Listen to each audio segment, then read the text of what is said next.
Hello everyone, welcome to the Thursday night stream. It's really weird because I was testing my mic earlier today and it was working fine. I genuinely did go through and test everything, so I don't know what happened. But there we are, welcome back to Pyre. Oh, Frustra, good to see you, good to have you back. Julie, always good to have you. And yeah, Ezri's here too. Oh shit. The gang's all here. Nice. I hope everyone's had a good week. Since Monday, we had quite an eventful stream. It was a good time playing Command Mission, and I'm excited to get back to Pyre because things are getting intense. Oh God in heaven, things are getting intense. So I'm not gonna stall too much longer. I want to start digging into this because last we left, we were on a cliffhanger, the hanging of a cliff. Who, buddy? Who, buddy? Commence the liberation rite. Also, I did adjust my mic level, so if I'm too loud, please let me know. I'm not peaking or anything according to my levels, but I just want to make sure, because I did make it easier for me to be heard in case I was like, I just strengthened the compressor on it, so let me know if it sounds weird. Otherwise, we commence. I should do a practice, right? I should probably do a practice. Won't lie, I missed a lot of this one. I'm just here to chill till bedtime. It's all good, man. I am more than happy to be the background noise for the chill sesh. Yeah, I mean, I would, if you ever have the opportunity to play this game over Ustra, I would highly recommend it because like it can change a lot depending on the decisions you make anyway, but yeah, the overarching story is just it's so damned enthralling, and I'm very scared for what's about to come. Who are we sending back, by the way?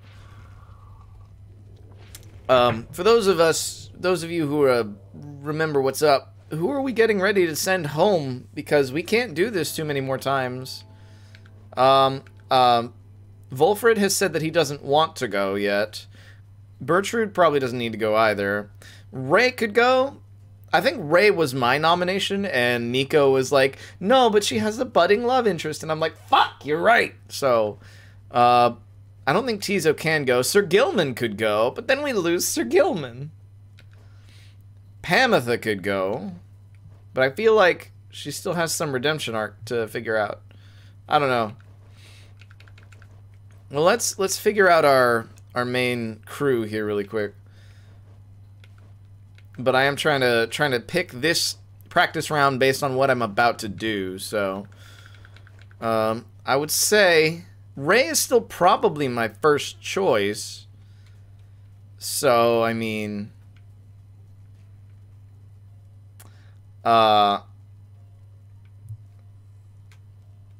she has friends on the other side, and then we'll do Sir Gilman. And Volfred also needs experience, so he will probably be in these.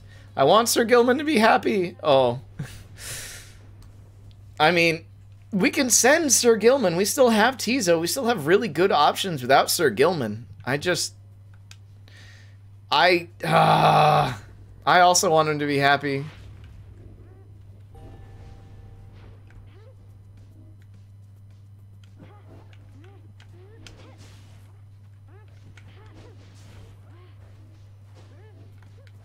Okay, so we remember how to play the game.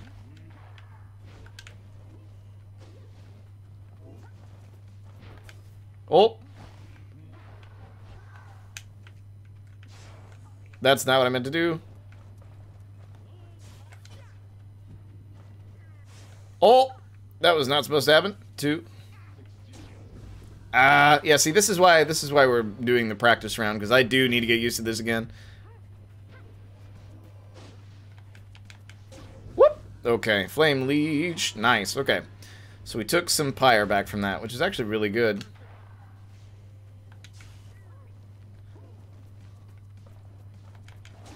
Nice, Sir Gilman. I mean, Sir Gilman could definitely do some good over there, I think.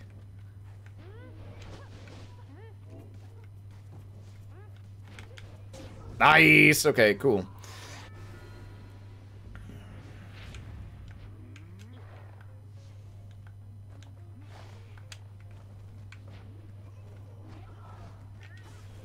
Nice, Sir Gilman.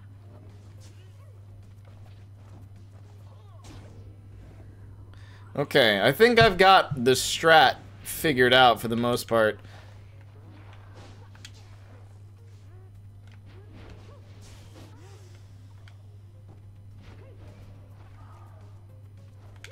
Woo!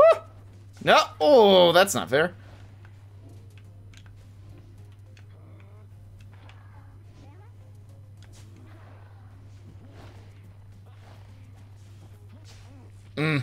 Volfred definitely does not need to be getting up in the mix like that.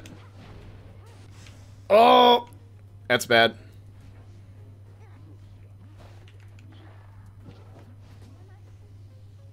Oh, that's right, I can block. Oh, I tried to jump. Hey, where's Sir Gilman? Oh, he's way in the back. There's no way.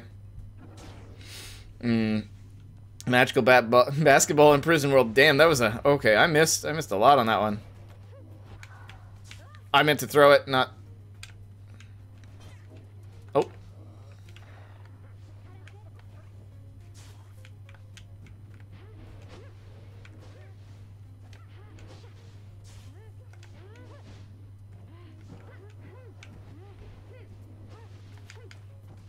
Got it. Okay, cool.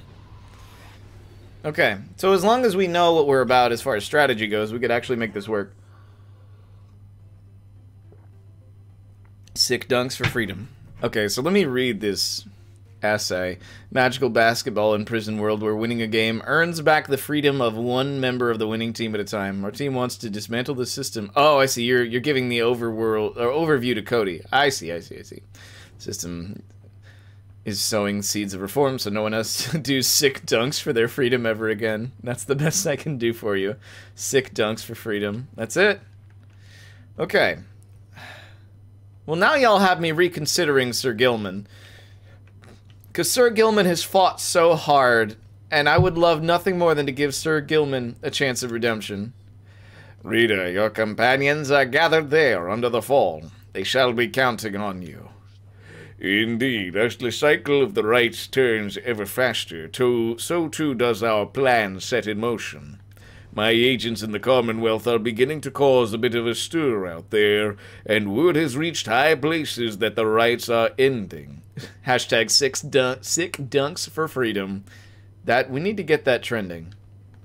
This is our chance, though.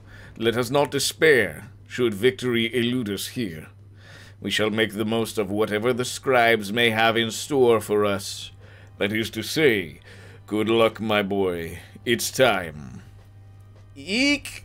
Okay, y'all have convinced me that... Oh, God. Yeah, no, we're not keeping ease lock on. We cannot keep ease lock on. Your adversaries shall recover up to each time they die.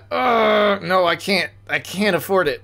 I cannot afford to lose this. I refuse to make this harder for myself right now. I'm too invested.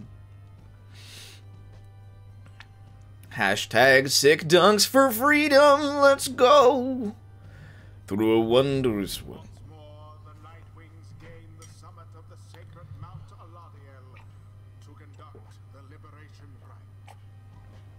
Okay.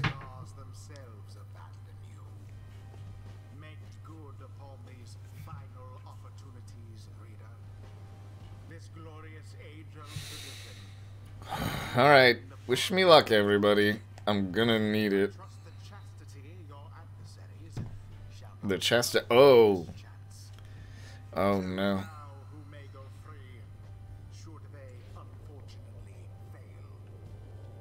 Oh yeah, this is happening.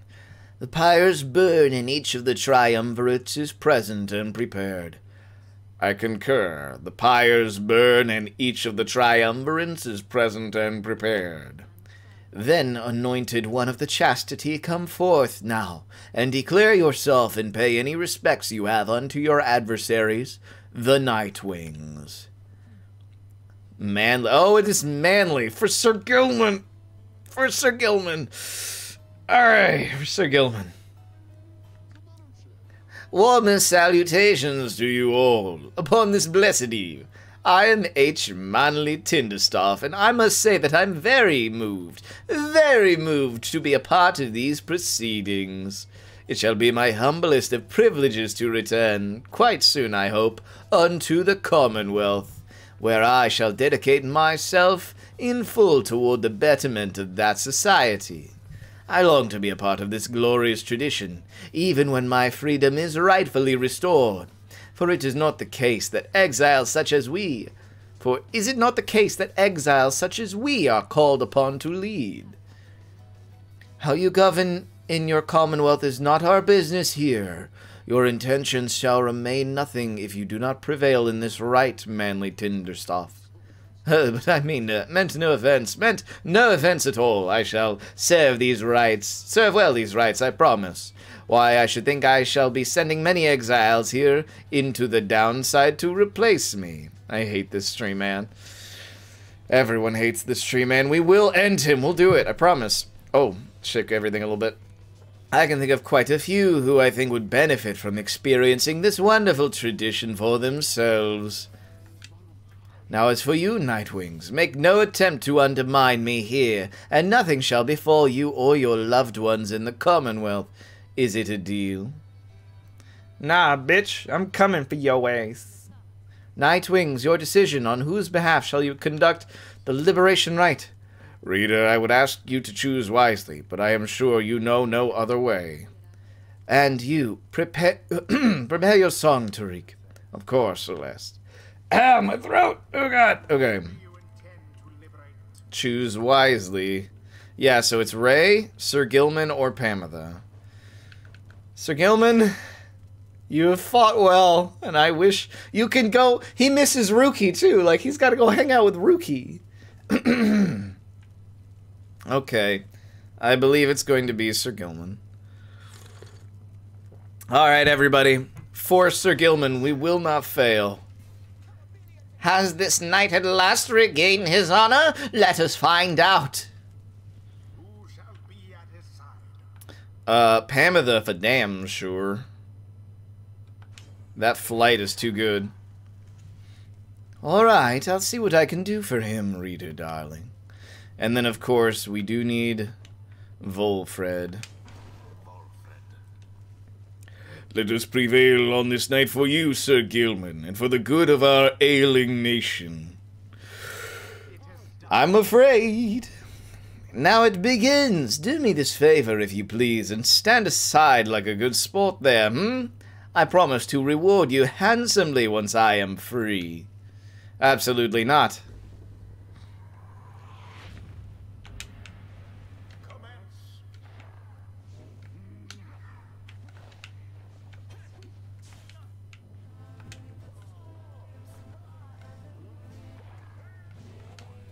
Alright, Sir Gilman takes the lead. Let's go.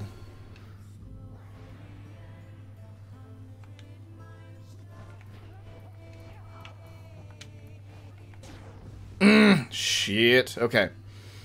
I gotta watch myself pretty badly here.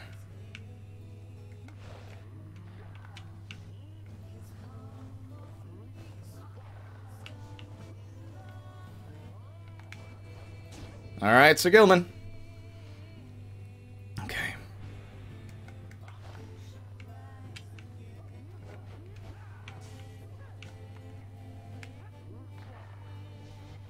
Pamitha! Nice! Okay.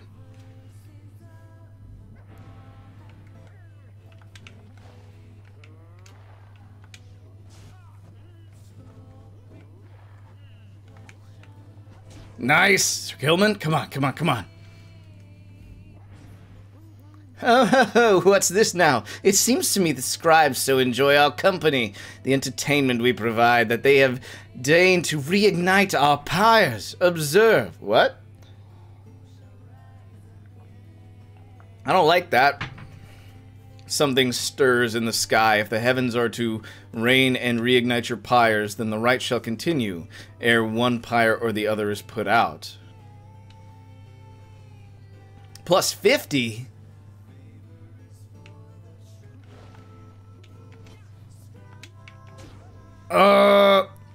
Why did they get plus 50? Oh, shit. Okay.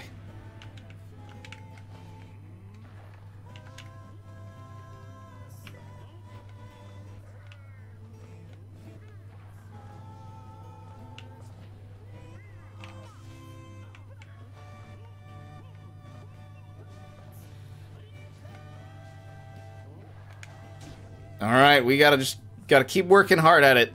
It's okay, we got this.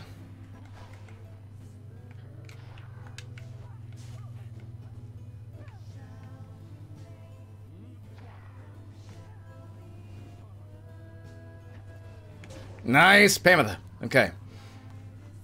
It's alright, it's alright, we're okay.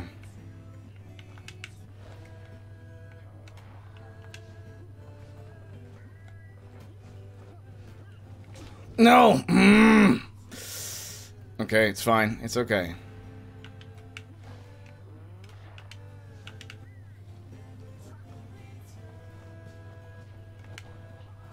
Got it? Okay. Cheaters, they are. Okay, it's fine.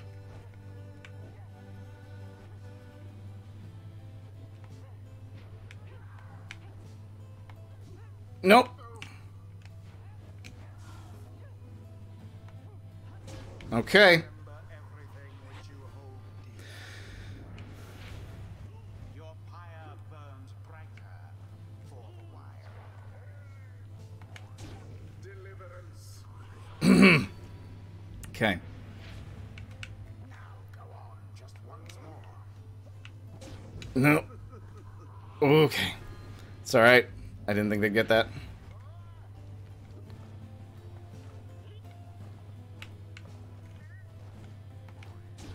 Their flame has died a little. Okay, I'm just gonna send Pam that outright. This is the path to glory.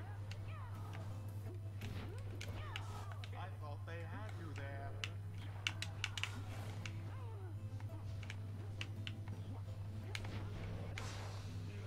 Oh! Three night wings. I thought! The sacred miracle has kept the flames alive. Oh, what? Okay.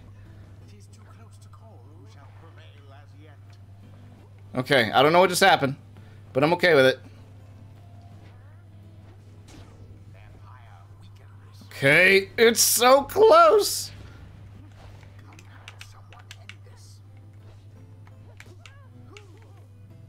There. Nope. Okay. Shoot. Okay, Volfred.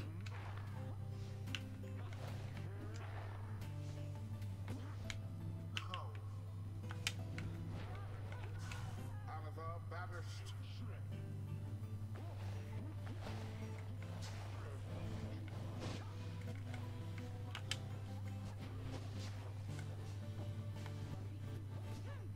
Ouch.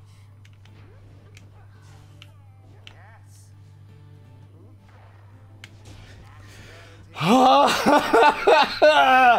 Okay, we did it for Sir Gilman. I'm sorry if that was loud.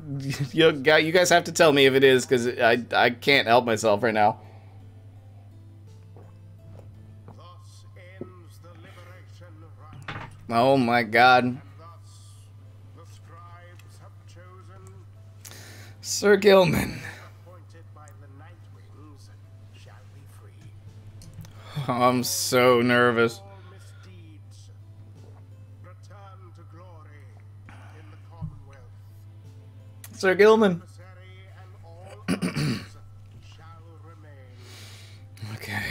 We pulled that together, but just barely.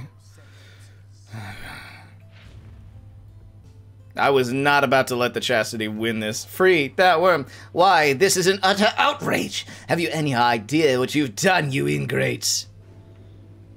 Oh. Why did it turn red? Sir Gilman stares at nothing in particular. You sense he is taking in what has transpired and what it means for him. So then this night, he is to be free. He is to be free. Nay, but that would mean, why, that would mean his honor is restored. One cannot go back unto our commonwealth by any other means. This knight's exile was self-wrought, his disgrace profound, that he has been atoned under the eye of the Underking, and those of all his noble comrades.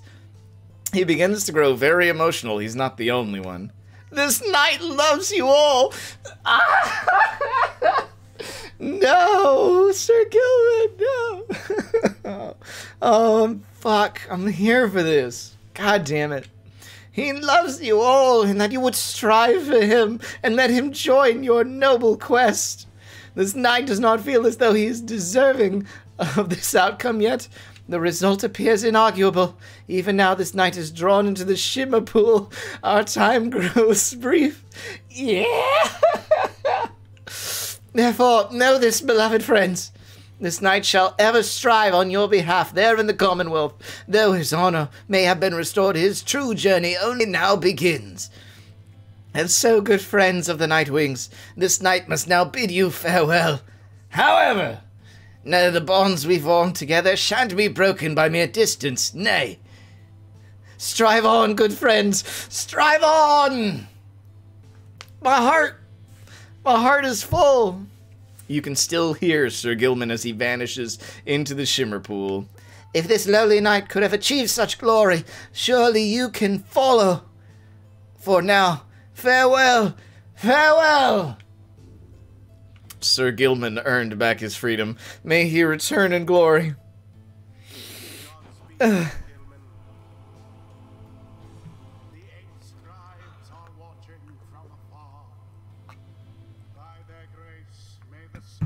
Godspeed, you funky little noodle.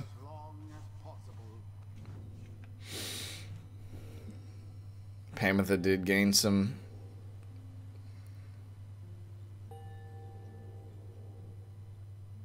Volfred still doesn't have enough. He needs more. Oh, God.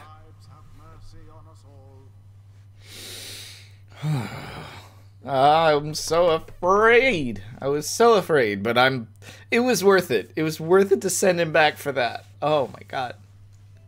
You return to the wagon after having prevailed against the chastity and the liberation rite. That's one less mouth to feed. Safe travels to you, Sir Gilman. The rest of us await the day of our reunion on the other side. You succeeded in liberating Sir Gilman, who returned to the Commonwealth in glory. We have but a few such liberation rites remaining. Exactly how many I do not wish to speculate about as yet, until such a time as we can better say for certain. Under no circumstances would I suggest this is ideal. However, it is opportunity enough that our plan may as yet succeed. Although all of these setbacks, I fear... Volfred trails off and falls silent. I feel like the one character at the beginning of Saints Row 4 who's new and doesn't have anything to say at the emotional scene. It's fair. That's fair. It's just so good. Some of the others exchange looks. They are beginning to understand. You, seem cool. With the rites soon ending, everything which Volfred has sought both on his own for many years and now with all of you, all of it may have been in vain. The hush spreads to the others. But not to you. You then proceed to do something that none of them seem to expect. You raise your voice. Hey, ho, fuck, we're gonna talk, maybe. Hey, we're gonna talk. We haven't done that before. Let's see what happens. Each of your fellow exiles turns to you, their expressions asking you a question with no easy answer. What are we going to do? As you meet Tizo's gaze, the words for the occasion begin to crystallize in your mind. You are searching for the right words. Interact to gather your thoughts. As all your fellow exiles are looking to consider a different angle on this. As all your... Interact here to consider what to say. As all... You tell them that you have stood... Press the red seal to lock in your speech. You have always chosen your words with care. Consider a different way to put this.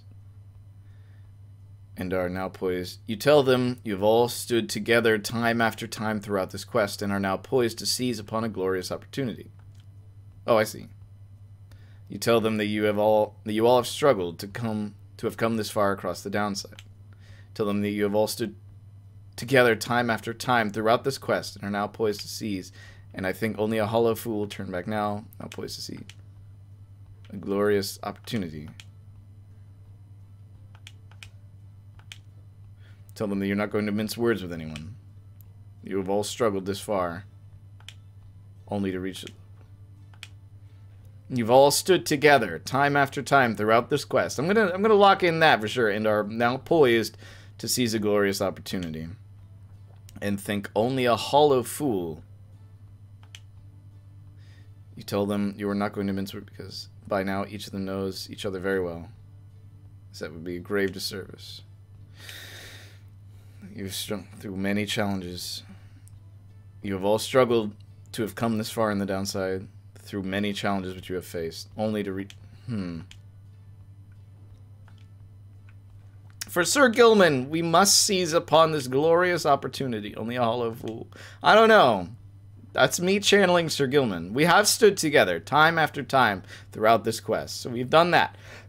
I like that as a start, and are now poised to seize upon a glorious opportunity. Whew. Only a hollow fool would turn back now. I want to put a positive spin on it.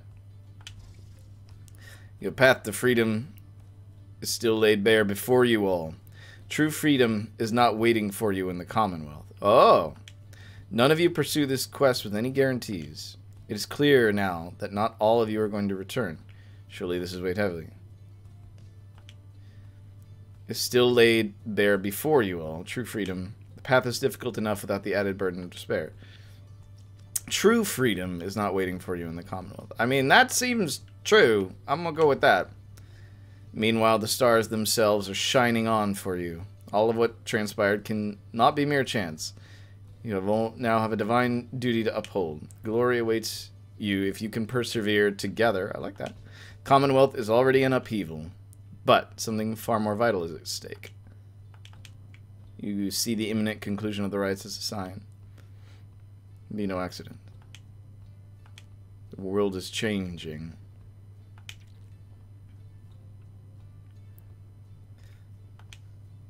Meanwhile, the stars...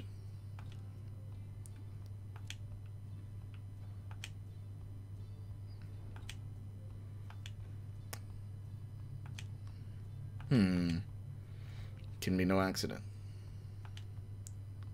Sign. It is a sign that the world is changing. I kind of like this, though. The more stern take, but something far more vital is at stake. You see the imminent conclusion of the rites as a sign. It is a sign that the world is changing. The world is changing is the thing. It's like, for better, for whatever's coming, like, it's something's about to be different.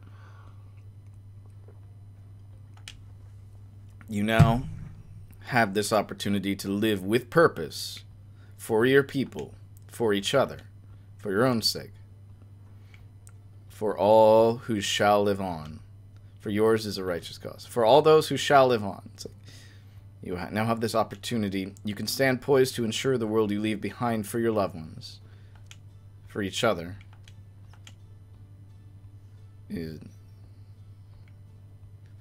for your loved ones, for your people.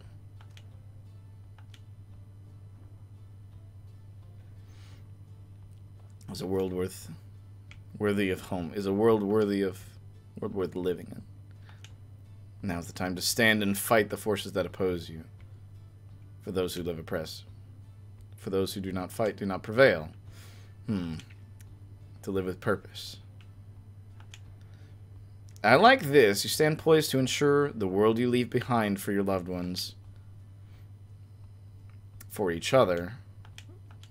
For your own sake. For your people or each other is where I'm kind of caught up in. For your loved ones. For your people. For each other. Stand poised to ensure the world you leave behind for your loved ones. For each other. It's a world worth living in. I want to bring that back around. If you can believe any of this, then believe above all in each other. Believe that the plan may yet be achieved. If you cannot see the merit in this quest, then you are unfit to stand among the Nightwings. When you look at it that way, which side of the world you end up on is all up to you. To need but see your journey to its end. You need but see your journey to its end. You believe in each other. Trust that you may yet prevail together. Believe. Like that. After a brief period of reflection, you share one last sentiment with the group. Let us stand together, now and always. Then you join the others in silence. Mere distance cannot separate our spirits. The stars have not vanished. They have joined us. Let us bring about the harmony envisioned by the Eight Scribes. The people of the Commonwealth need us as we need one another. Now and always. I mean, that... I know it's kind of the first answer I got, but I like it the most. Thus do you remain together with your thoughts. No one speaks for a time, but then... Thou hast dared to change this ancient world, reading one, and yet thy words are tinged with certain truths. Tizo vows to stand with you, no matter where your quest shall lead. May long the stars remain a light for you, reader, sir. All the while, Wolfred remains, watching you intently. Then his expression softens, and he smiles. You are right, of course, my boy. We are the Nightwings. It is precisely as you said.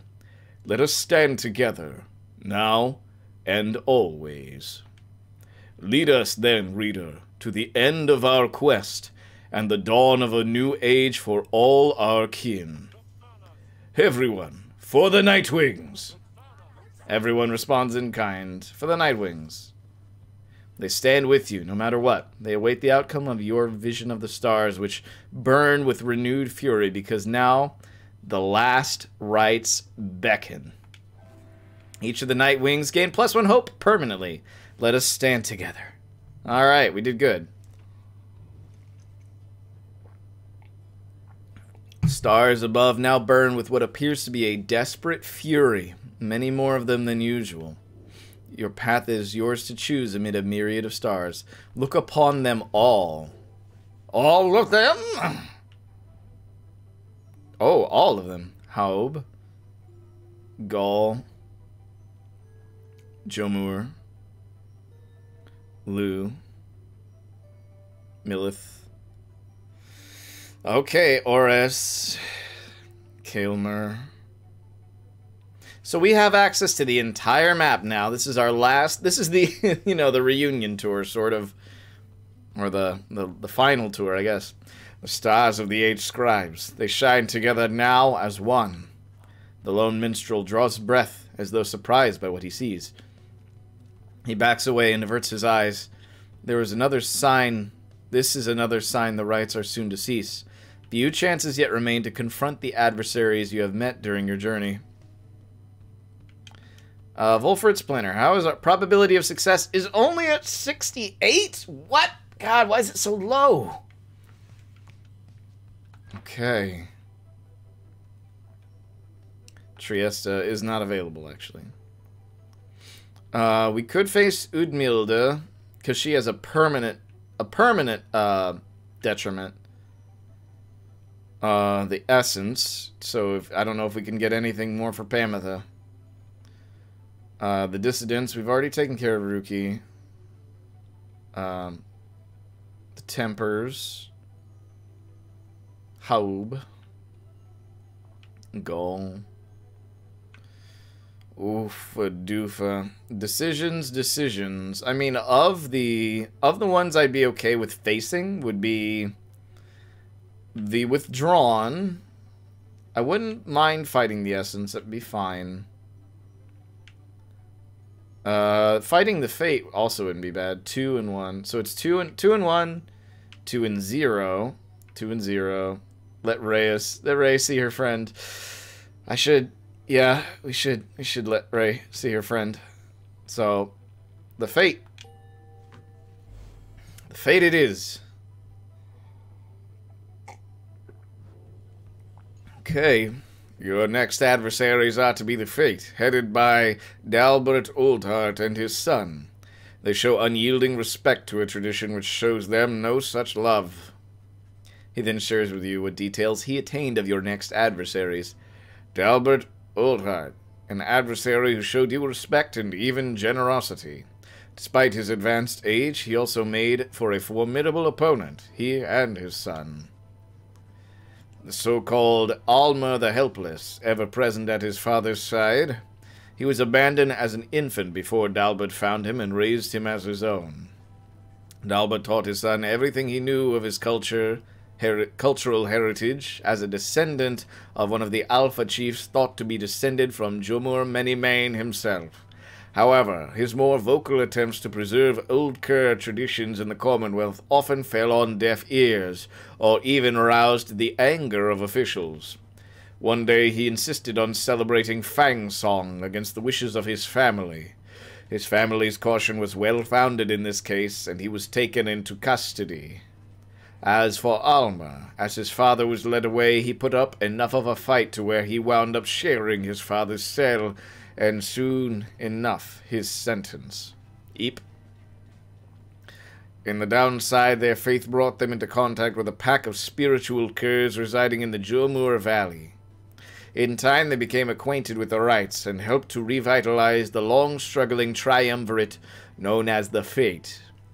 They have since struggled on, at times flirting with freedom, though seldom getting within striking distance. Yet still, they long to find a way to return to their ancestral home and family. Should they succeed in all of this, only one of them would be returned. They must know that by now. Either way, you shall see them again soon. Please rest yourself for now, while dark of night remains. You bid the lone minstrel a good evening. It is too late to take flight, so you make plans to rise at dawn to continue your travels. A conversation in the black wagon. Bertrude. Following the successful outcome of the liberation rite, you find Bertrude muttering something to herself. You hear some of the words as you approach. Shouldst thou seekest darkness, then may nightfall come to thee in time. Shouldst thou seekest courage, then may bravery soon bloom within thy heart.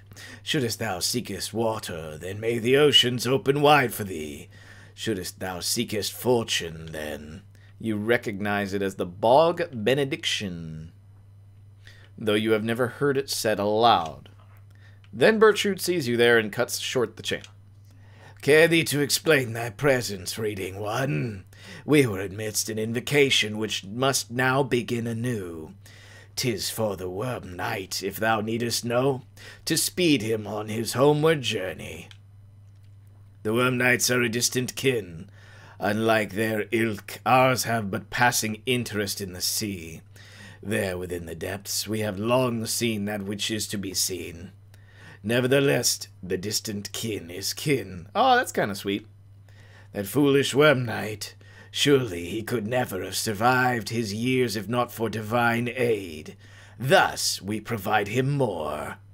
Then perhaps the Worm Knight, easily underestimated as he is, perhaps he shall turn out to be of some small benefit as part of Sandalwood's designs. She glares at you intently for a moment. Mistake thee not these actions for affection, not for a longing for the loudness of this place to escalate ever again to volumes such as only his incessant shouting could ever achieve. Bertrude says, bless this mess. Now leave us, reading one. The invocation must be finished ere the Worm Knight finally arrives upon the shores beyond this land, before his homecoming. She turns away from you and then begins her chant again. Should thou seek his shelter, then may the elements be merciful to thee.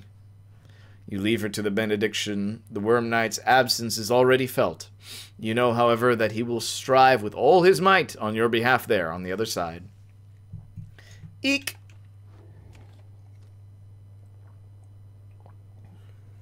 Oh, God. There is no time to return to Moonlight Alcove as before, as the stars already urged you on, Everyone is ready to make haste for the cairn of Haub. Volfred approaches as you fly above his hidden lair, the Moonlight Alcove. You cannot help but wonder if you shall ever return there. Our dear alcove. I've asked my agents to break down the place. It soon shall be gone. If it isn't already, we shall not be returning. We've not the time to do so anyway. And with Oralek back among the living now, and no longer fond of me, I dare not think what he would do with it. Unfortunately, hiding places are of little value once they're found. Once all of this is over, those of us who do not manage to return, we shall have to find another place to live, to try to live at least. Well. Oh! How dare you, Nightwing scum! I didn't see you there. You blasted fools. You cannot intimidate the accusers. We shall face you soon enough in a forthcoming right, but first, we have another pack of fools whom we must vanquish shortly. Until then, stay out of our way. But I did not even see you.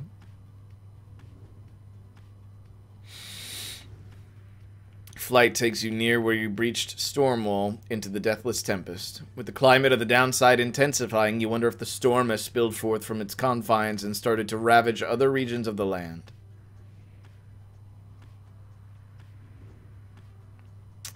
I don't like it. I don't. The forbidding cairn of Haub lies below. Not many exiles see fit to cross beyond it.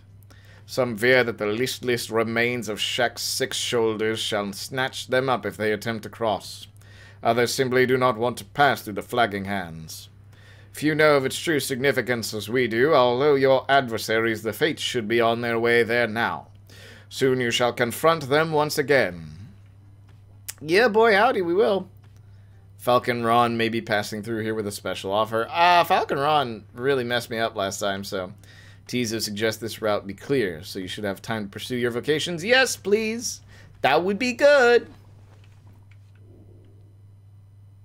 The Beyonder Crystal seeks Volfred. Oh. There you are again, my lovely reader. How may I be of service? I shall gladly oblige, my reader. Who is to be the lucky one this time? Volfred. You ask Sandra to administer one of her special trials for Volfred. That fancy talking sap, you mean? I shall be interested to see if he has learned something since last we sparred like this. Then let us bring him forth. Soon Volfred appears in the heat of the summons. So it is my turn, then. Then let us see what we can do, my boy. Yeah, let's see. Volfred is the one I'm the least comfortable with, so I've got to learn some better tricks, I suppose. Would be helpful.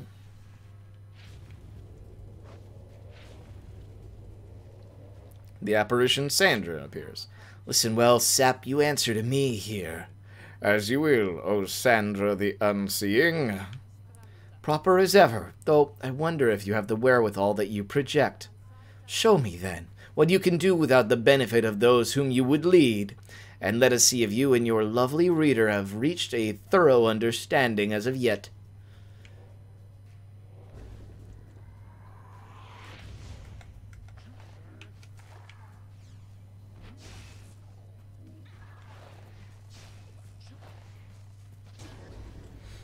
Okay, not bad. And I think it's bedtime. Have fun, everyone.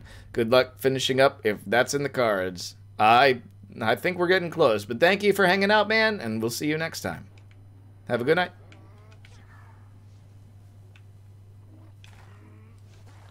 Oh, it has to spawn outside, I see.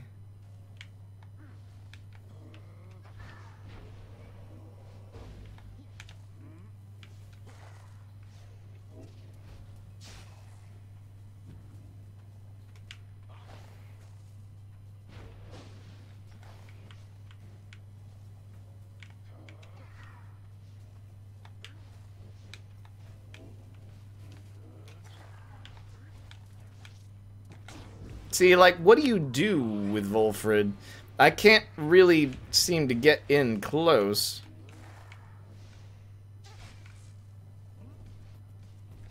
Ah, I tried to jump. Okay, that's fine.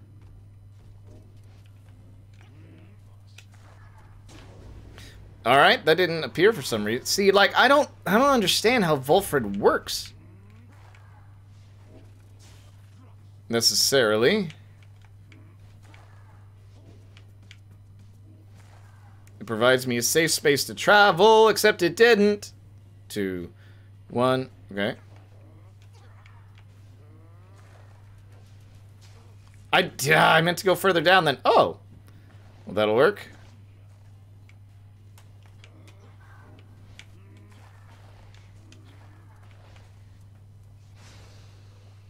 Okay.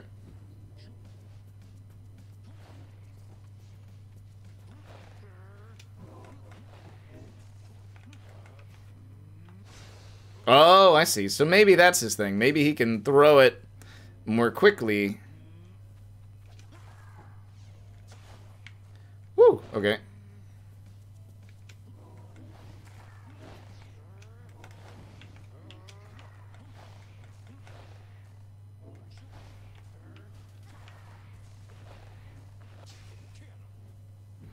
Okay.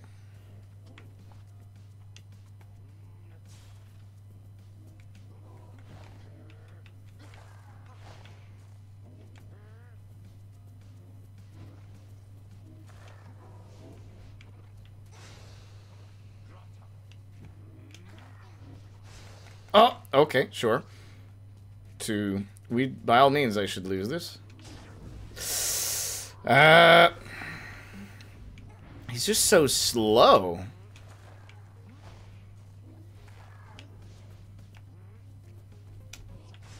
And see, like, okay, well, that's fine.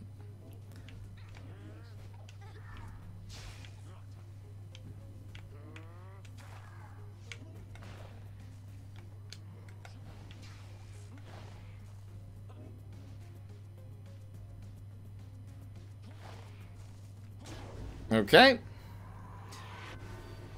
I have got to figure out what his deal is.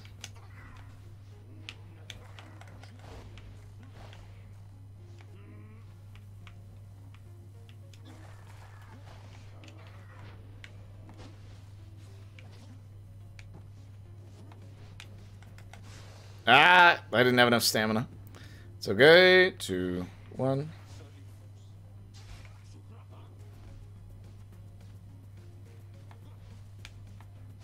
I couldn't block after that? Okay, sure.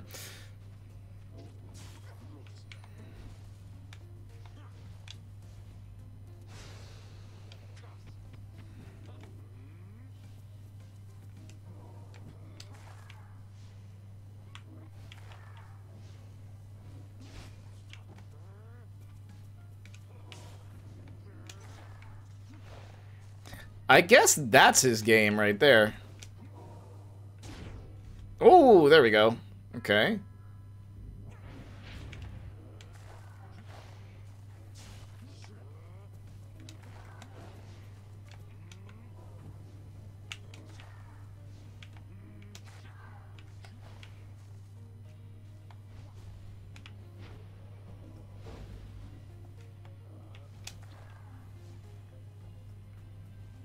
Who has the ball? Who has the orb?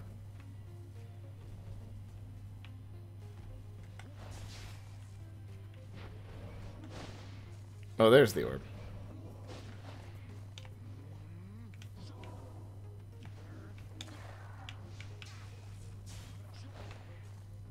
That just happened to work out pretty well. Okay. I think I understand better now. It was not quite what I expected, but I am grateful for the privilege of your time, good Sandra. Flattery will never get you anywhere with me, sap. Nonetheless, your performance was sufficient, and you passed my test. Alright, so Volfred gets something. He gets a charm now. I don't know what that'll do, but we'll see.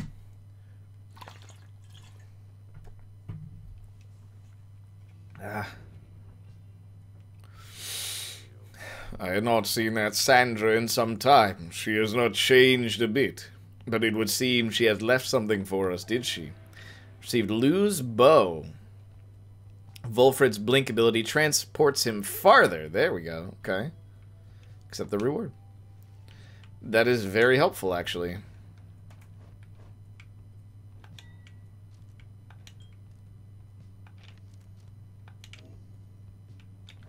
Who has what? Flame Leech. Instead of her usual thing. Tizo has. Cost less stamina. So Volfred need... Almost everyone is in a good place. Tizo's not, but Volfred is actually in a pretty good place to get out. And if we can pursue our vocations, we can push Volfred a little further. Together you set out to explore the barren wastes around the Black Wagon. You find little to speak of other than desolation typical of the downside. Tizo seems ready for a nap and wants to head back to the wagon. Though uneventful, your search helped ease the burden weighing on you and leaves you with time to pursue your vocations. Yeah, I mean, mentor or companion seems like the best thing to do. Because I know Volfred didn't want to go back first, but, like, I think he should go back if we really want a chance at getting out of here or ensuring success. Like, I feel like he needs to go back. Should be interested to see which lessons you have taken from the book. You ask Volfred to explain to you in his own words the histories of the 8 scribes and speak to how their varied backgrounds formed the basis not just of the Rites but of the Commonwealth. Nice, that leveled him up. Long did I bide my time in anticipation that one day the Nightwings would reform under a common cause. To be a part of it myself, it nourishes the spirit. Okay, so that's what I did to preserve... While using his shield shields his allies as well. Okay, cool. Permanently gains +5 hope, hastening how quickly he returns. After casting... I still don't have that, though. Do I? No, I do have that. After casting Sprout, Volfred's sapling spawns faster than usual and gains a larger aura. After casting Sprout, Volfred may remotely detonate his sapling in an aura burst. Ooh, a remote bomb? That seems like a really good thing to do, but also... shoot. Okay.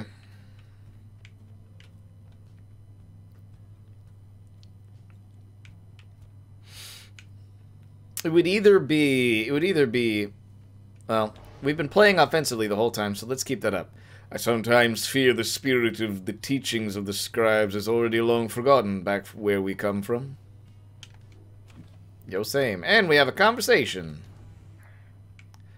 Bertrude, what are you doing? You notice Bertrude studying the Beyonder crystal. She sets it down as you approach.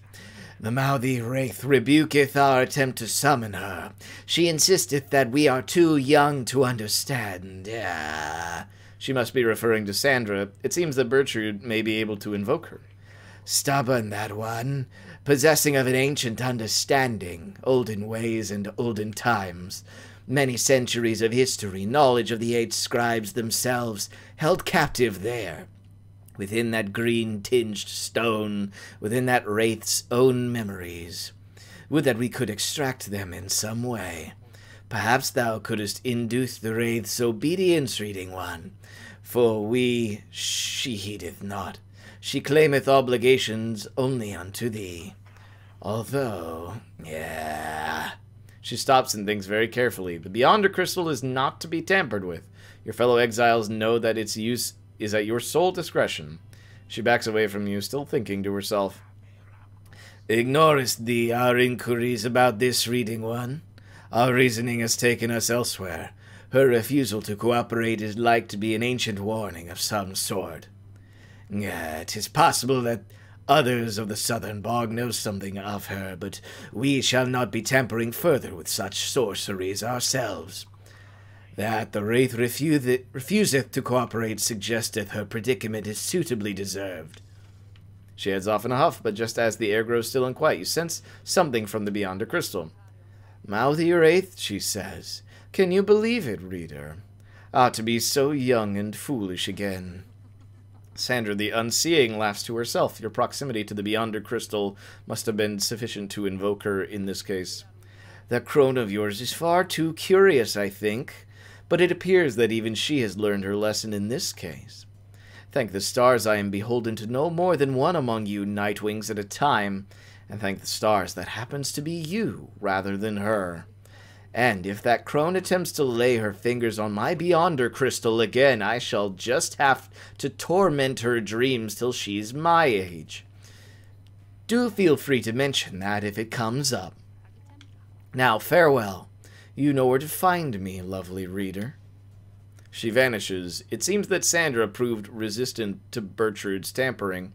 If so much history is trapped within the Beyonder crystal, there it shall remain for the foreseeable future. Alright, well that was interesting.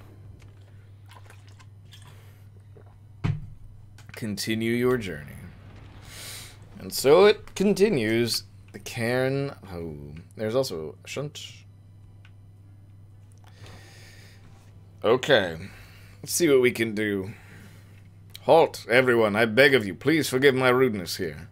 The black wagon has shuddered to a stop en route to the cairn of Oob. There is some commotion as the lone minstrel motions for everyone to be still. Someone is there, along our path ahead.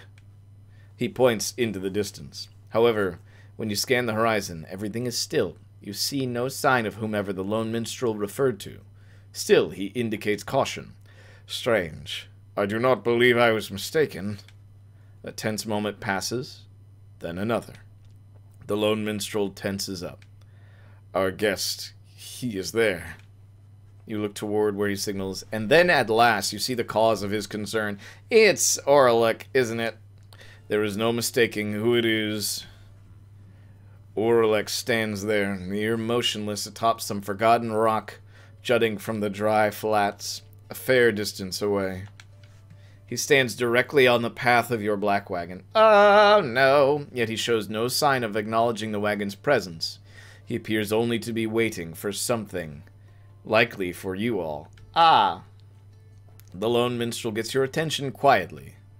Reader, what do your senses tell you at this time? Oralek may have come with ill intent.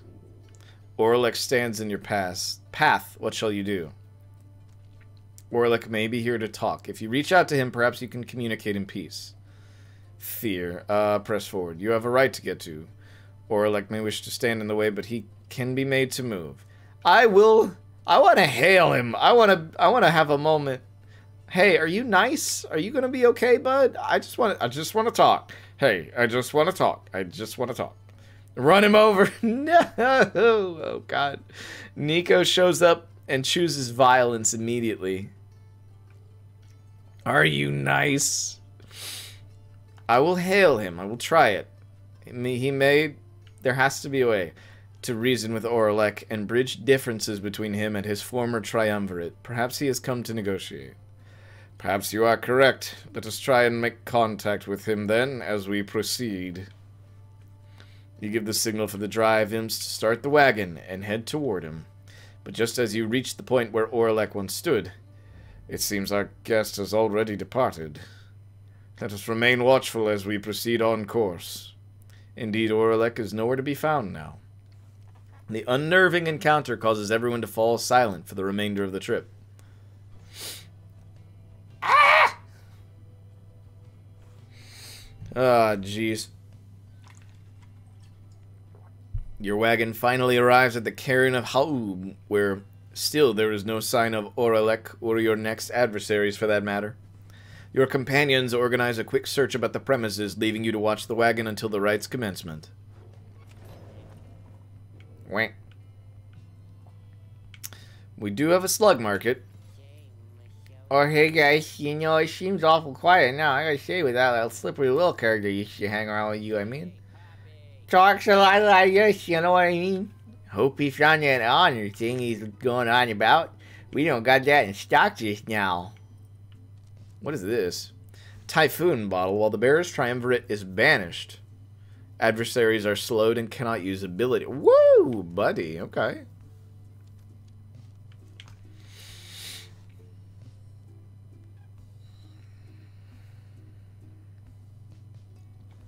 It still seems potentially pretty good. I don't know. I would maybe want to use it in a trial right first, but a bunch of Stardust. I don't have that much, is the problem. Oh, wait a minute. Sir Gilman left. Ores scale. We don't need it anymore. No! Sir Gilman. Fortified Sun Serum. Permanently grants +1 hope. Oh, wow. Gain +4 presence for hope. I almost have enough. Let's see. I do still have this. Gain +4 hope. We do need that. We do need to make sure we have that. The Cur Fang is pretty good. I bought these thinking they would be way more useful than they are.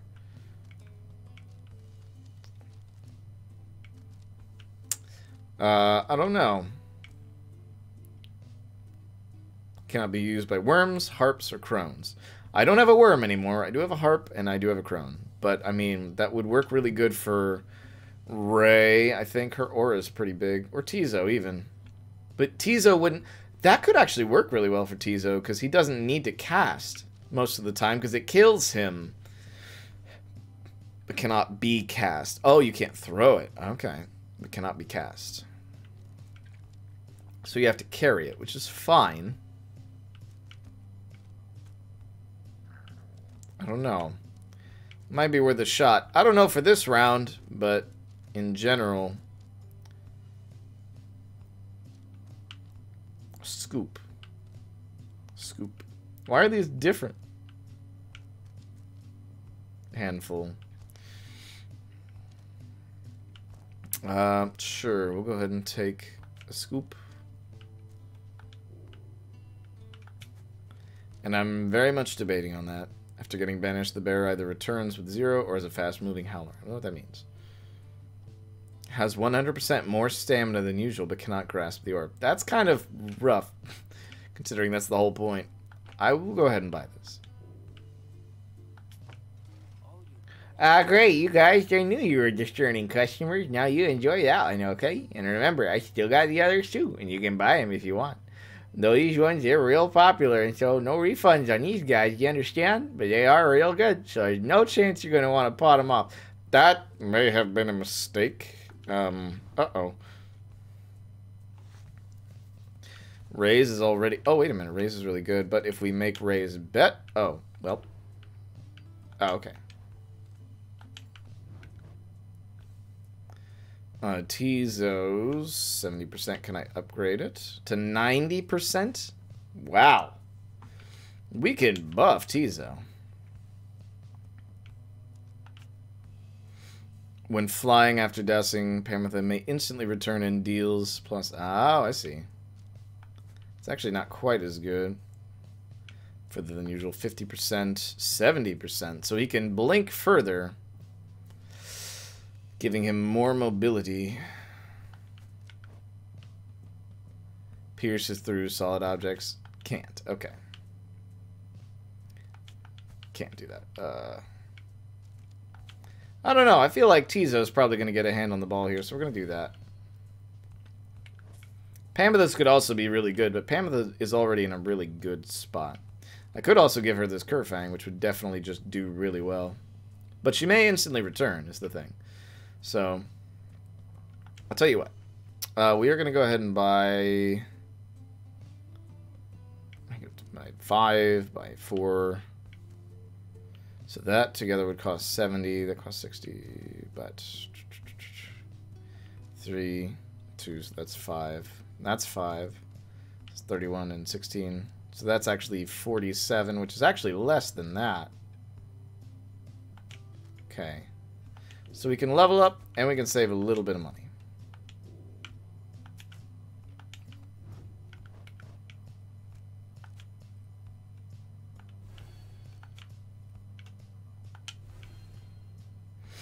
Nice. Okay. See you guys again sometime soon. Maybe downside diseases. So I gotta say, you are my favorite customers I had all week.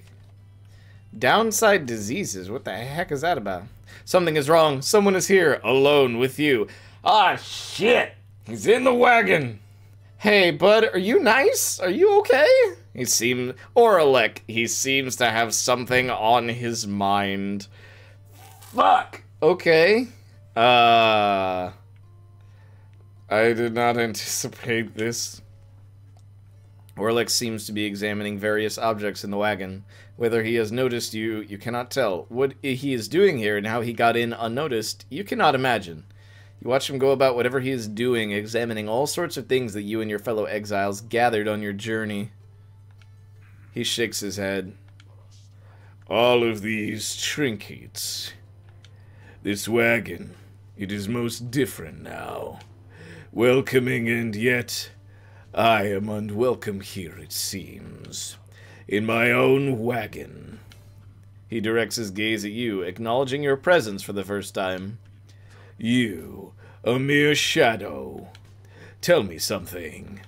Who are you to them? Warleg wishes to know your connection to the Nightwings. I am their friend. I am their friend. You tell Warleg that you have traveled across Downside with this group and count them as your trusted friends. It is a different group now than in his day. A friend, is it? Beware then, for the Nightwings do not always treat their friends with all due charity. Relay to them a message for me, Shadow. Tell them I shall have my night. Ah! He strides right past you toward the door, but then he turns to you again once more. I shall have my night. Then Oralek is gone. Ah!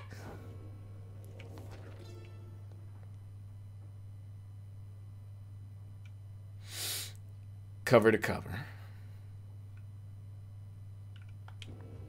Living in exile.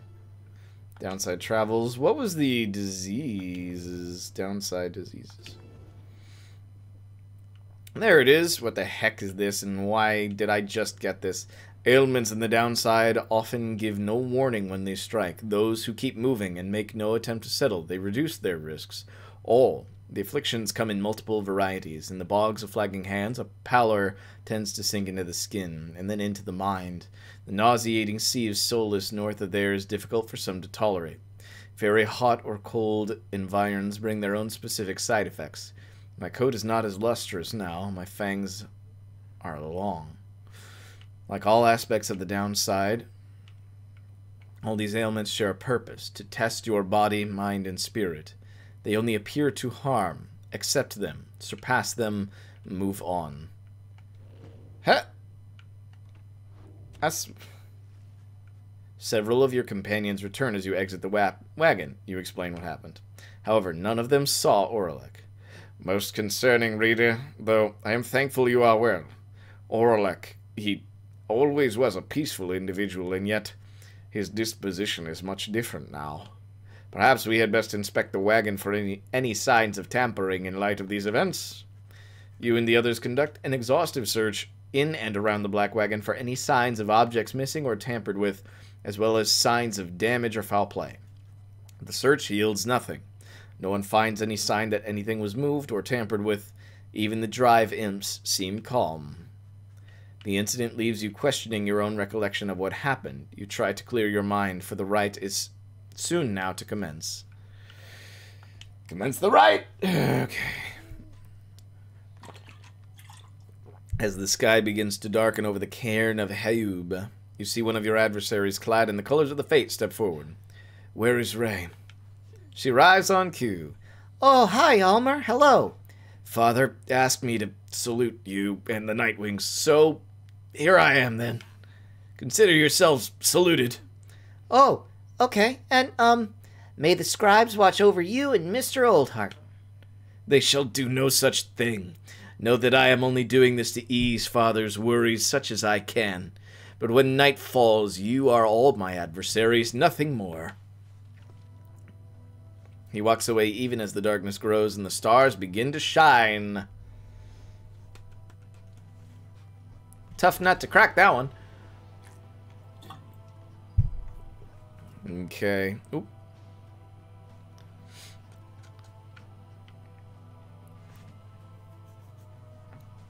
Oh, God. Gain 30. Depends on how much experience I want to... Raising the size of their auras. Which was the one that wasn't that bad? Making them return sooner. That's not too bad. I mean, assuming they don't douse the pyre, that's not too bad. Dullness the locket.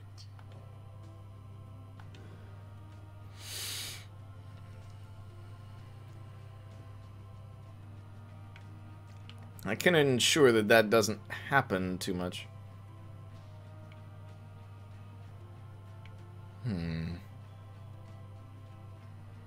Violandius. I don't want to make this too difficult.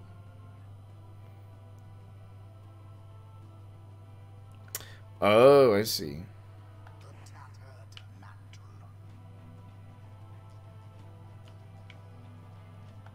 Nah, I think 2 is good.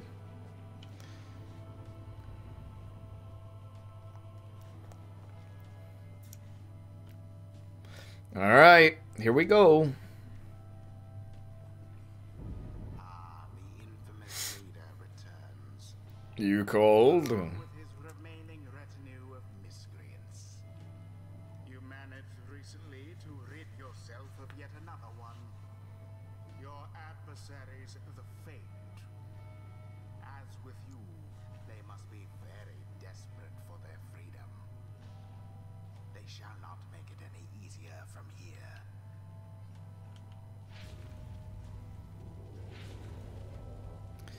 Okay, here we go. Hail once again, old Nightwings. My son Alma tells me you have treated him most graciously. For that I am most grateful. Father, I said no such thing. But we all know each other well now. I suggest that we dispense with further interactions for the time. We must not let our hearts take sway when we are here to honor the scribes. Ray listens intently to all this then. Oh, you're right, Mr. Oldheart. I never thought of it that way, but you're right. Elmer, when all of this is over, someday not too long from now, and the scribes are satisfied that we have served them well, then will you be my friend? I don't know. Okay, I know you mean that too. Until then, may the scribes protect us all. May the scribes protect us all.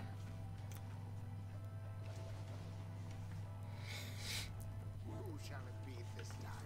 Okay, well, we need to get Volfred up, for sure. Deras. Ray would be really good to have in this one, so we will take Ray. And I think either Tizo or Bertrude, because Bertrude could actually be really good here. What with that spread shot. So, also I think she has a pretty big aura. Pamitha would be great for mobility. Tizo would be great for mobility too. And I need to get his inspiration up, or his enlightenment up.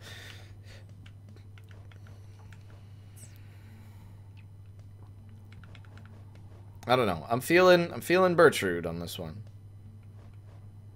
Yeah, I'm feeling Bertrude. Tizo can come out on the next one. We await the ancient rites commencement. Let us stand together now, my son. Always, Father. I am ready. Here we go.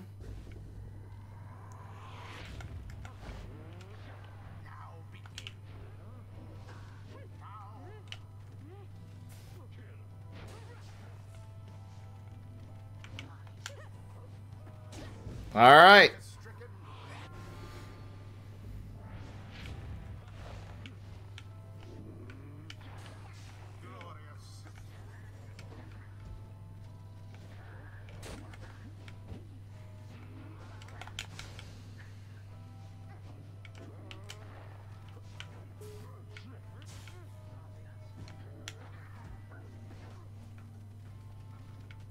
A stroke of luck is all.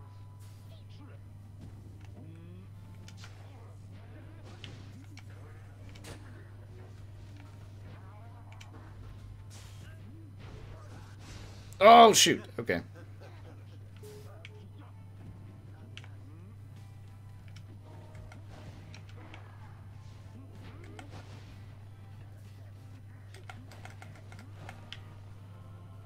Oh, got it with Volfred.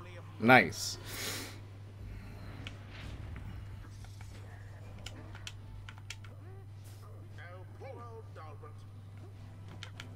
Nice. Ray is so good. Okay. Impressively conducted to this point, O Nightwings, yet while our pyre burns, we still shall strive. Woo! That was close. Well, that's not quite what I wanted.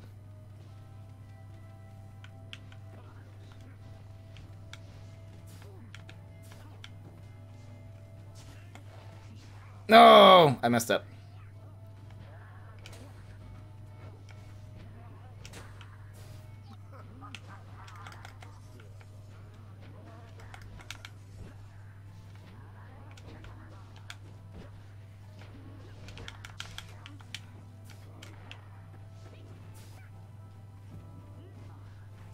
Seize the orb. Ah! I didn't mean for Volford to go.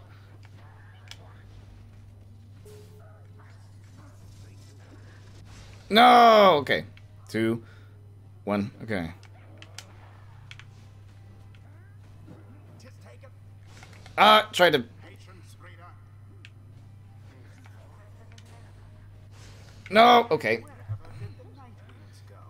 Well, I kind of messed that up. Kind of messed that up a little bit. It's okay.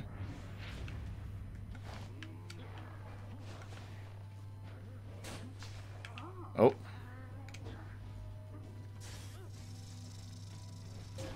Blessed be. Bertrude, MVP. Let's go. No more than a lick of flame remains. Oh.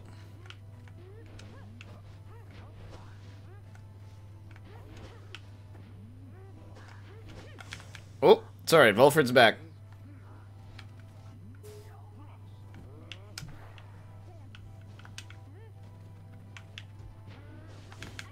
Oh. I tried to vanish. Okay.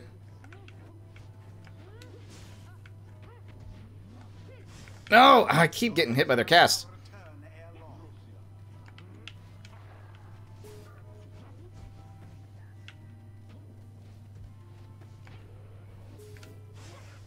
Simply abhorrent. That's okay.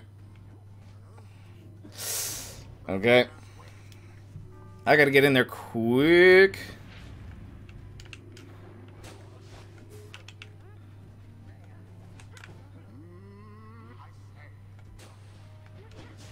Sorry, Alma. Nice. It is done. Okay, Ray coming in clutch that one. The Nightwings. They hardly deserved it, though, if you ask me. You biased son of a gun, you. It's complete. It seems that this is not to be our night, Alma. Yet praise be to the scribes for granting us the opportunity at all. Oof. Now, in the wisdom of the scribes. Nice. Tizo still needs some. Volfred should gain a pretty good bit. 'Cause the Titan Stars were... I forgot Titan Stars were in effect on that one too. So it definitely made that a little more challenging. At your earliest convenience. Mercy is the beating heart of our glorious society. Mercy, even for the foulest traitor. Okay, bud. Whew.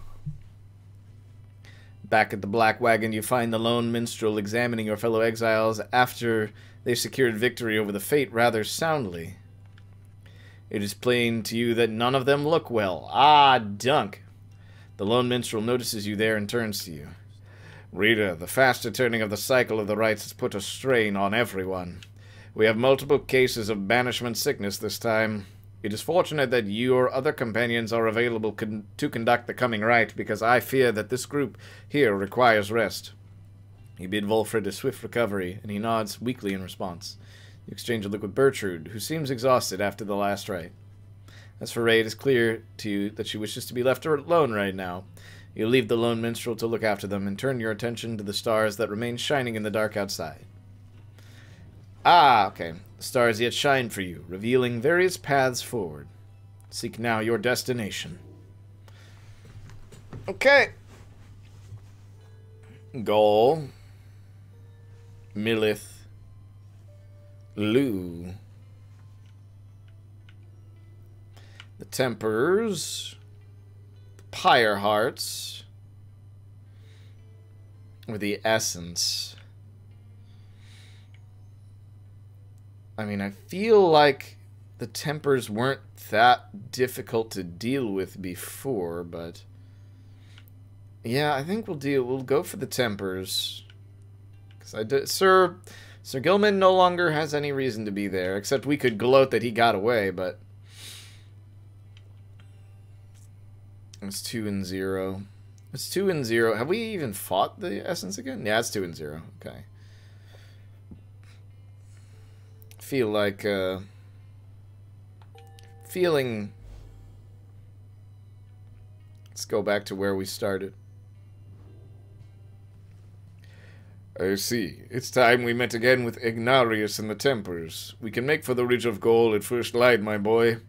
Let us recover through the night for now. It is too late to do much else. Alright, so we'll take care of whatever conversation is in here, which is Tizo, and then we'll have to take our break. Tizo has something on his mind. You find Tizo there in the black wagon looking rather more despondent than usual. When you attempt to reach out to him, he barely acknowledges you. Oh, Tizo indicates that he wishes to be left alone right now. You almost run into Ray as you leave. Oh, I'm sorry, mister. I was just wanting to come check on little Tizo here. I think maybe he's taken ill or something? On further inspection, it occurs to you that Ray perhaps is not off the mark, and that Tizo is unwell for some reason. Come on, Tizo, you're gonna be all right. You might be the smallest one of us, but I think you're the toughest. Though Miss Jadariel, she was the toughest one of all, wasn't she? I so miss her sometimes. Tizo appreciates the kind words, but he still wishes to be left alone at this time. Oh, don't be silly, Tizo. You know I won't be doing that, don't you? Ray turns to you for a moment, lowering her voice. Mister, I think Tizo would like a bit of privacy if you don't mind, though I don't mean to be rude. It's just Tizo, well, I told him not to eat something. There was this, well, I think it was a mushroom maybe, growing in the corner over there. Oh, so I see Tizo sniffing at it, and he's always hungry, and I usually try to feed him, but this time I told him no, because I know my mushrooms, and whatever that was, I think it was a mushroom, but it wasn't one, I know. Well, Tizo ate it anyway. Oh, corroborates Ray's recollection of what happened. So, anyway, I think he is going to, maybe we'll cough it up, I guess? I think maybe any moment now. Because when I ate things I thought were mushrooms around here, I coughed them up as well. They made me rather sick, kind of like Tizo over there. I hope I'm not being inappropriate, because it's not polite, maybe? Oh, come to think of it, Tizo, why don't we go outside? Because then I won't have to clean up after you like the last time when you ate something I said maybe you shouldn't, remember? Tizo indicates he remembers full well and regrets not heeding Ray's food-related counsel.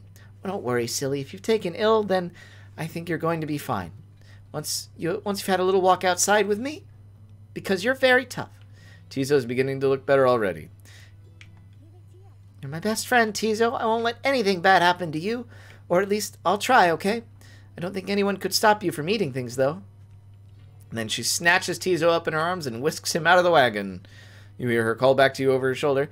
Bye, mister. I'll make sure Tizo's all right, okay? I promise. Although the prospect of Ray administering medical assistance normally would give you pause, Tizo seemed to accompany her willingly enough. Oh, Tizo. To have shared a rather close bond since Ray first made contact with the group, for someone like her who has lived alone for so long, the friendship must be vital. And as for Tizo, he must be impressed that a non-native of the downside seems to know her way around food safety even better than he. That's fair. I hate that line. I won't let anything bad happen to you. Is there a particular reason? Oh, I gotta keep going down. Oh, right, hang on. The Ridge of Gaul. So, I can't land yet because we're about to get into some stuff and we have to take our break. So, everybody, I'm going to throw it on over to the on break screen. It's ominous. Oh, Tizo will be fine. He'll be alright. But in the meantime, everyone, take this as an opportunity to stand up, stretch, get some water, use the bathroom, do what you will, and we will be back here in just a few minutes or so. Sit tight. Alright, hello, everybody. We're back and ready to set sail into the next leg of our journey. So, we're at the landing point. So, it's a powerful talisman. I hope everybody had a good break, feeling nice and refreshed and ready to get into whatever lies ahead, because hot diggity damn, I'm scared. And goes through a small exile encampment. Find something of value. Check the talisman. Because the talisman is both valuable and potentially useful. It's kind of my logic about it. Company Volfred. You and Volfred venture into the sweeping plains of Blooming Pool along a circuitous path that takes you far enough away from the Black Wagon. My agents are what we seek. My agents suggest that what we seek is somewhere very close, my boy. Perhaps you can already sense its presence. You can. After a careful search, you procure an artifact either discarded by one witless to its power, or left there for the sake of someone such as you. A Nihiland Leech. After banishing an adversary, the bearer has a chance to instantly recover all stamina. Oh, that's not bad. Continue your journey. And thus we go on. Oh! Ah, hello? Nothing but a mindless cripple. Hello? Your every action is a stain upon the legacy of the Eight Scribes. The Rites have been a long-held secret to keep out those such as you. That's not very nice, sir. You wake from what little sleep you managed this past night. Once more, the voice tormented you within your dreams. You attempt to rid your memory of it. If the voice truly is that of Archjustice Androboles the Ninth himself, as Volfred indicated, then none of you are likely to receive too warm a welcome should you regain your freedom.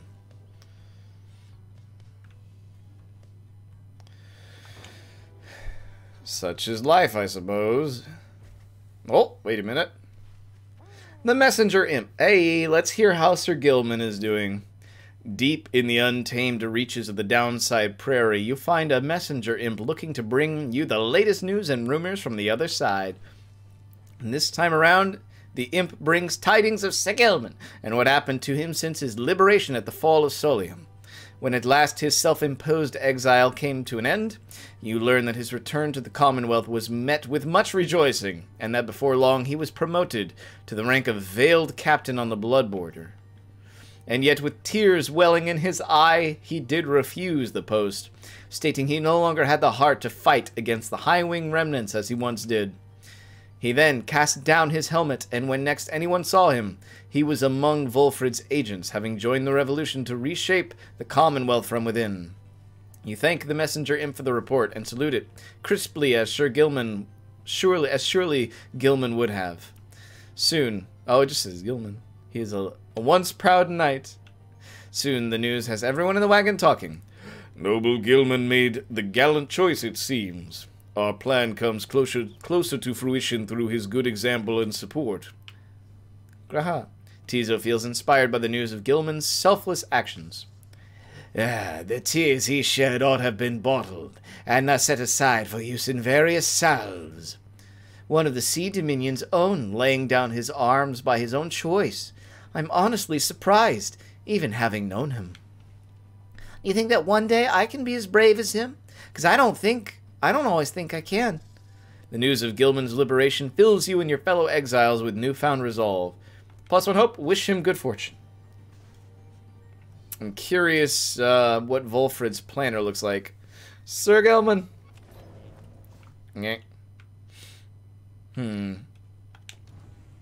need to look at Volfred's planner. Oh, probability of success went up to 70 now. Okay, so now that we've heard back from Sir Gilman, we have one last chance at this. Oh. The fucking xylophone. Xylobones? Would that we could all become musical instruments ere our bones turn to dust. A keepsake from the Jomur Valley.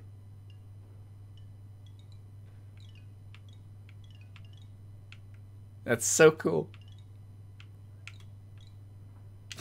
Okay, sure. I don't know why that's there, but whatever. Slug market. Hey guys, I know what you were thinking. Maybe I should have a sale or something here sometime. But then again, my prices are as low as they go, so I don't think I can. I just can't do it, guys. Fortified star serum. What did I just get? Oh, I got this thing. Okay. And I still have this potion, the sun serum, which I need to give somebody.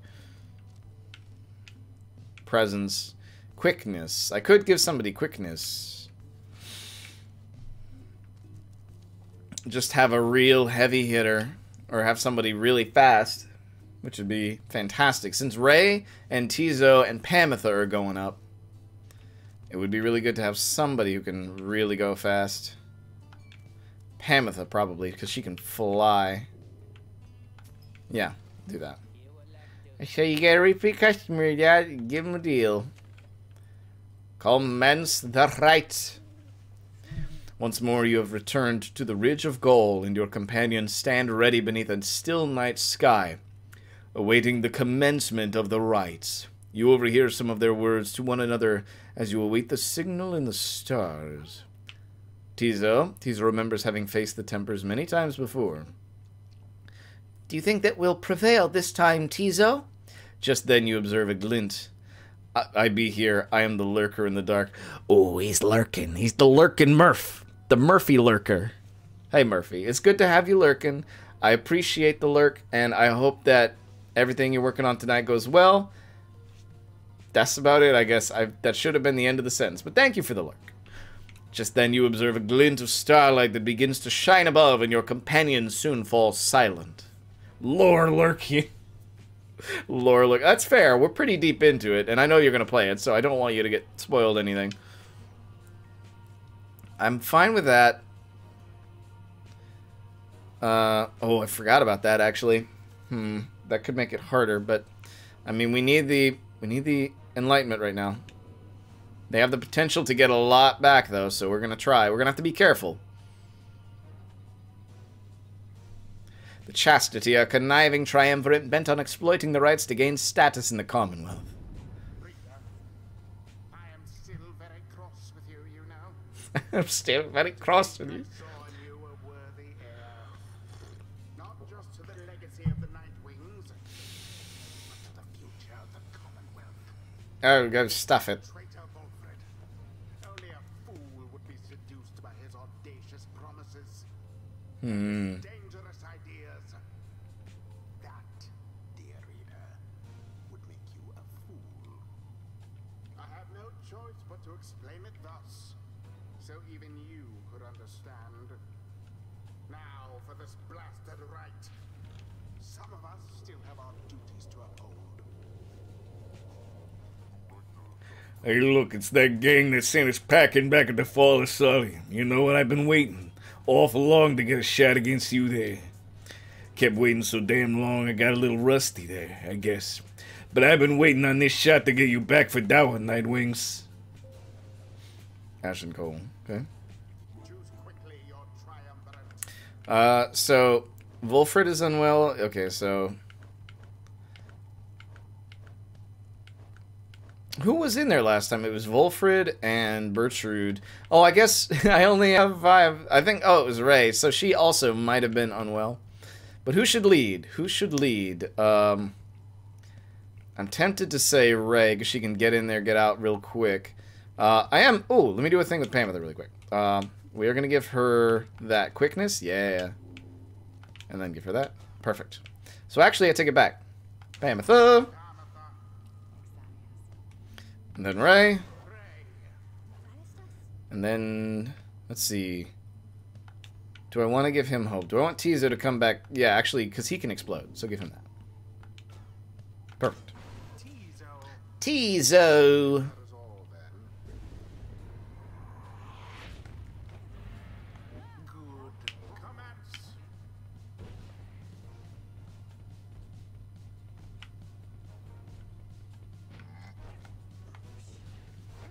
Nice. Pyre is the first to falter.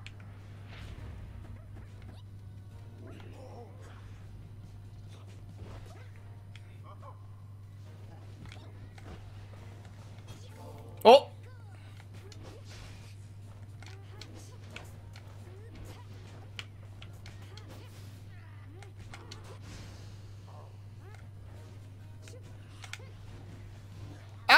Woo! That was close. That was close. Let's see you Nightwings keep this up. Nice. There we go. Okay.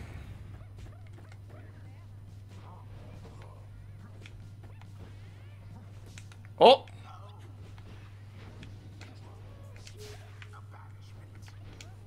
Oh!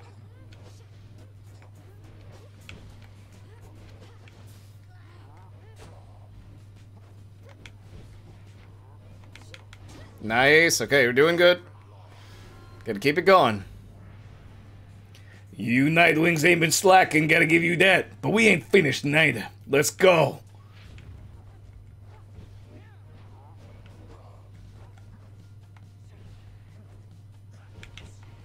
Whoop! Nice. Okay. That quickness on Pamela was definitely the thing we needed. Ah, Tizo!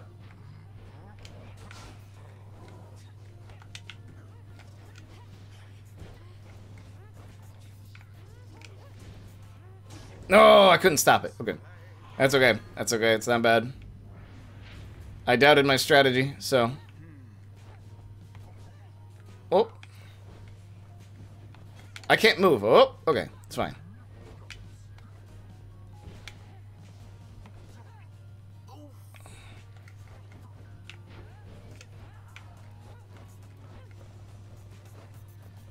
That one almost got through.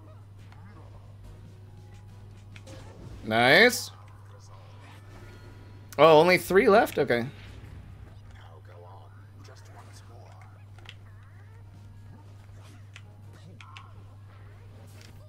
Oh.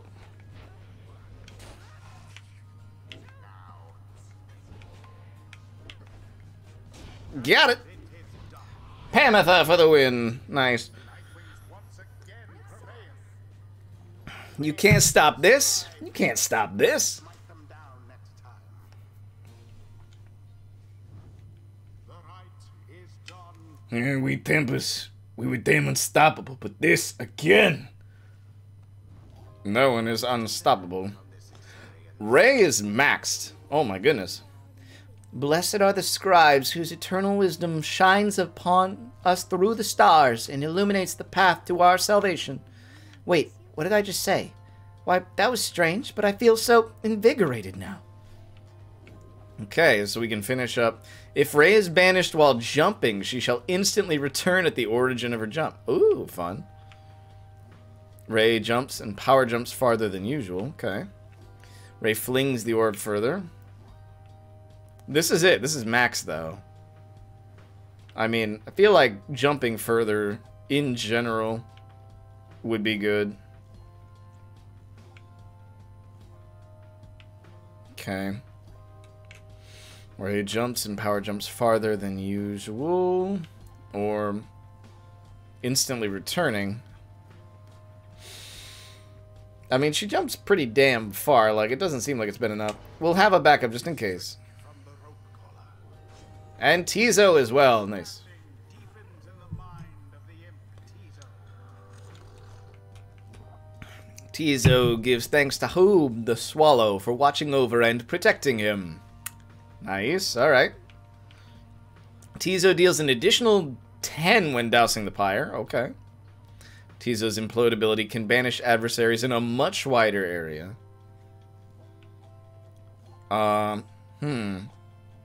Which, if his hope is high enough, could actually be really good.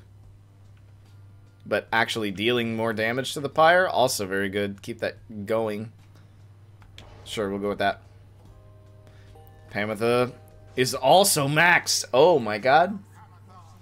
I used to soar above the mountains with the high wing remnants, and we would see the Commonwealth shining down on the horizon. It enraged us, the mere sight of it. I can fly free no longer, yet that anger, I don't feel it anymore. Oh. How is it that I can't... Oh, I already have that. Oh, okay. After saluting, Pamela instantly switches places. Pamela moves faster than usual. Winged Fury. I've never once saluted, so... Praise be to Saint Triesta. Okay. Now take your sordid business someplace else. Okay. That one went pretty smoothly, all things considered, so... There proves little time for rest at the Black Wagon after your fellow exiles bested the Tempers in a decisive victory. Those afflicted with banishment sickness seem to be doing better at least, and express gratitude to Pamitha Ray and Tizo for their efforts. Just then the lone minstrel appears before you. No words escape his lips. You can guess full well what he has come to indicate to you, and you follow him back out into the darkness. Wait, it can't be time already. Stars above seem to be few and fading, yet one still shines defiant. The path to free... No way! Already? I mean...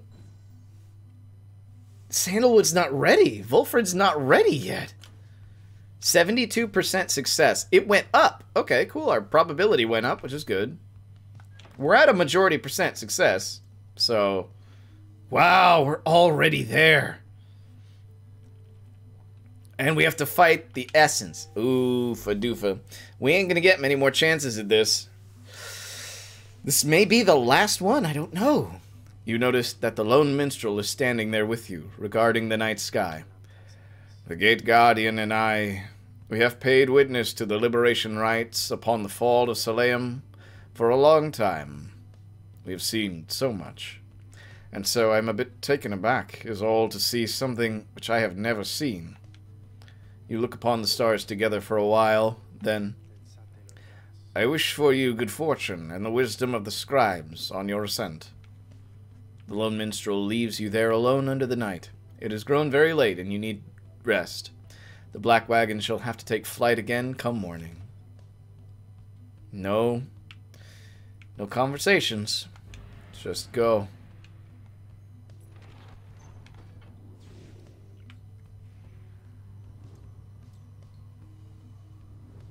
The music didn't change. That's ominous.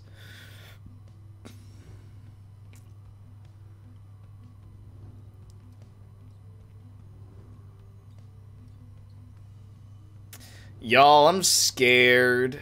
I am afeared. Since Ray shall gain favor. So now who goes back, though?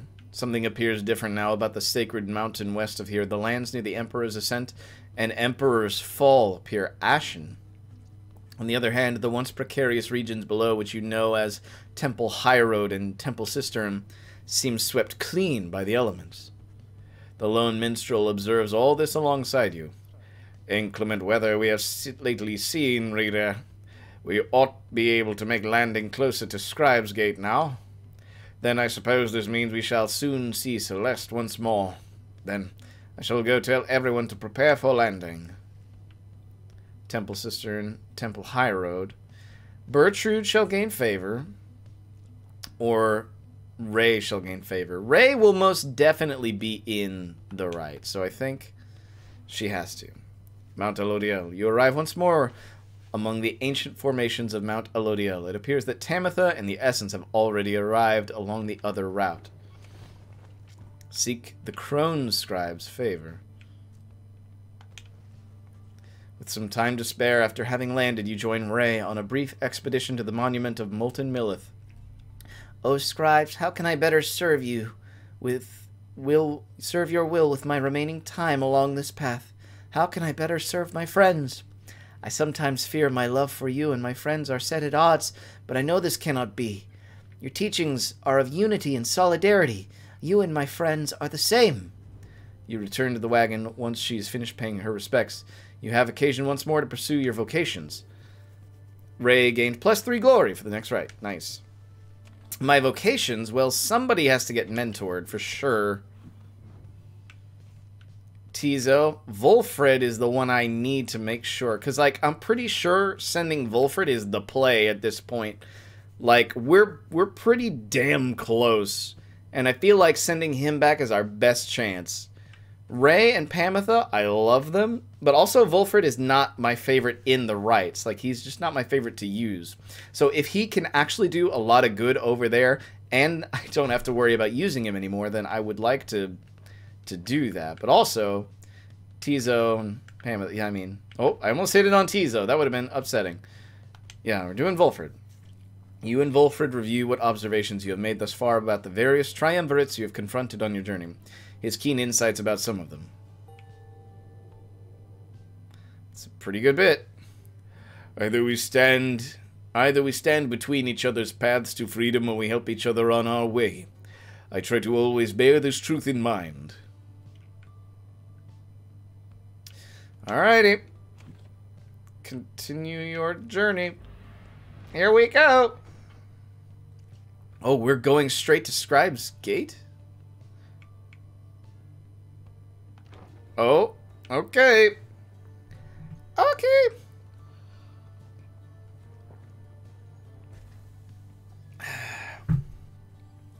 Again, you stand before Scribe's Gate, where the Gate Guardian regards you all, above an archway carved from stone. Ah, my nose. The exiles of the Nightwings, you must know by now that once the stars no longer shine, the rites shall cease. For now, step forth. Oh. What is oh? I'm scared. Except for you, Tariq. You stay right there. Up. Greetings, Celeste. The Nightwings are prepared, and as for me, you shall not blaspheme under the gate again. Do we understand each other, Tariq? Aye, Celeste. I apologize for my behavior before. I shall adhere more strictly to my duties. Be sure of it.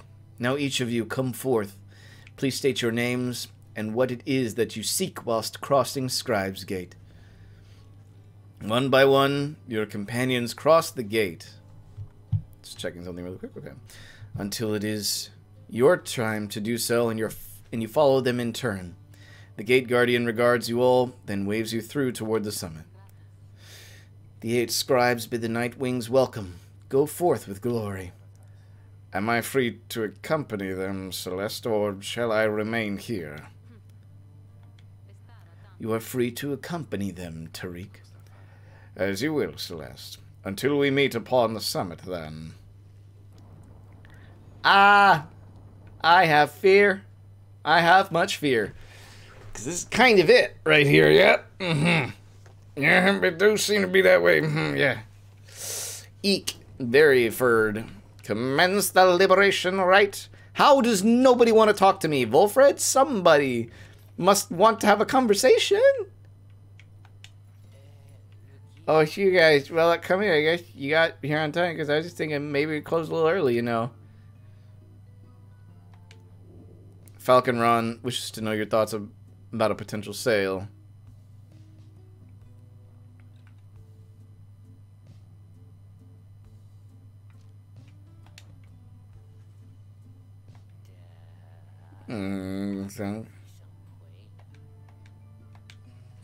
Okay. What is that? Shooting star. The bearer can banish adversaries by flinging the orb into them. Oh my god. That's so good. Hope. Presence. Presence might also be good. What are they? 32, 38, 37. I can't afford very much, but at this point, I mean, we'll go ahead and take that just in case.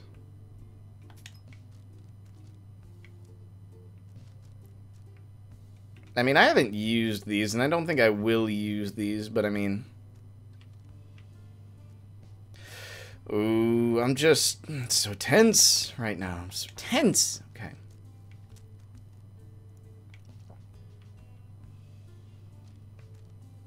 Right lights. I might actually use that just in case, because I refuse to lose this after being banished by an adversary. It's a chance to return. That's for Ray. That's okay. Hey, guys. Foraged findings. Okay, here we go. Liberation Rite. Number 2 for the evening. Once more, the time has come for the Liberation Rite. where one among you can go free if you prevail. Freedom is likewise at stake for your adversaries, the Essence. As your companions gather under the fall, awaiting the commencement of the vital rite, the lone minstrel finds you and regards you in his calm fashion. Night is falling. These moments prior to each commencement, I must admit, they give me pause, knowing so much is at stake during the trial that is to come. Tell me something, would you, reader, to ease the waiting for us both. I have traveled far and wide, even beyond these lands. However, the Commonwealth I know only through word and song. Sometimes think on what life would be like out there. If you were not ensnared within this place and free to roam your country, what would you have done with all your days and years rather than striving here under the stars? What would you have done with yourself in the Commonwealth? Tended the land, sailed the seas, retired to the outskirts, fought for freedom. You would have tended the land, sailed the seas,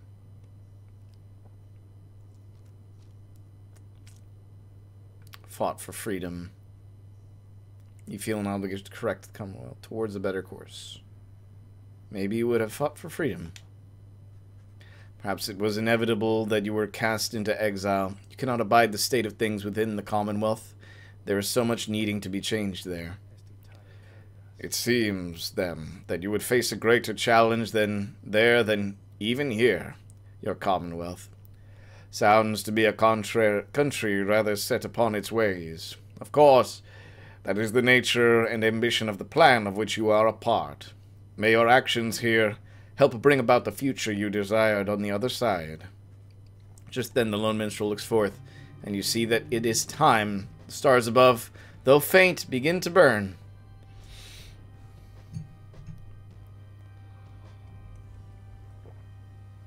Yeah, as always, I'm not giving these fuckers any quarter.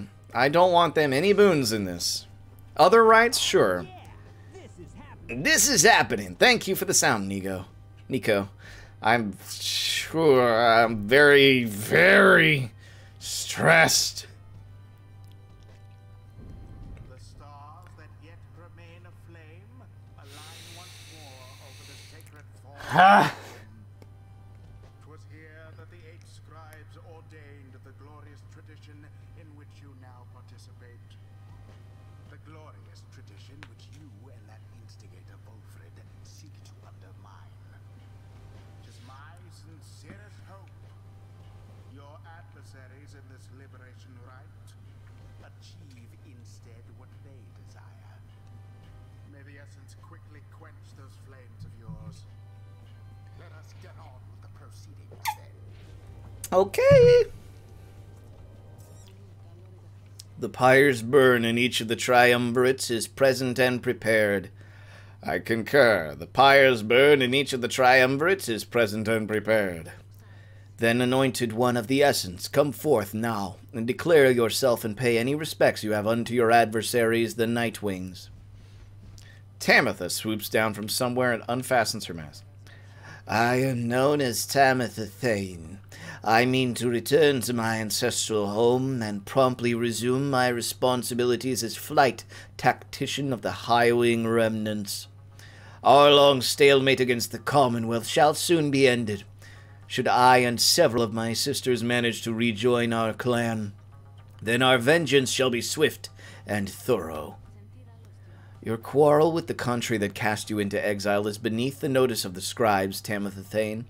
Here you shall be judged under the stars. My quarrel with the Commonwealth is all that gave me and my sisters strength enough to reach this point. The scribes ought well take heed of how my people suffer. We are not weaklings any more like your Triestatitis. Oh, that's blasphemy here. We shall not fall in line with flightless fools in their naked attempts to subsume our heritage, our culture. Speak not again thus of the saint, or you shall be expelled, Tamitha Thane. Tamitha scoffs, then turns her attention toward your side. And Nightwings, as for you, the fury we shall imminently show is nothing in comparison to the hatred growing for your Commonwealth in the mountains on the other side. She signals to her sisters to ready themselves. Seek your freedom. You seek your freedom, but there shall be nothing save for devastation should you manage to return. Eek. Ashen Coal? Okay. Night Wings, on whose behalf shall you conduct this liberation rite? Choose quickly. May you heed your heart in making your choice, reader. I trust you are prepared to play the hymns with me, Tariq. Tamitha woke up and chose violence. She did. Always, Celeste. Whom do you endeavor to return? Volfred is viable. So is it time? Is it time to send Volfred back? I'm very, like, that's my play here. Honestly, that would be my play, is to send him back. And anyone who would be left here, as much as I want to get Ray and Pamela out of here, I don't think Bertrude was ever that intent on leaving. And Tizo is, like, from here. He's pretty comfortable, I think. So, I don't know. Volfred, I think, yes. It's time for Volfred to return. Okay. Just need a little reassurance sometimes.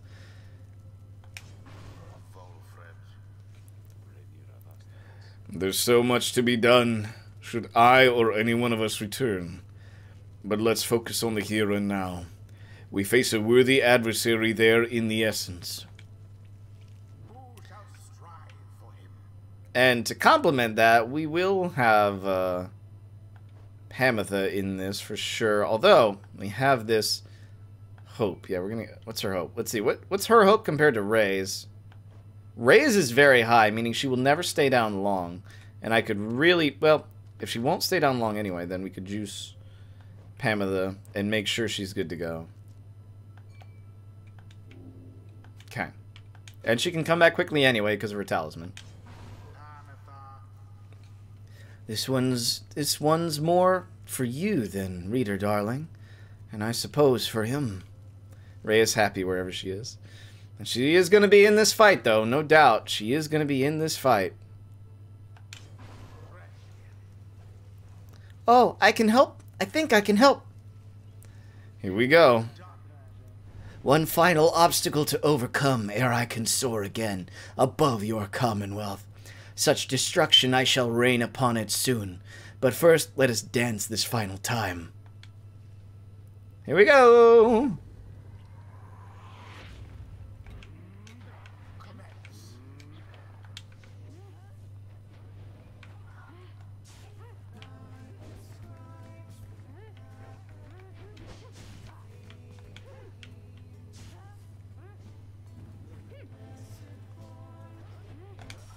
Shit.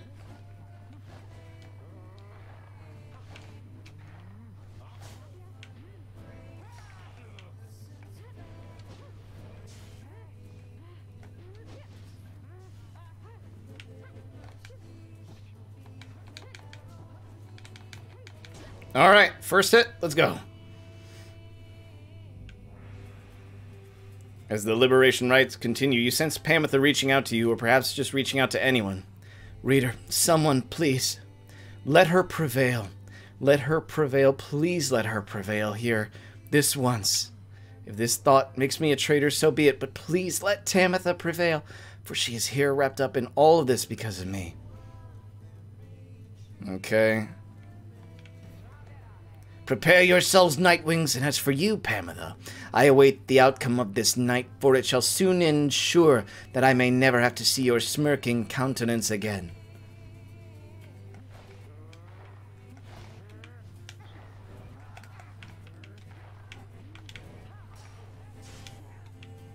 Oh, did we all just get banished? What just happened?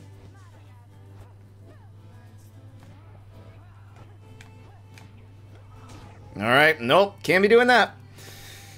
It's okay.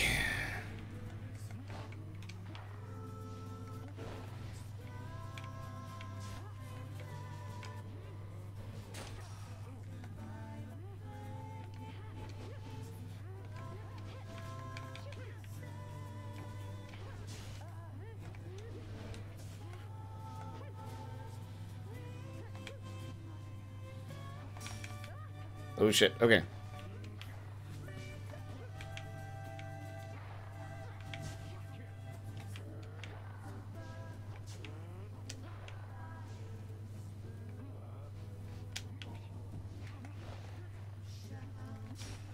Oh, didn't mean to do that. It's okay.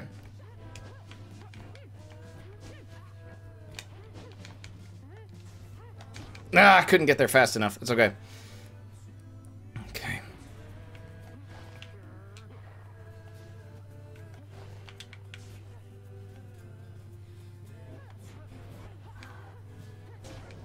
Nope. I cannot be letting anyone win this. Hark now, my sisters, damn what the book says.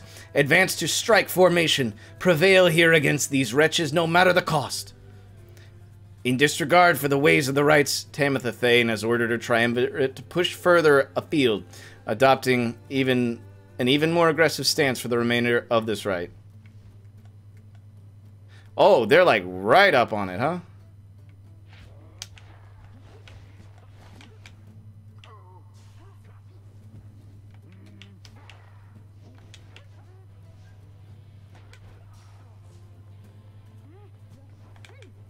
Got it. Okay.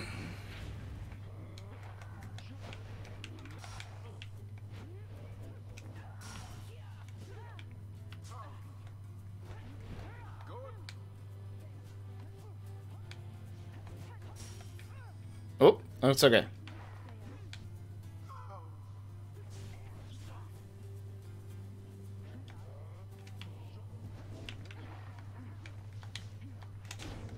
Shit.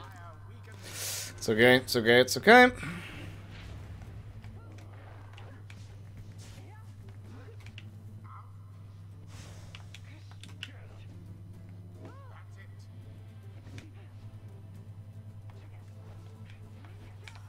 Shit, okay.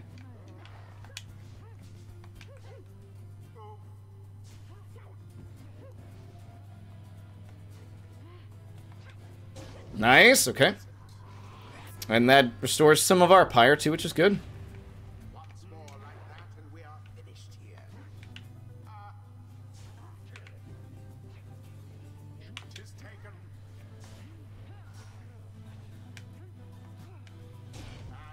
And there All right, we did it. the Night Wings proved their worth. All right. Adversaries they defeated utterly. That was probably one of the easier rites that we've had to do, but Ends the liberation rite. okay. The scribes have chosen. I didn't see any other point in stalling Volfred's return, so shall be free. Absolved of all misdeeds, return to glory in the Commonwealth. His adversary and all others shall remain to carry out Their rightful sentences. Damn you for this, Pamitha. All of this because of you. I was not about to let her win, though. That was never an option. Sorry, Pamitha. It's just not in the cards. I am indebted to you all. Words fail me, but I shall try and force a few, as now I haven't long. The plan of which we're all a part, it cannot, by its nature, be dependent upon any given individual, and that includes myself. We each face doubt from time to time, and I became quite certain I would never see the Commonwealth again, the stars fading and all. That outcome would have been acceptable to me, provided that our plan prevailed.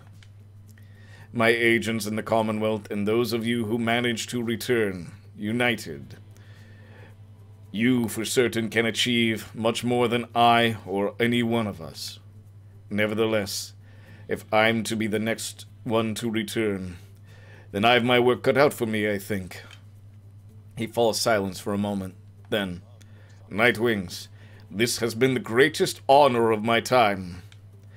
I'd now take leave of you to do my very utmost to ensure the sacrifices you have made for me, our nation, all of us, that those sacrifices shall not be in vain. Then he reaches out to you alone.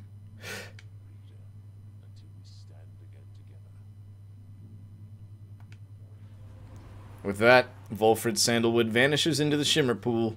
He calls out from within as his journey to return begins. Stand together, all of you. No matter what shall come, I shall see you on the other side.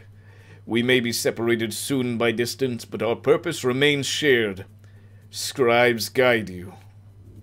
Volfred earned back his freedom. May he return in glory. Godspeed, Volfred Sandalwood. Perhaps the scribes are watching even now. Who? As their glorious tradition draws to a close. Nice. It felt right. Ray cannot rise in rank. Pamela cannot rise in rank. That might be it. I don't know. We'll see. We'll see if we get another round. Your execrable companions someplace else. Well, Pamela, truly, did you get the best of me again? Know that your actions put our sisters on the other side in even greater peril. Not that you care, of course. Yet I am certain that they shall someday prevail, with or without my aid. To think that I was born to share blood of someone such as you. That's mean. That's rude. You do not need a pair of wings in order to be free.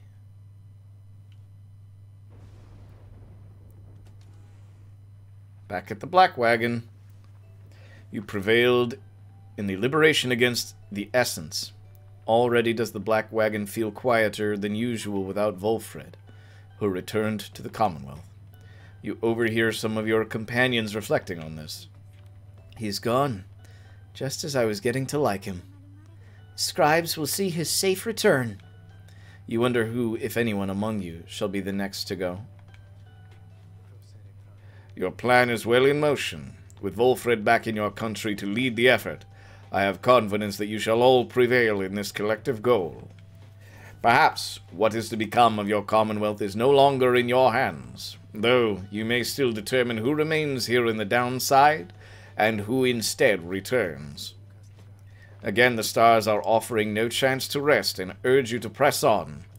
Please see where they would have you go, and I shall go begin our preparations for departure. Oh, nice. We get at least one more round. Okay.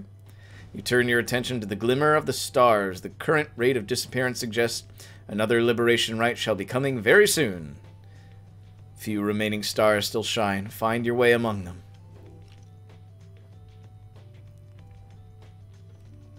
Ha'ub again. Orez. And Kaelmer. So Kaelmer has Pyre Hearts. Orez has the Dissidents. And Ha'ub has the Accusers. I mean, I feel like we could take on the Pyre Hearts. Sir Gilman won't be here to relish it, but we could probably take him. Same with the Dissidents. Ruki's gone now, so... But we also get the good music if we fight the Pyre Hearts, so we'll go ahead and do the Pyre Hearts. I feel pretty good about it. We've beaten them before. They might be tough, but we'll be alright. Now the stars bid you to return to the Isle of Kaelmer, where you stand against the Pyre Hearts once again. Your adversary, Sir Deluge, likely knows the cycle of the rites is drawing to a close. His last remaining chance to earn the favor of the scribes, and then regain his freedom, likely hinges on the outcome of this next rite. Cycle of the rites is soon to end, the exiles of the downside striving to be free. Your adversaries, your companions, even you yourself, are running out of time. Conversation? With who? Tizo? Tizo, no! Since Volfred disappeared into the Shimmer Pool after the Liberation Rite, Tizo has been in a rather sullen mood. You cannot imagine why. You can imagine why. Apart from the Lone Minstrel, he has known Volfred longer than anyone among you. Just then, the Lone Minstrel joins the both of you. It had to be this way, Tizo. I trust you understand. I know. Tizo indicates he understands, though it does not make him feel less sad right now. I understand, in turn. The little imp runs over to him then. They hold each other tight for a moment. No, Tizo, I'm sorry. Volfred is now in a position to fulfill his plan firsthand. It is an opportunity which he did not expect to have, yet I am certain he shall take. Though I do understand the sense of sorrow at the thought of never seeing him again. Tizo coos plaintively at this. Ah, Tizo! Take heart, Tizo. We may all see each other yet, and if the stars decide we cannot do so in this life, then we shall do it in the next. Is that not so? Tizo manages a smile. That is better. He then turns to you. Thank you kindly, reader. It is not my role or in my nature to play favorites in all this, and yet I must say, it gladdens me that Sandalwood is soon to make his mark again upon your land. Tizo likewise wishes Volfred well in his return and long thereafter. That sounds more like the Tizo whom we know. Now let us see if we might find something to eat at this late hour, Tizo heartily concurs with the lone minstrel's suggested course of action. Begging your leave, reader, sometimes a late-night walk out in the cold is good for Tizo's spirits. Until the morning, we are grateful to you for all that you have done for Volfred. They head out into the dark. Volfred, the one-time leader of the Night Wings. You wonder just what sort of impact someone such as he may have back in the Commonwealth. You know full well his loss among the Night Wings is going to be felt, even as the plan of which you are a part of comes that much closer to fruition. I'm assuming this hasn't up. Oh, probability of success jumped to 82. Yeah, Volfred was kind of important, I think. Continue your journey. At dawn, your companions are prepared to depart. Everyone is silent. Your travels are to take you back to the Isle of Kaelmer, but soon after, the stars shall draw you here again.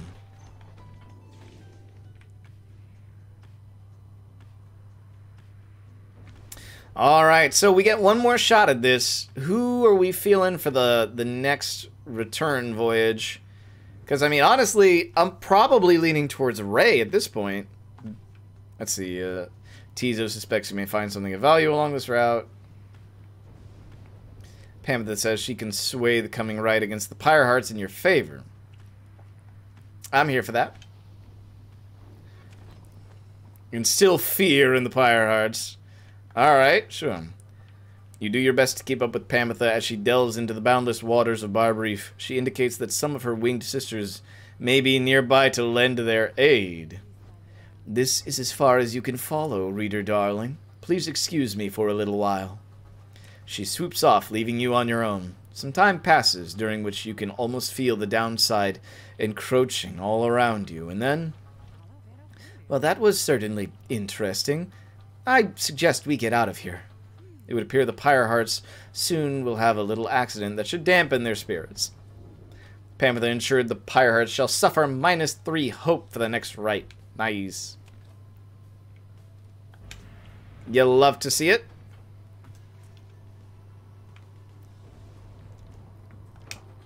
So, Bertrude and Tizo need to be in this for sure.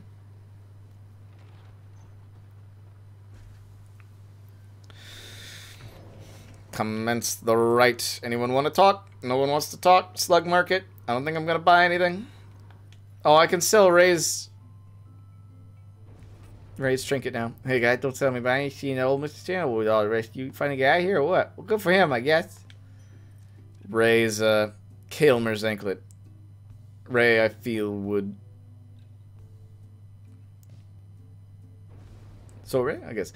Ray Kessler, you know, Ray is not here anymore, so... Proceed. Permanently grants quickness.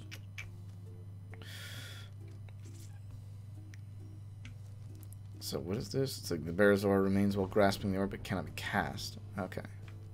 Oh, I understand. So that's...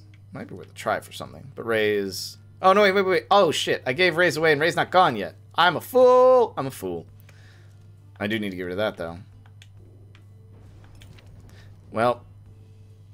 I wasn't using it anyway, I guess. So that's fine. Now we have a lot of money.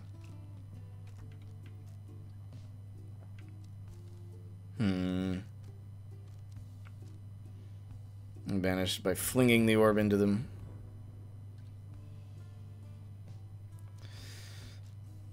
Righteous Flame. Oh, interesting. Okay. What was that other thing? Twilight Shard. Deals when flinging the orb. Okay. Let's see. Protect the percentage. Ah, my keyword. I feel would protect help percentage.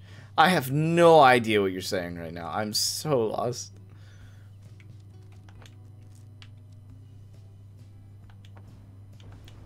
Black Claw cannot be sold. Shite. Alright, fine. I don't really know what else I need to buy then. I mean, presents could be good. I don't know. After getting banished, the bear returns in a burst that draws in. After getting banished, the bear returns in a burst that draws in nearby adversaries. Interesting. Okay, raises range. Moves faster. Oh! Oh, that's expensive, though. Could be really good. Then moves faster. That's right. Right, light. So if I get rid of these, because I don't think I would use them for whoever's left. Ray has the Flame Leech, which is really good. Tizo has his thing, which is really good. Pamela has that thing, which is really good. So if anything, one of them could be swapped for that, but I mean... grants +2 to everything at the start of the round. Yeah, I don't think I'm going to use these. Honestly. That, though. And then big spender, and then maybe grants rank +5. 2 and 3s. That's a little less expensive. Do that same trick that we did before just to save a little money. Whoop!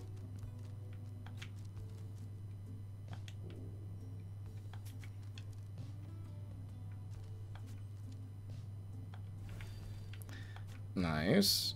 Nice. Okay, you'll love to see it. Oh, yo, what the? Commence the rite. She would help up the percentage of success. Probably her devout nature could definitely be of some boons to the people of the Commonwealth over there. You stand before the bizarre outcroppings of the Isle of Kilmer. The sky darkens, and in the distance you hear the sound of gibbering creatures growing louder. Sound of it is unnerving enough that your fellow exiles remain quiet, their eyes affixed to the stars above. Soon something in the sky above begins to stir.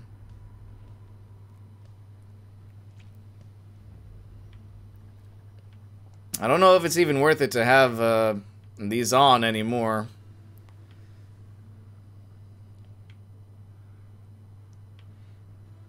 I mean, we could...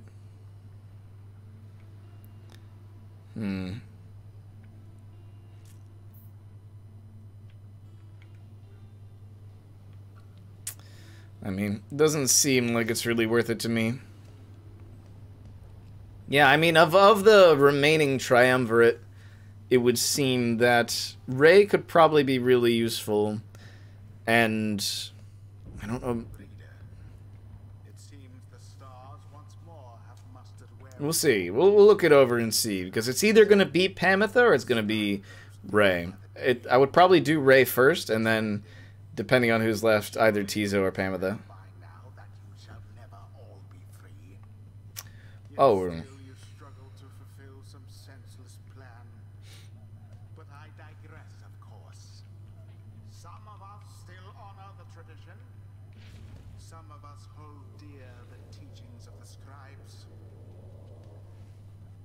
pyres on each side are burning bright from across the field. You observe the leader of the Pyre Hearts approach and remove his mask. You Nightwings are kind. We never have bent our backs for the likes of you. This knight has no love of your accursed country anyway.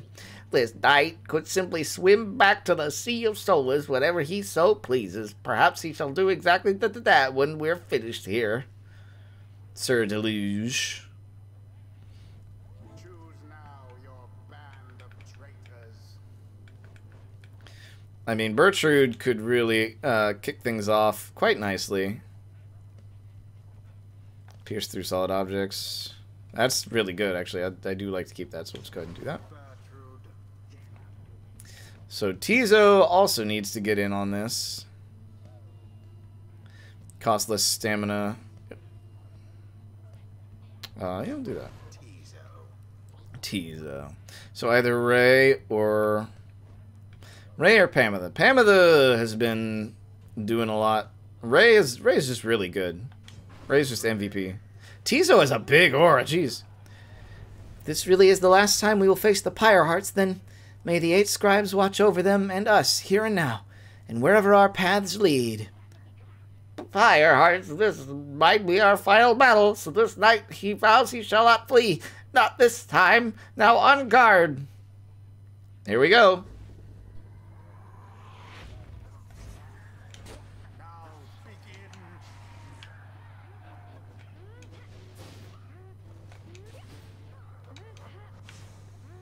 How very sad for the Pyre. Glory to the Night Wings, first of all. Nice.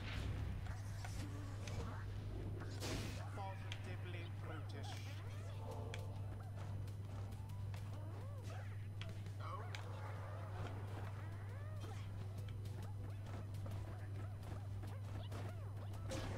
Nice, Tizo.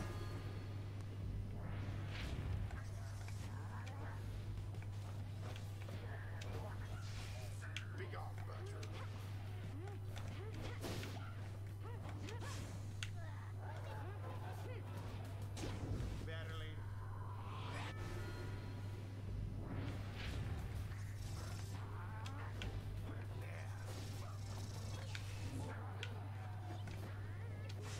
Oh, I don't know why I did that. I fucked up. I forgot I was Tizo, so that was kind of a problem.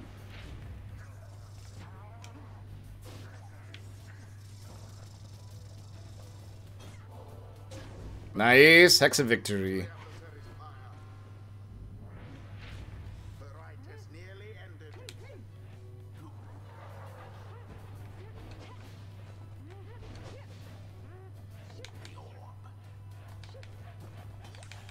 Oh. Wasn't really worth it. I thought Tizo would catch him.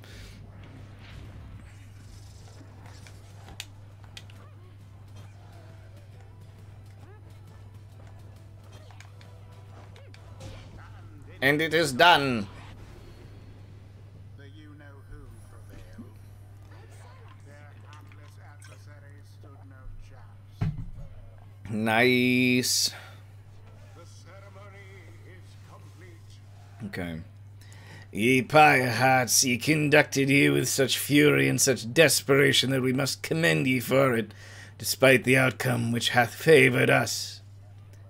Tizo says, Tizo is pleased to have prevailed, though he wishes the Pyre Hearts find their peace. The scribes, I knew they would favor us, I think, although I hope that they show mercy to the Pyre Hearts, too. Pyre Hearts, perhaps we ought to return now to the bottom of the Sea of Soulless. These rites, this night, he thinks that we have learned enough. That's right, learn your place. To teach something of trust. Tizo did pretty good. Bertrude, nice, okay. Now go and wallow in the downside for a while. Alright, we have maybe one more before we get to the Liberation Rite again. Maybe one more, that's a big maybe. Inside the wagon. After triumphing over the Pyre Hearts, Tizo is discussing aspects of the outcome with the others when the lone minstrel seeks you out. Pardon the interruption, reader, though I need to ask a moment of your time while the night is clear enough for you to see. Please, come have a look outside. Perhaps the news of your next destination may further stir the hearts of your companions. Among the stars... What stars yet remain shining in the night? One of them now burns as bright as you have ever seen. Already? What? It was one right. It was one. Okay. Here we go, I guess. Okay. Jeez. Cycle turns even more quickly now, until such a time as it shall shudder to a halt. He makes a sound then, almost like a laugh. I forget myself, reader. I should not say such things.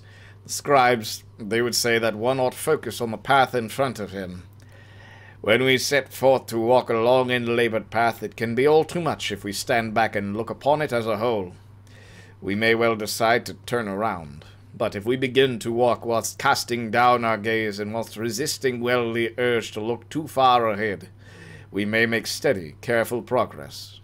Soon enough we may arrive where we endeavoured.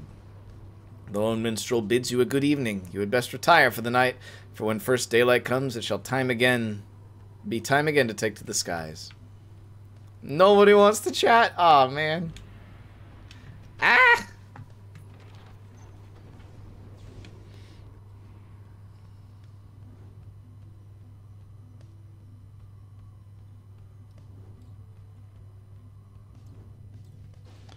Here we are. Oh, what? Oh, hello? Your wagon reels from the impact of some sort of massive object slamming into it mid-flight. False Nightwings. Oralek calls down to all of you from atop his wagon. Again you seek to climb that cursed mountain beneath us. Again you seek to take my rightful place. I should send you crashing down to it that you might fall as I have. He stares down at all of you. But I shall not. Rather we shall meet upon the summit, ere the last cycle of the rites is ended. Until then. Hello? Since Tizo shall gain favor. Since Bertrude shall gain favor. I'm gonna do Tizo. Mount Elodiel. You make landing on the sacred Mount Elodiel after your encounter with Oralek. Oralek spoke the truth. He has a right to gain the summit. When the time comes, Celeste shall deem him worthy and shall let him pass. While he has transgressed against the rites, he has also already been anointed and prevailed. Nothing is written in the book on this, and liberty ought already be his. For the time, it seems that he has not yet traveled to the summit. Perhaps he is still making preparations with his fellow exiles. When exactly Oralek intends to make good on his promise, he did not make clear. For now you are to confront Barker and the dissidents upon the summit, but first you may prepare. Seek the worm scribe's favor. Late that afternoon you accompany Tizo through the quiet solitude of the temple cistern to the monument of Under King Ores. Hello again, old friend. I know that you and all the scribes are watching over me and all of us, and I am grateful to you. Your ancient rites are ending soon. I promise you, my friends, and I will make the most of our last 2 chances here. 2? He knows there's 2? You return to the wagon after he has finished paying his respects. The summit awaits, but first there is time to continue practicing your vocations. Accept the blessing. You could mentor either Tizo or Bertrude and make sure that they're good to go. Oh, also we have a conversation. With Tizo, no less. You observe Tizo rummaging about the black wagon as though in search of something. He notices you there and rushes up to greet you.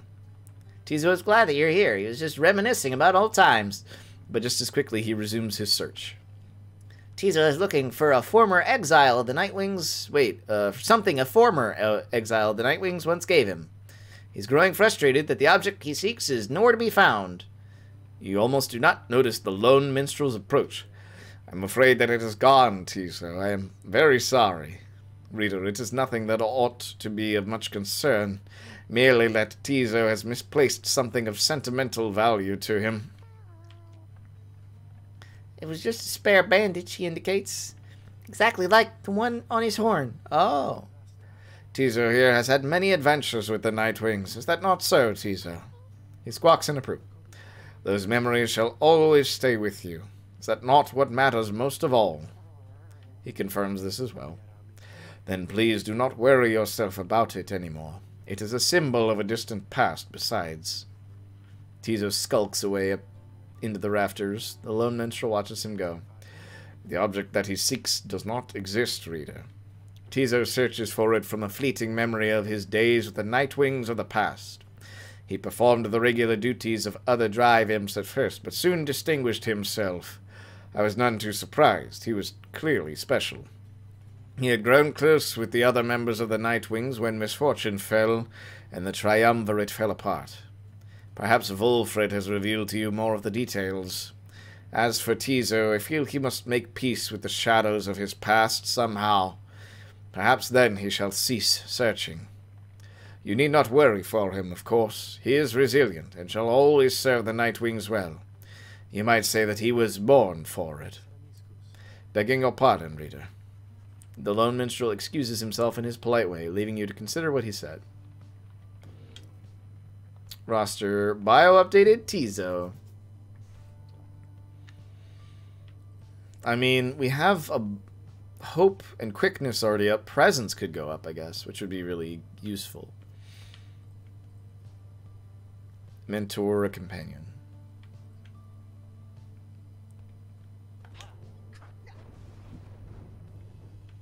Tizo. Or Bertrude. Probably Tizo. Yeah, Bertrude's pretty close. Go ahead and do Tizo. Tizo would be pleased to go over the finer points of the rites with you. You and Tizo go over what you know of the celestial landmarks you have been to, and how their properties impact the Nightwings and the rites. You can tell he knows many of them well by now. Nice. Okay. Tizo rather enjoys the time he gets to spend at each celestial landmark. Continue your journey. I am frightened. Yep, on to Scribe's Gate already. Jeez. Okay. Here in the sheer cliffs of Mount Elodiel, you encounter a messenger imp sent to deliver you the latest news and rumors from the other side. Hey, it's our boy, Wulfred. You learn this imp was personally sent by Wulfred himself to fill you in on all the latest happenings with him since he was liberated at the fall of Solium. On arriving in the Commonwealth, he was taken in with open arms and soon offered a seat among the Justices of Peace. He admits that he was quite taken aback by everything at first, but he, of course, refused, stating his belief that the traditions of the Commonwealth had been corrupted over the many years. Such remarks put him in real danger.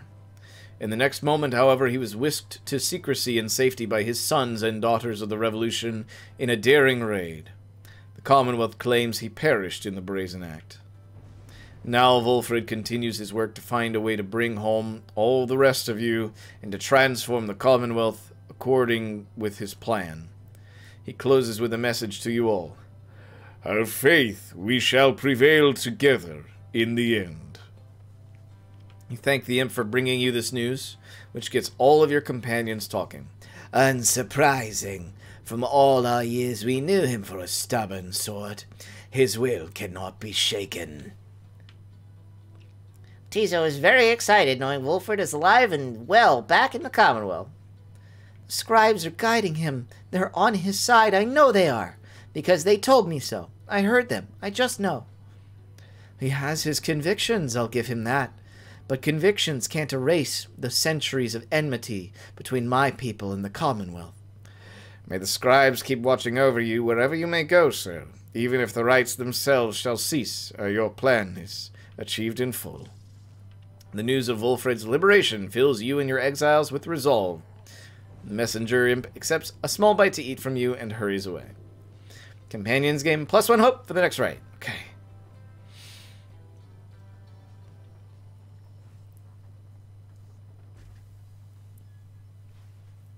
You are returned once more to Scribe's Gate, where the Gate Guardian awaits under a dim sky. The exiles of the Nightwings, and you, Tariq. This is to be one of our final meetings. Greetings, Celeste. The Nightwings are prepared, and afterwards I would have words with you in private, if you please. It seems to me rather late for words now, Tariq, but I shall hear them once your charges cross the gate. Now, all of you come forth. Please state your names and what it is that you seek whilst crossing Scribe's Gate. Once more your companions cross the gate one after another, and once more you follow them. In turn, Celeste regards you all, then waves you through toward the summit. The 8 scribes bid the Nightwings welcome. Go forth with glory. And Tariq? Aye, Celeste. You may rejoin the others in a while. For now I would hear those words of yours. Certainly, Celeste. Everyone, I shall see you shortly. What's he doing? What's that minstrel doing?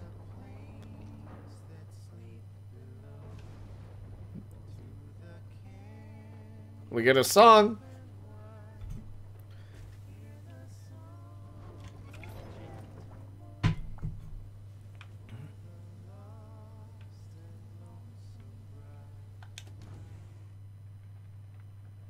I need to see. Volfred's planner only went up to 84%.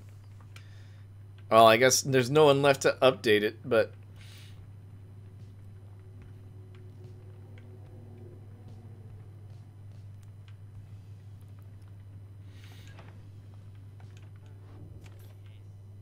Song time.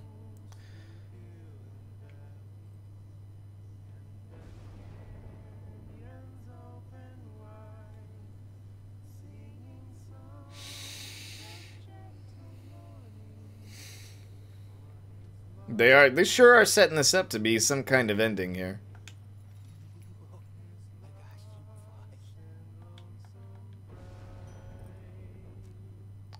Quickness.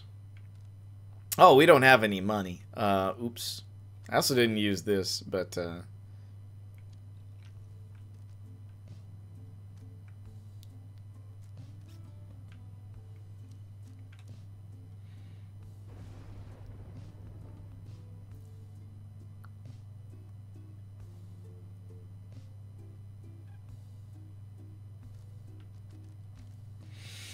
I don't know. We're getting down to it, so anything I can get to aid me would be good. Bright lights. Yeah, I don't think I've used that maybe once, and it hasn't really helped me that much. Gain presence, gain quickness. Quickness is good. It's kind of my favorite thing to give somebody, so...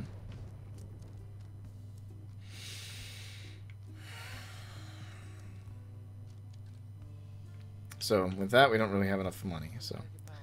See us again, guys. Commence the liberation rite! Time has come again to deliver one of your fellow exiles to a homecoming in the Commonwealth, lest your adversaries, the dissidents, achieve the same instead. The lone minstrel has returned and approaches as you await the signal from the stars. There is something that I wish to ask you, Rita. Something which ordinarily would not be my place to discuss in any detail. You have observed the stars. If you would not mind my asking you in such a direct manner, how many liberation rites are you supposing yet remain? I would guess 2. Because, I mean, after this, we're not going to have any party members left. And Tizo said 2 as well, so 2 remaining, including this one now, would be my guess. Tell him the only logical deduction which you have been able to make based on all of your readings of the stars of late, that there shall be one final liberation right after tonight. I concur with your evaluation, reader, sir. I wish to make certain that you are aware, so that you and the Nightwings may yet make the most of your remaining time together thus. As to what shall happen once the final liberation rite is ended, we soon shall both find out. But lo, it seems that we are called upon once more. Look forth.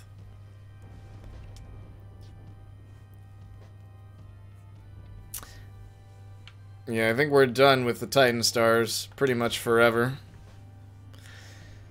Yeah, I think we're sending Ray this time. So... Eek. Each time you manage to liberate a fellow exile, the revolutionary plan's chances of success increase to some extent. I would ask that you think back for just a moment, if you please.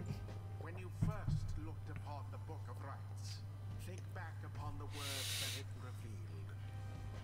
Oblige the voice that tells you more. Oblige the voice that tells you more. Would that the scribes were here among us still. I would not sing your praises to them, rest assured. I trust that you shall savor this occasion. You shan't have to oblige me for much longer. Pyres burn and each of the triumvirates is present and prepared.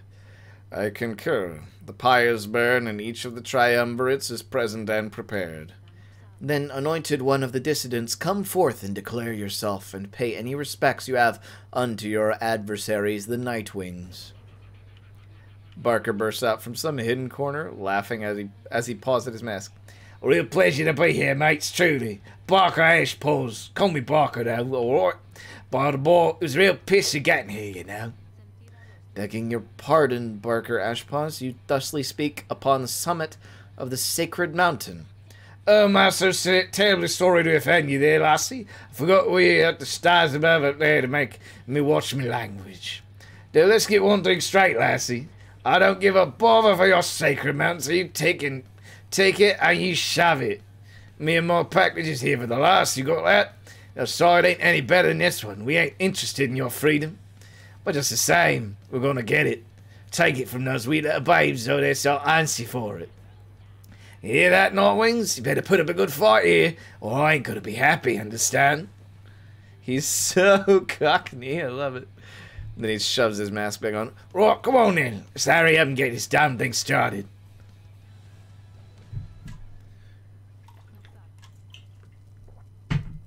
Nightwing's your choice. In whose name shall you conduct this rite?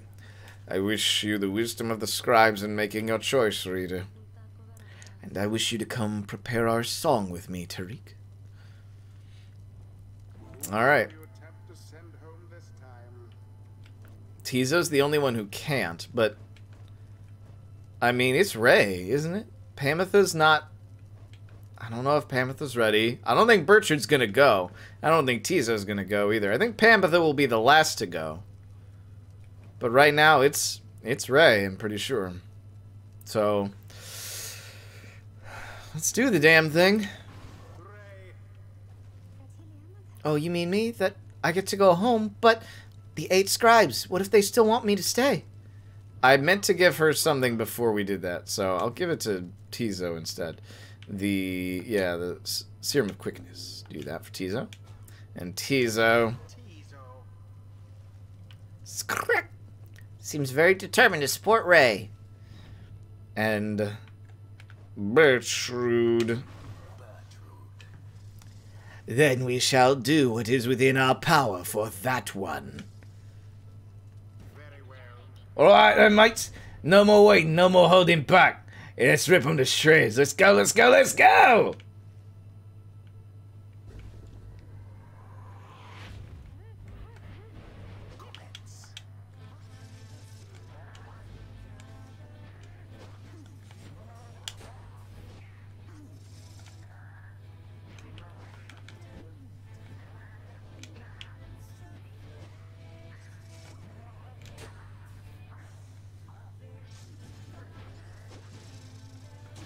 Bertrude!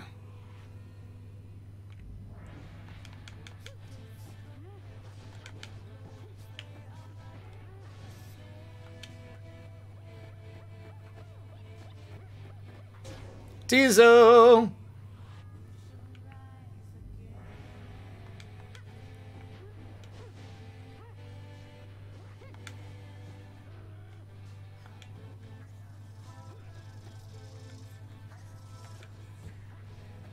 Nice! Hexa victory. Let's go.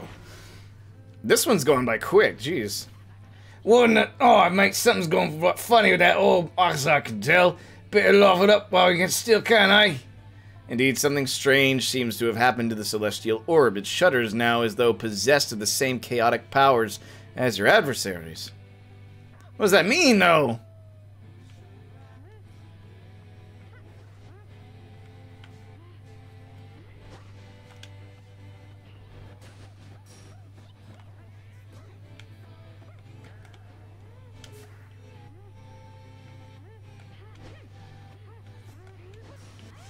Oh!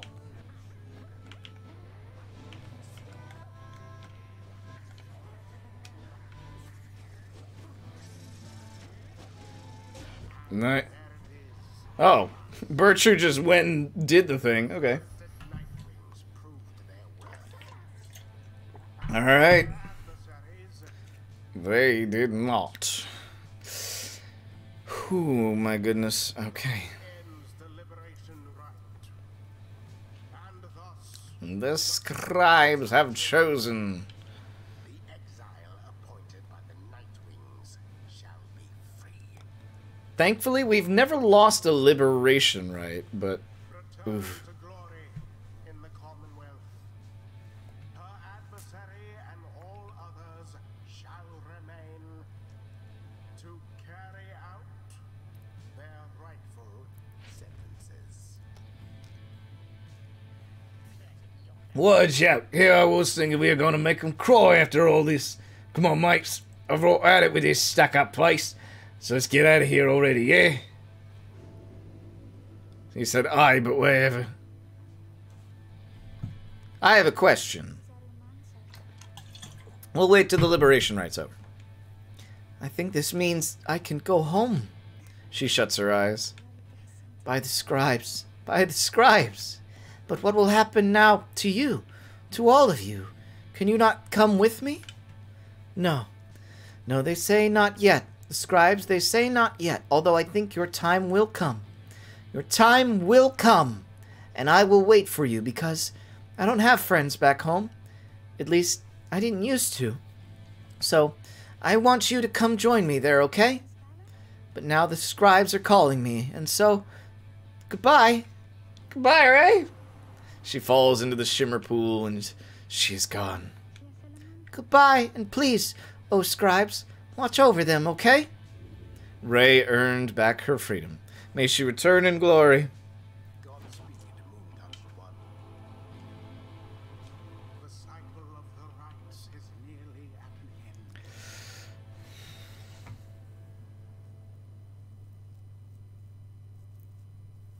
end. Okay. So Tizo will... And Tizo's full now. Any one of them can go. Whoa, Tizo. A hidden power, a terrible unbridled fury seems to have awakened within Tizo. Oh, God. All in all, he seems pretty enthusiastic about it. Okay. Tizo's implode can vanish in a wider radius. Yeah, go ahead and do that one, I guess. Pamitha's already full. Bertrude will gain some. Not a lot, though. But doesn't matter. She has enough to go. We, the Eight, we cannot bear the burden of determining your worth. It shall be determined by your peers and by you yourself. Okay. You return to the wagon after having prevailed against the dissidents in the liberation rite. Tizo wishes Ray a safe journey home. Would that we would make good... Would that we make good of all such incidents. You succeeded in liberating Ray, who returned to the Commonwealth in glory. Soon you shall be summoned back to Mount Alodiel for one final liberation rite, and thus one final chance to influence the outcome of your plan. So many events already in motion. Even as you wait for them all to happen as they will, there is still something vital you can do. Now, reader, if you please, I fear the stars have little patience left. You turn back toward the darkness to look upon the last few stars too stubborn to relinquish their light. Scribe's stars yet burn for you atop the sacred mountain. Determine where they lead. The Haub, Gol,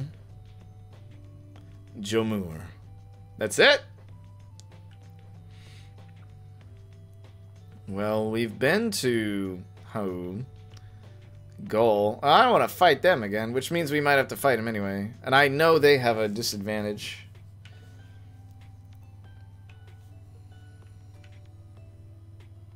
I mean, we could take the Withdrawn pretty easily.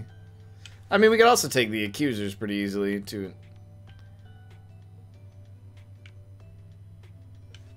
But, I mean, there's a permanent, like, nerf to Udmilde already that we could make full advantage of, but it doesn't... I don't think it matters that much. Depends on who I really want to put in their place. Because whoever I pick, one of the other two will end up seeing in the last.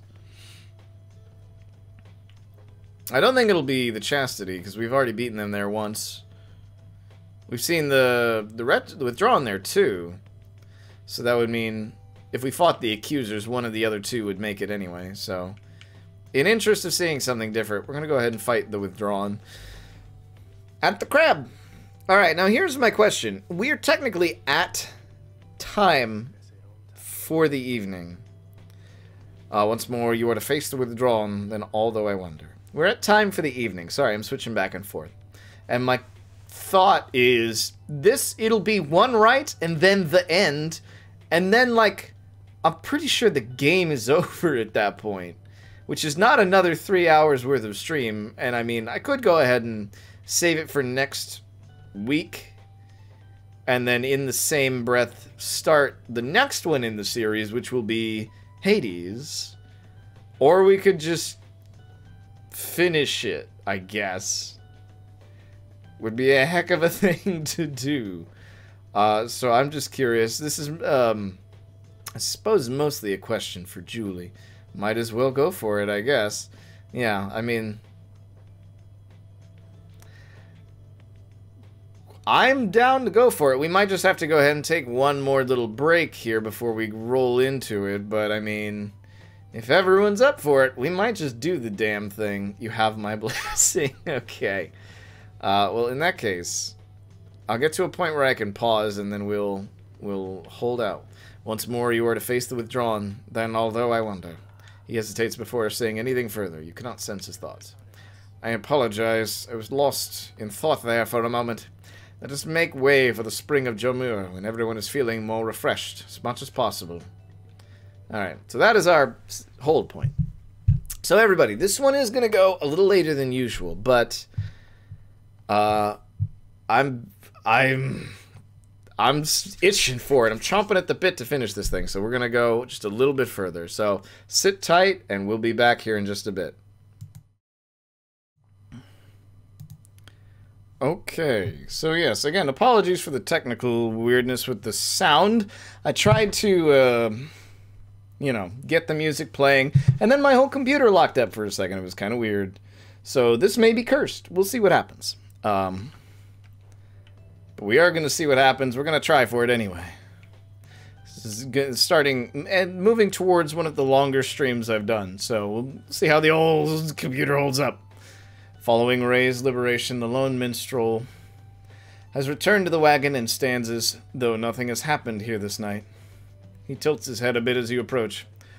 Once more the Night Wings have prevailed in the liberation rite under your mindfulness, reader. A commendable achievement. Surely Ray shall live out her days in gratitude to you and your companions. Perhaps she may now seek Jodariel there in your commonwealth. I should think Jodariel would have liked to witness what took place this night. I trust that together they shall make a formidable difference to the plan which all of you endeavor to achieve. Now for the time, Celeste and I are to return to our respective stations. We all await the next turn of the cycle of the rites. May you prevail once more, when next we traverse Scribe's Gate. Until then, reader, rest well under the stars. He nods and leaves you to recover after a long night.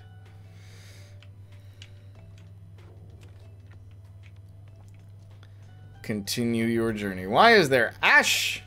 Oh, what is happening? It is daybreak. You are to set forth now for the spring of Jomur for what appears to be the final time. Thereafter you shall return here for one last exile's final chance at liberty. Ha! Okay. Well, the question yet remains, who are we sending? Because, I mean, I was pretty set on Pamitha, but I don't know if actually Pamitha or Tiza would be better to send. Pamitha might actually be more actionable, like once she arrives in the Commonwealth, she might actually be able to do something, but she's never been like a stalwart ally. However, Tizo most definitely is, but I don't think a drive imp is going to have a lot of influence one way or the other, so Richard believes this is the faster route. You should have time to pursue your vocations. Tizo suspects we'll pursue vocations because we can actually do one last thing.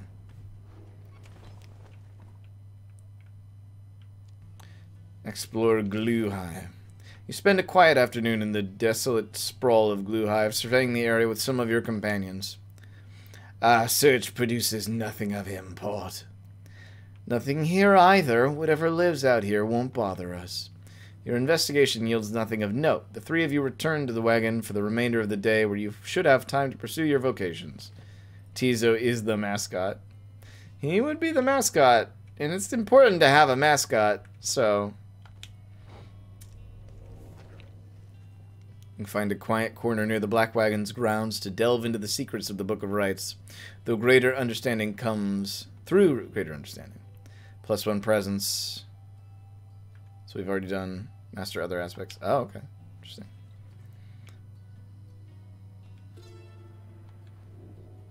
Tenacity. Alright. Yeah, but Pam can get her sisters to side with your cause. That's true! You know, that is a possibility that I had not considered, because it seems like that's going pretty bad all around, but yeah. You right, though. You are right. Spring of Jumur. Here we go. I think I missed most of her story. Well, the problem is she's exiled, and the High Wings are kind of, they're not exactly the most reasonable group, although she was able to convince some of them down here to help us, so maybe you are onto something. Hey guys, that Ray, bro, yeah, I liked her. Yeah, I know, bud. We all liked Ray. We have the Flame Leech. I only have 3 companions, so realistically, I can't use all of these. She still seems pretty torn on what she wants to do. It's true, and I know Tizo would be okay with seeing his friends again, so... I don't know. I'll check the files and see if there's anything that of note in there that would be... Oh, well, I can check the file now, I guess. Let's see. That's actually really good. That's also really good. So if I was going to give this to anybody, I could, give that to her... Then she would... Ooh, that would be really good, actually. Oh, can't be given to harps. I see, that's right, that's right, that's right.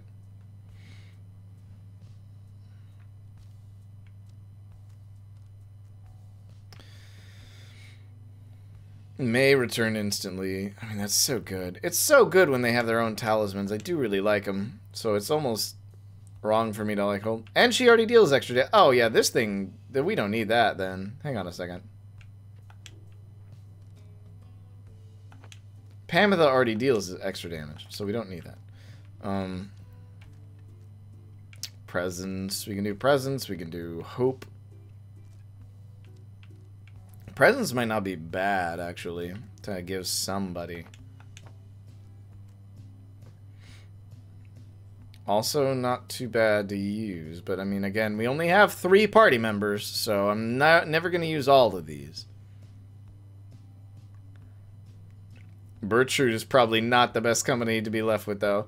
I mean, see, it's either going to be Bertrude and the Reader, and wait a minute, so there's Bertrude, Tizo, and Pamitha. So one of those 3 has to go. It's not going to be Bertrude. So if Pamitha goes, didn't mean to do that. If Pamitha goes, then it's Tizo, the Reader, and Bertrude, which is, yeah, a little awkward. I have a bird and the Lone Minstrel is around, I guess. So, but then if Pamitha stays, then it's Pamitha, the Reader, and Bertrude, and the Lone Minstrel, which actually kind of feels like a more put together group to stay behind. But I don't know. And I don't know if Pamitha has any indication of what she wants, so I'm like, okay. I think she would feel super guilty, though, personally, if she got to go back and her sister didn't. She would be, like, crazy upset about that. If I'm going to speculate, that has the potential to be really good.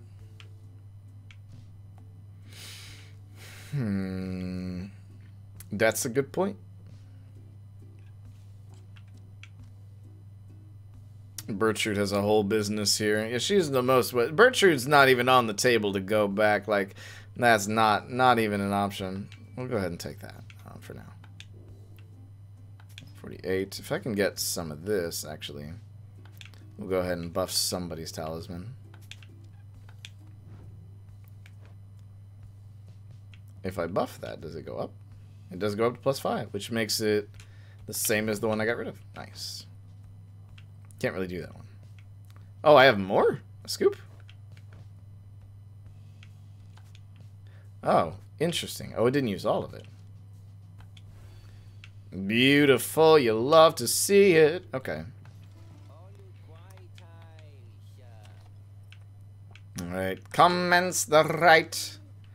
After making all the necessary preparations amid the rocky pathways of the Spring of Jomur, you and your companions await the commencement of the rites. It is quieter even than usual at the onset of such events.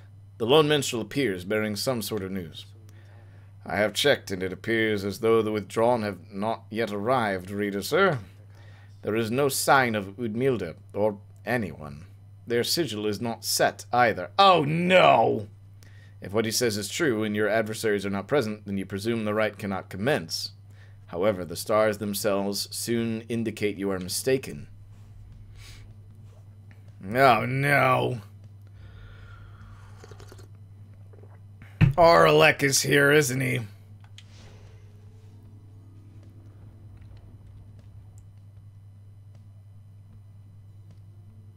You may switch to a different difficulty setting at any time in the options menu. There are difficulty settings? I forgot.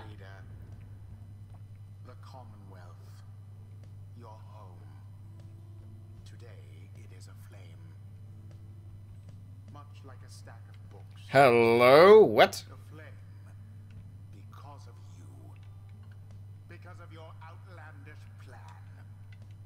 Not that you care. Not that you shall live to see this place again. Your attempts at revolution shan't succeed. Though by all means keep trying. As for myself, I shall enjoy presiding over these remaining rites. The rite is set to commence, but your adversaries, they have failed to show. Tiza wonders if the withdrawn decided not to show, knowing they would not have another chance at the liberation rite.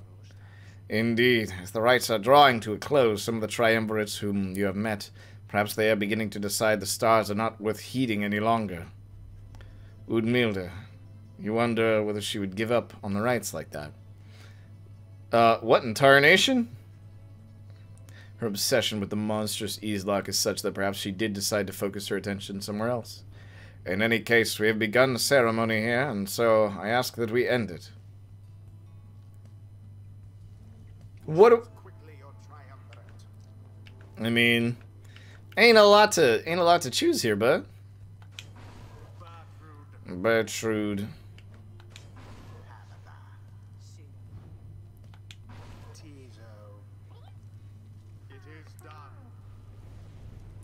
Tizo seems rather melancholy about having to conduct a rite against no adversary.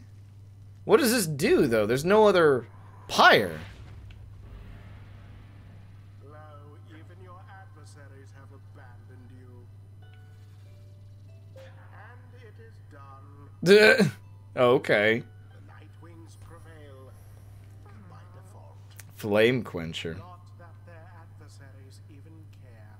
What in the what? This is so weird. Okay. So weird. Time was wasted here. Although our kind, we live for very, very long. Boundless are the teachings of the scribes. So we didn't even get XP because we didn't do anything. Await our next such outing. Yeah, nothing happened. Very confused, but okay. What in tarnation? We go back to the Black Wagon. Nothing happened. No one speaks further of the withdrawn back at the Black Wagon. Everyone is instead preoccupied with the rite that is to come. Last chance, then, is it? If any of us is going to get out of here, it's this time or never. The stars always shine with truth. The ending of the cycle of the rites is now upon us. He looks over to you. Please look forth, reader, sir, and see this for yourself. You may well surmise where we are going next. The others turn to you as well. You turn toward the wagon's door. You know what you shall see out there. Now, however, the time has come to face it. The dim and fading light of the final star pierces through the darkness, demanding your attention, guiding you toward the end point of your path. Look upon it for the last. I'm melancholic. Because this is it, Solium. We're at 91% chance of success, though. Let's go. I mean, yes, let's go. Let's get hyped for this final rite. I didn't even see who it was. I think it was the accusers, but we got this. Your 7th and final liberation rite. Thus shall the cycle of the rites be ended for an age. You sense that if the rites ever shall commence again, it shall not be during your lifetime, or that any of your companions... Time to get serious. Thank you, Julie. Or that any of your companions, even the longest-lived ones. Stars reveal to you one thing more. The adversary whom you shall face be Orlek. The adversary whom you face shall be Orlek. Already he has crossed Scribe's Gate and awaits your arrival. Charge sub-tanks, thank you! The 8 scribes created the Nightwings in their own likeness. Perhaps it is only fitting that the Nightwings should in the end, be forced to face themselves. It is a shame that we should have to confront Orlek in the end. Our goals should never have been at cross purposes. I am surprised that this is what the scribes desire. For now, it may be best that you recover until dawn. Regain your strength as best you can for the coming trial. Rest well, reader. The group disperses as exhaustion sets in. At dawn, you fly to Mount Alodiel to make one final effort to achieve your plan and get somebody home. Time to get serious. But who? Thank you for the sound, Nico. Time to get serious. Okay, I gotta check some things here. We gotta check in. So, Tizo, Pamitha. So let's go ahead and read... Oh, the bios, yeah. She was a Talon ace of the Highwing Remnants. She was more guilt-stricken by this turn than she expected. When she attempted to contact her in exile, she was told that she could seek her firsthand and was exiled in turn. Oh, it's just...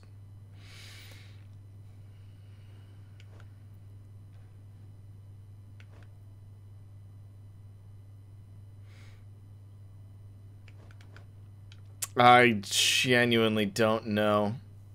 This is one of those instances where, like, I kind of want to look up what happens if either one of them goes back. But here's the thing. Oh. Foolish reader, your so-called friends, you are accomplice to their hateful plot. They are exploiting you. You shall never have your freedom. Oh, ooh, you're right. Pamitha was exiled for trying to end the war, disrupt the war, and failing. She seems like a good fit. That's a fucking good point, though. You're making some good points here. By dawn, you are already up and about. After a troubled slumber, the Black Wagon is prepared for its final voyage to the fall of Soleil. No one speaks. Yeah. She seems like a good fit. As you lift into the skies, the lone minstrel raises his voice, cutting through the somber mood. Reader, a certain olden ballad comes to mind just now. I think it may befit the circumstance. Perhaps it may help to pass the time along our flight. Would you mind it very much if I were to play this song for the Nightwings? By all means. You urged the lone minstrel to play his ballad so that you all might hear it. She would be separated from her sister permanently, though. Yeah, but her chance, if she tears down the system that, like, puts people down here and, like, more people... The whole idea is that we're going to get everybody out either by rebuilding the system or just finding other means of getting people out. So if she is able to do that, that would make more sense even, because that's what Volfred wants to do. He wants to get us all out, even if we all can't participate in the rite. So, in that regard, sending her could still be very useful in achieving that end. So, he begins without another word.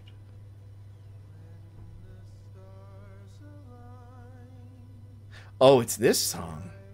Oh. Oh.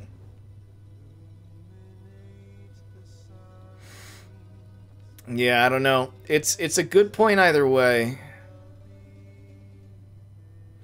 But I'm thinking she would be...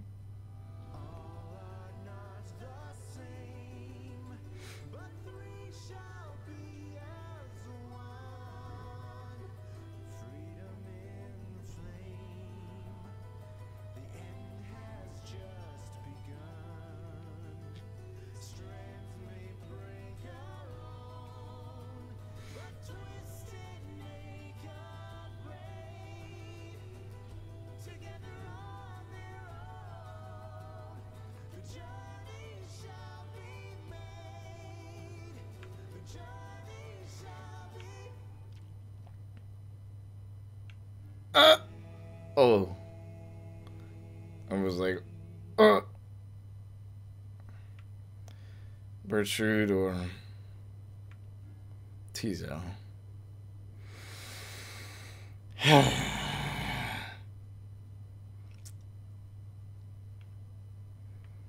I mean, I think if she wants any kind of opportunity to atone, I think sending Pamitha is the move. I think that's where we're at. As much as I like for the lore, I would like to. I can see her staying, but I think that penance doesn't have any forward progression if she stays. So, Tizo. Mount Alodiel. You touch down amid the sublime grandeur of Mount Alodiel to make the pilgrimage to the summit for one last time.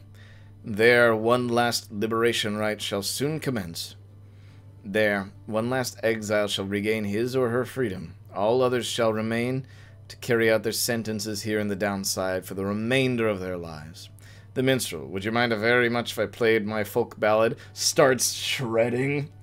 The music in these games is fucking good, everybody. Like, I cannot undersell it. I can't. And in the Commonwealth, the plan of which you are all a part shall either come to fruition or shall be suppressed. Seek the scribe's favor. After having landed, you join Tizo on an expedition to the monument of Jomur Menimane for what is likely to be the final time. Hello again, great-grandfather. I've come to ask a favor of you, if you please. My friends, they wish to all return to freedom. I was hoping you could help them, just this one last time.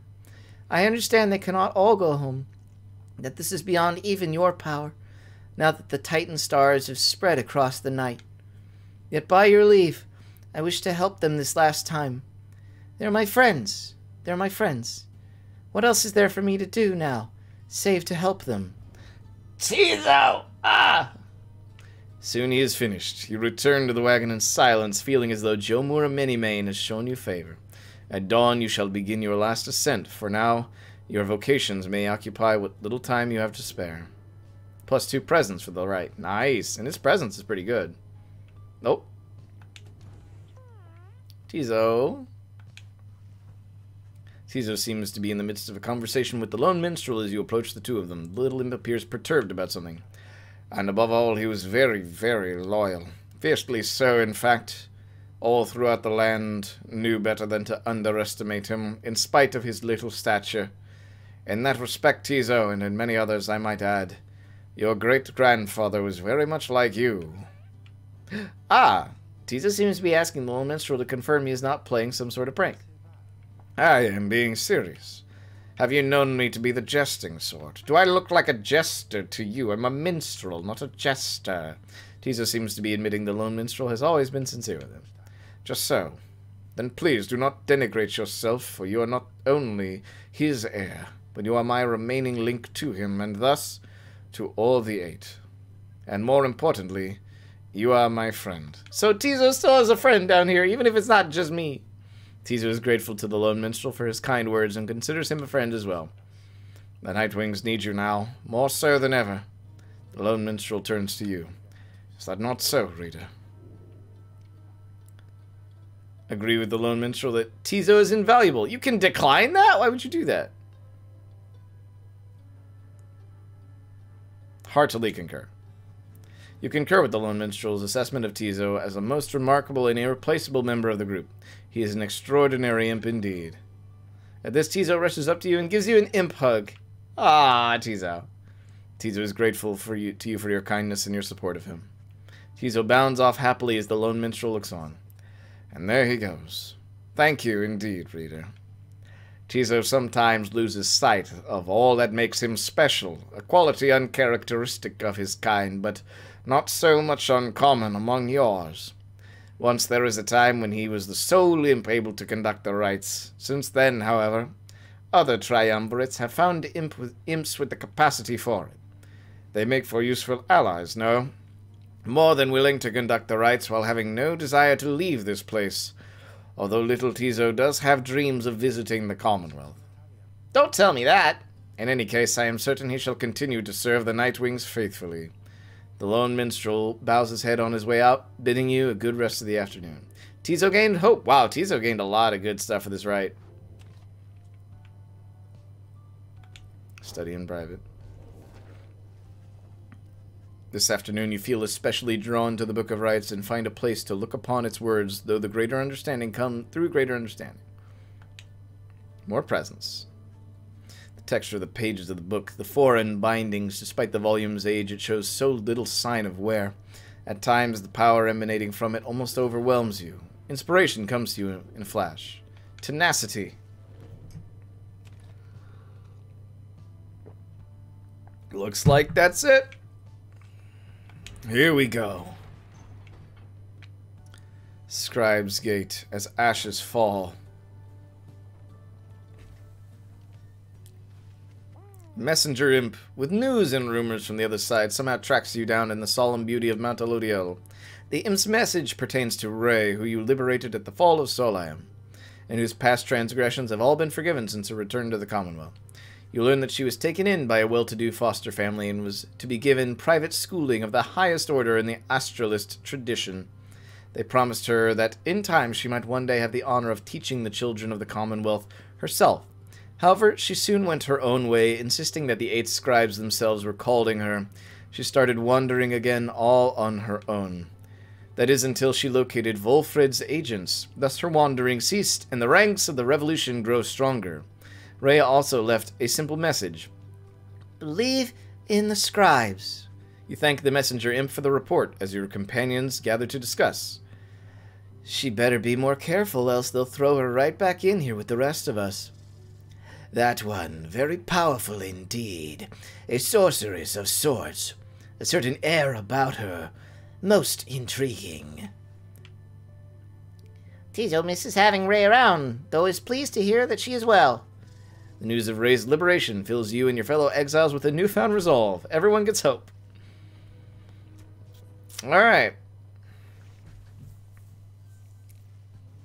Stand before Scribe's Gate. The exiles of the Nightwings, we shall not meet again after the coming rite. Tariq and I, it shall be time we take our rest, I think.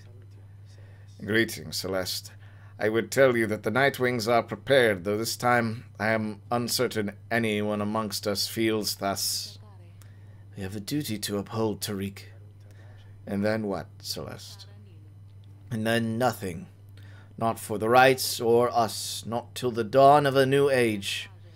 Now, Nightwings, step forward. Please state your names and what it is you seek while crossing Scribe's Gate.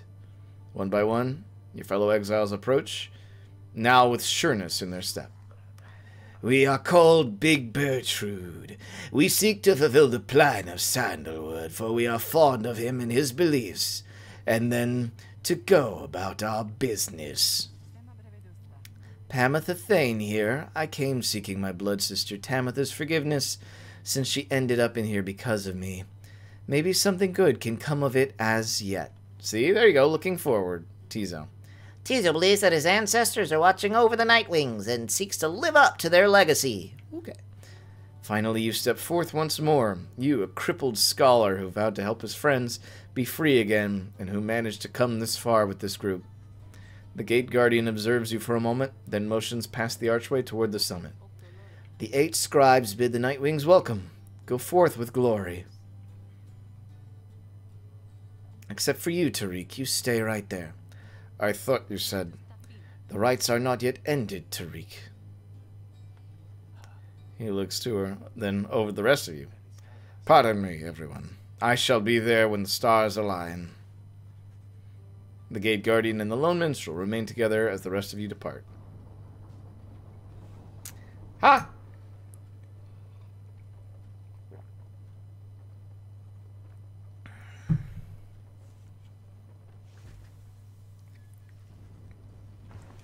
You have gained the summit of Mount Elodiel for the 7th time.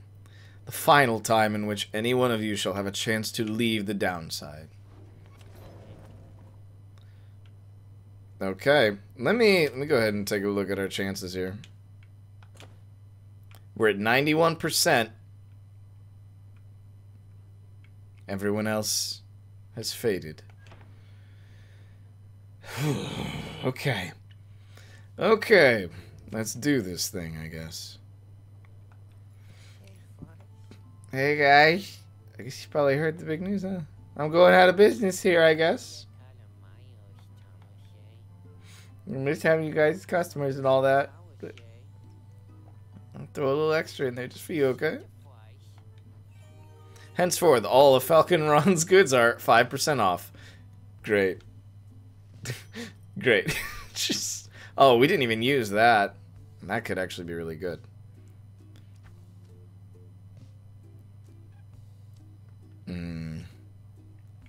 I mean, it seems like the way we've been going is working pretty well, so I don't even know if we have to do anything. We already have a lot of hope, so...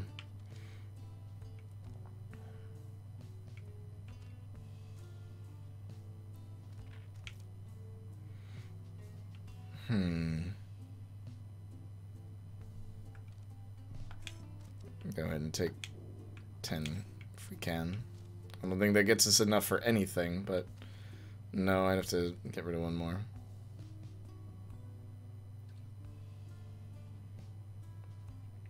It's pretty good.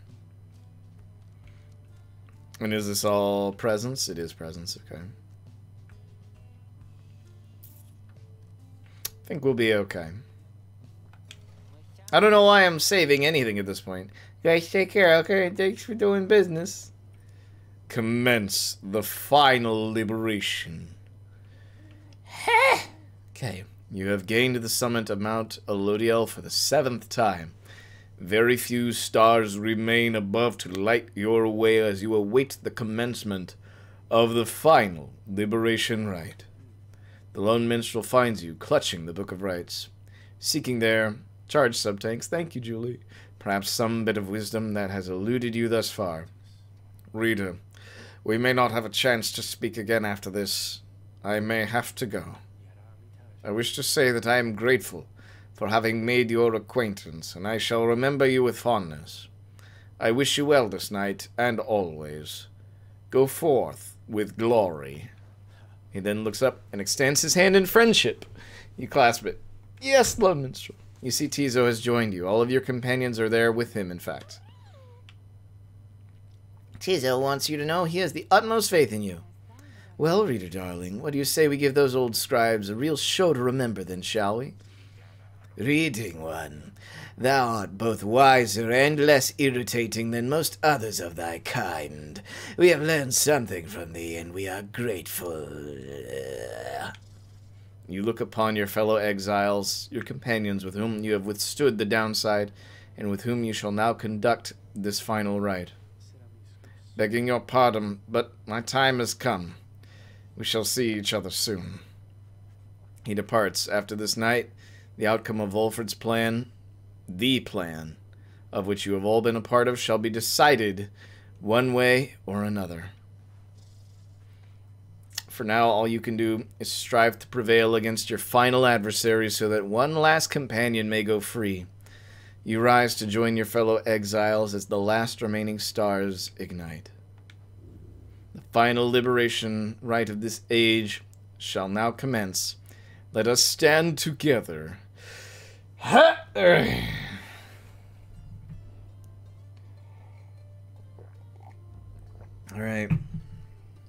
No, I'm not invoking any Titan stars for this. Fuck that noise. Jeez. Invoke all of them. God, I can't even imagine how difficult it would be if you invoked all of them at once. Having come this far, you need but take the final steps. Look, for one last time, upon the fall of Solium, dear reader. Oh, God. Hear me for one last time. For soon, the few remaining stars shall fade away, leaving you stranded there for your remaining days in that forsaken land where you deserve to be. The rabble that you roused here in the Commonwealth shall be put down. The exiles whom you liberated all shall fall in line.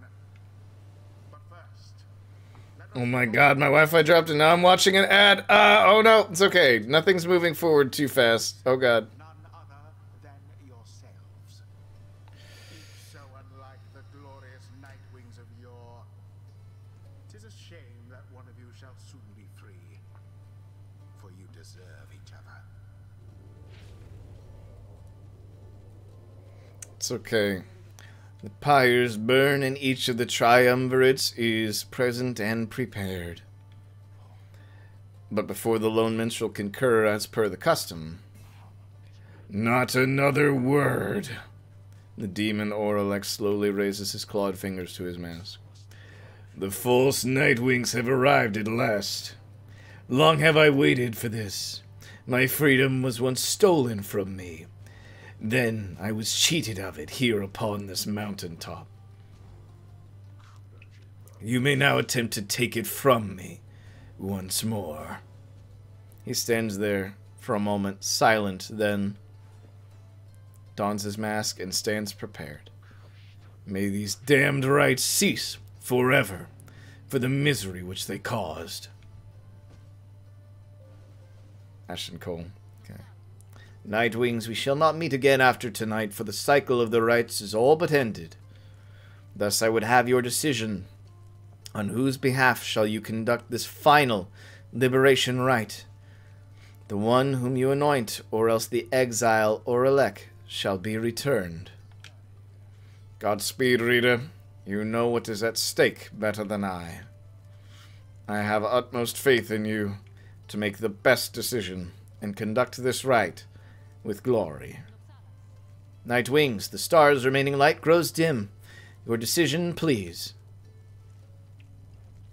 Alright. It is time now to choose who, if anyone among you, shall go free this one last time. The rest of you shall remain in the downside till the end of your days. One by one you meet the gazes of each of your fellow exiles. Tizo. Bertrude. Pamitha. Your fellow exiles, your companions, your friends. Together you have come this far, but now the downside and the rites conspire to tear your group apart and disrupt your plan. Are you prepared to choose this one last time? Yes, for the pressure is too great. For there is no turning back. With but a glance, you reassure your fellow exiles that you know what to do. One final opportunity for salvation. Too bad for the rest of you. Who has the lowest hope? Bertrude? Bertrude won't go down.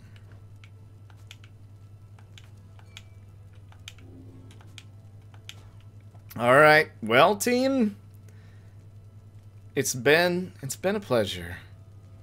But I think this is it. I mean, I know this is it. I'm just like, I'm gonna have to play this game again at some point. This is too good. It's been an honor, Captain. It's been an honor, Captain. I tell you that you've made a terrible mistake there, reader darling. But I think you haven't made as many as I have, so I'll try not to mess this up for either one of us. Your choice is cast. As for your other companions, you sense a clarity of thought and purpose in each of them. They stand ready to support Pamitha as well as you. Good luck out there. Thank you. Who shall be at her side? Bertrude. Thy will is ours, reading one. Let the remaining stars shed their last light upon our ceremony here. Tizo. Tizo is ready to do whatever it takes to see Pamitha regain her freedom this night. Okay. Those are to be my adversaries, then? And who is it, I wonder, who asserts his will over that group? You sense Orlex searching for you, almost reaching out to you. You, the shadow of the false nightwings. They are nothing to me, but you who would relinquish your own liberty for sake of them. Strange. It is fitting, then, that I should have to face one such as you. Then Orlick stands at the ready, signaling for his two allies to do the same. By light of dawn, the cycle of the rites shall cease. Let us see if we can finish this ordeal before that time. The sky above begins to shudder. The final liberation rite is about to commence. Tariq. I am prepared, Celeste. Then let our song this evening shake the stars themselves. Aye, Celeste. Let us make sure of it. Okay. Tizo. Tizo fumbles with his masks. Tizo recognizes Orlick and greets him tentatively. It's good to see you. Orlick reaches for his mask in turn. How's the horn mended? Tizo indicates his horn has not bothered him for a long time now, and thanks Orlick for it. Good. A full recovery, then. But it is unfortunate to see you standing there with them, Tizo. Come with us. No questions asked. The proposition seems to catch Tizo off guard. Indicates that he will not abandon his friends or their quest. He seems to be pleading with Orlick to stand down, to listen, to not give in to anger. But Orlick shakes his head. He puts his mask back on. This is something I must do, little one. Tizo dons his mask in turn. He chirps nothing more. Begin. The final chance at liberation for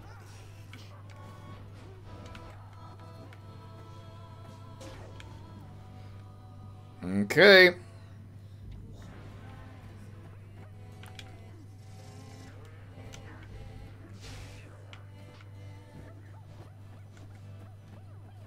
No! That's real bad. Shit. I did not mean to get Tizo caught in that. Fuck. Okay. It's fine. It's fine. It's fine. The sky rains ash. Soon shall your pyres own mingle with them. Just then the skies above begin to rain down fire. The final throes of the cycle of rites and the ending of the age. Oh, shit. Oh, what the... Hello?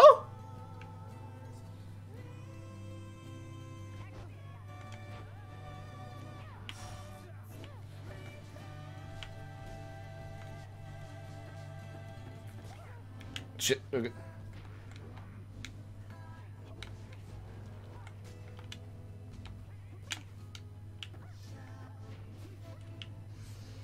Shit. Okay. What? God, they're good. That's not great for me. Call me up. All of you shall rot here. You shall rot as I have all these many years. You false nightwings who deny me once again in my rightful liberty. You who deny that liberty to all of the triumvirates you face and vanquish under the guise of these traditions of those blasted scribes. Come, let us continue with this glorious affair.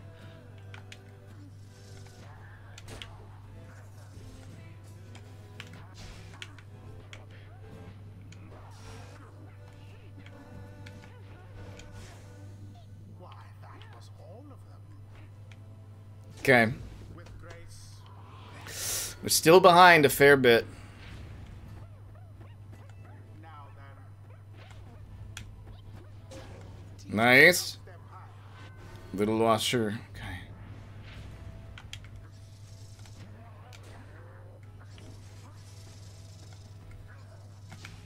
Oh, tried to jump. Didn't quite happen.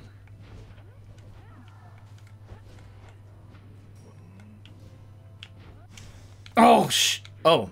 It's alright. We're good. We're good.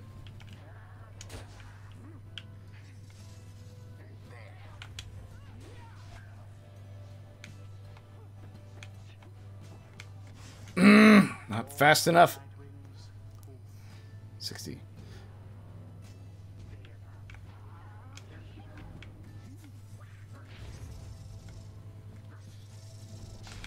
Okay. Oh, shit. I'm really playing this bad. Thrust straight into Gotta bring this back. Come on.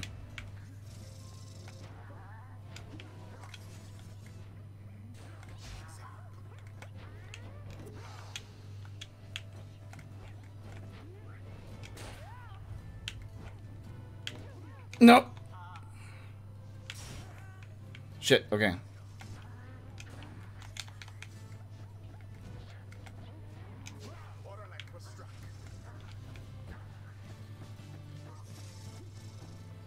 No, are you kidding me? Okay, it's fine, it's fine, it's fine. Damn it. Okay.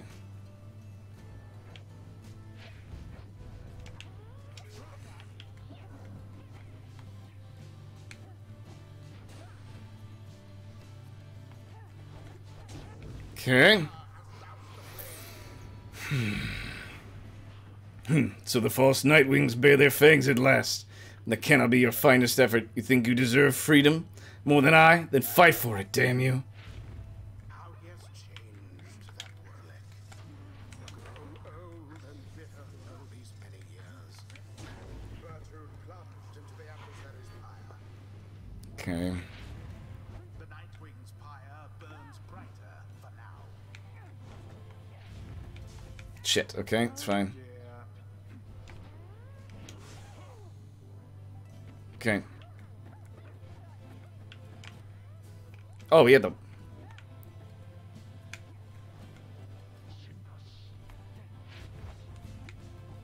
Got it, okay. Orlick stands breathing heavily. He looks back on the thin lick of flame in his smoldering pyre before turning his attention back to a triumvirate.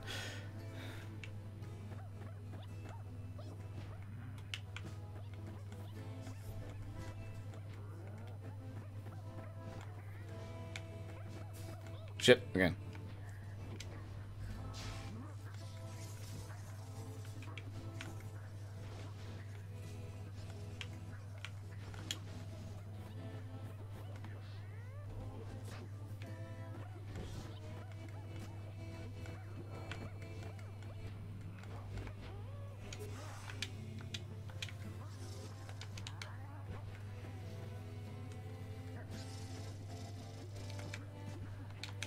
No, so close.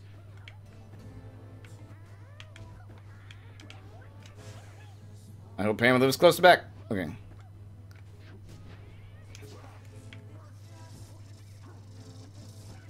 Okay. Nope. Safe return. Okay.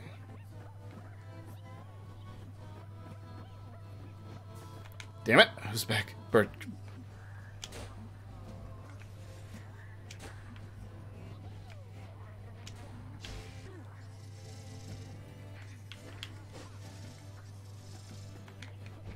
No, really? Are you kidding me with that? Okay. Stay alive for just a little bit. No! Okay, cool. I didn't think we had that much left.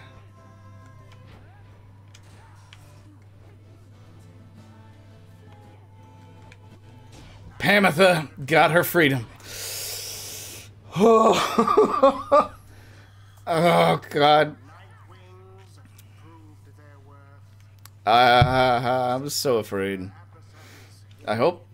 Oh. ends the liberation rite. The scribes have chosen. Not bad there, reader, darling. Just another night in the downside, no? Woo! Thank you, everybody. You look upon Pamela for what you expect shall be the last time you see each other. Any moment now the shimmer pools shall engulf her. Any moment now she shall return to glory and join with Wolfrid's agents in the Commonwealth to help achieve the plan. At any moment now the cycle of the rites shall end until at least the dawn of a new age.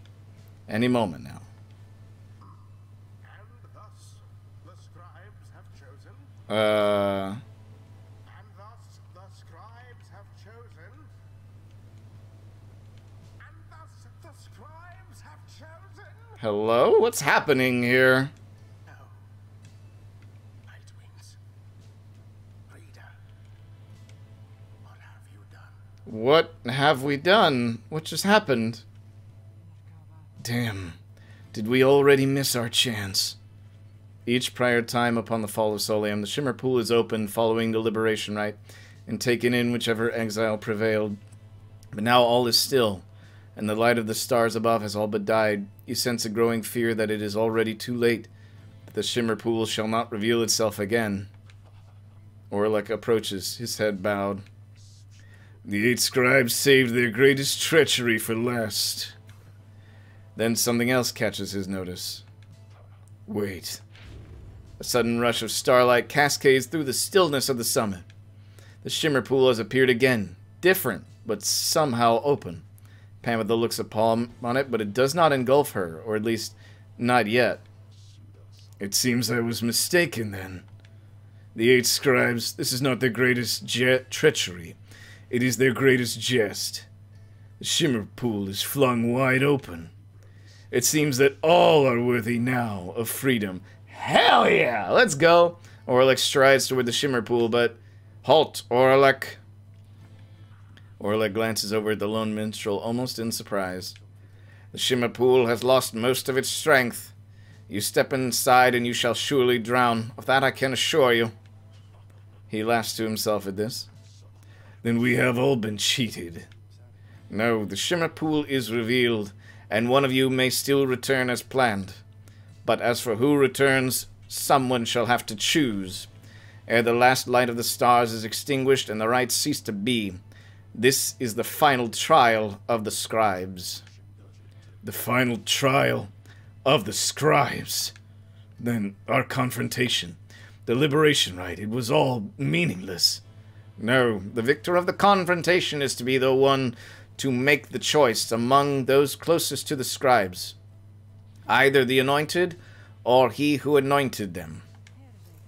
Then it's sounding rather like I can get out of here. Though maybe you can, reader darling. Aye, it shall be either you, the reader, or... It shall be either I, or... Pamitha, please make your decision quickly, lest it shall be forfeit. I do not know for how much longer the light of the stars shall offer you this gift. Now it's out of my hands and I'm more stressed. Quite the dilemma, but I think I know which way I'm leaning here. Reader darling, do me a favor now, and go get out of there, before I go start having second thoughts. Pamitha wishes to give up her freedom so that you may regain yours. Very well. Reader, sir, the choice which Pamitha made, or rather, the choice which she gave, it is now yours to make instead. This choice, it may keep bouncing back and forth like this? Absurd. It may, until such a time as one of you is willing to accept the burden and the outcome of the choice. That is the trial, and I fear that there is little time remaining now. Reader, if you and your companion are too cordial with each other to accept that freedom, either one of you, and I shall gladly take it. Freedom ought be more than some flirtatious trifle to exchange. Reader, what is your will? Well, I ain't picking Orlek. Fuck me running. I would rather, like...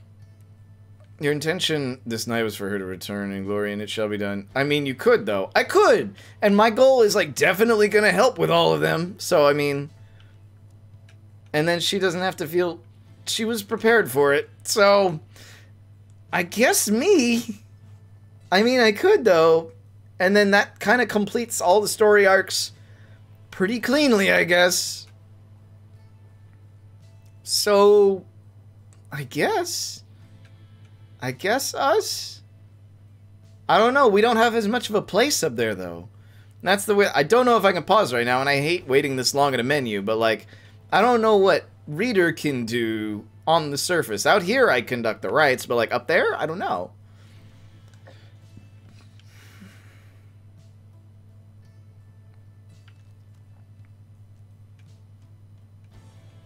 I don't want to keep going back and forth either, because if I pick her, I like, in theory, it should just send her, because I don't think it'll keep bouncing back. Pamitha said you, so I'd go with her choice. If she wanted to go, she would have gone. That's fair. Man, this is when it sucks to be indecisive in a game that is strictly about decision making, so I guess I'll go. Your mind is made up. You've chosen to be free yourself. I see and understand. Then it is done. You could form a new team with Orlek. No. I don't know. Looks to you this one last time, her heart filled with unspoken understanding. You turn then to the lone minstrel for an instant, but another instant later, he is gone, and everyone, all you feel is the coldness of the rush of water coursing all around you. Pamitha gave her freedom so that you may yet have yours. May you return in glory. What do I look like? The scribes. No stars remain aloft. The cycle of the rites. It is finished. The Commonwealth. What shall become of it? What shall become of us? Nightwings. The opportunity to gain your freedom from the downside. Was it not enough?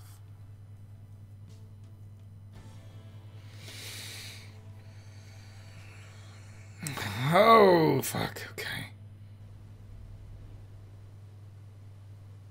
Y'all, I got a lot of feelings right now. I got a lot going on inside. It's blue. That night, an exiled reader returned to the Commonwealth. He was to be the last. Stars had faded and the cycle of the rites had run its course. He found the Commonwealth in great upheaval. Spurred by the efforts of 6 liberated exiles, Wolfred Sandalwood's revolutionary plan had incited the masses. These exiles in the starless sky portended the return of the scribes. People surged into the streets shoulder to shoulder. Led by the 6 exiles, their voices shook the heavens. The leadership of the Commonwealth panicked. No blood was shed that night, and by dawn, it was over. The leaders of the Commonwealth had cast themselves back into exile, or joined in this new cause. Thus, in its 838th year, the Commonwealth had fallen. The new Sacrian Union declared its sovereignty in the next year. Among the changes its elected leaders ushered in, they vowed never to cast their people into exile, and they abolished the old Commonwealth decree forbidding literacy. Today we still remember all of this. And we remember those exiles of the downside whose deeds led to the dawning of our age, whether they returned or not.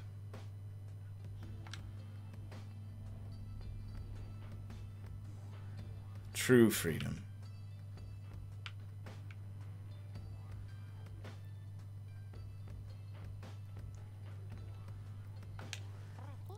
Once the rites had ended, the imp Tizo had a job to do, quite unlike most exiles trapped forever in the downside.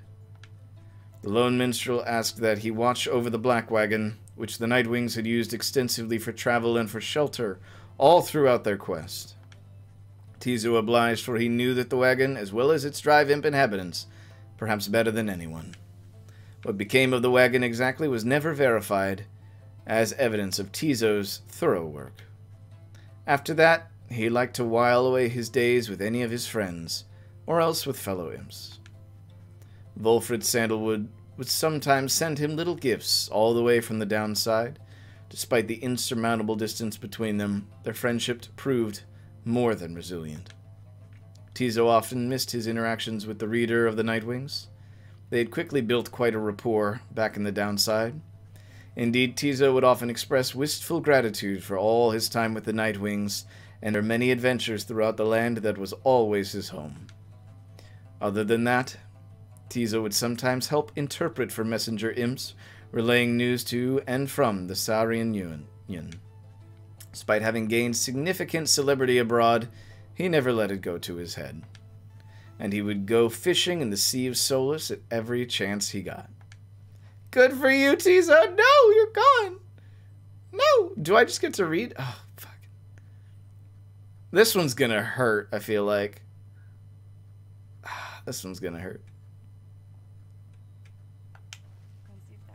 After the rites ended, Pamitha Thane parted ways with the other Nightwings, stating that she needed time alone. Oh, her helmet's missing.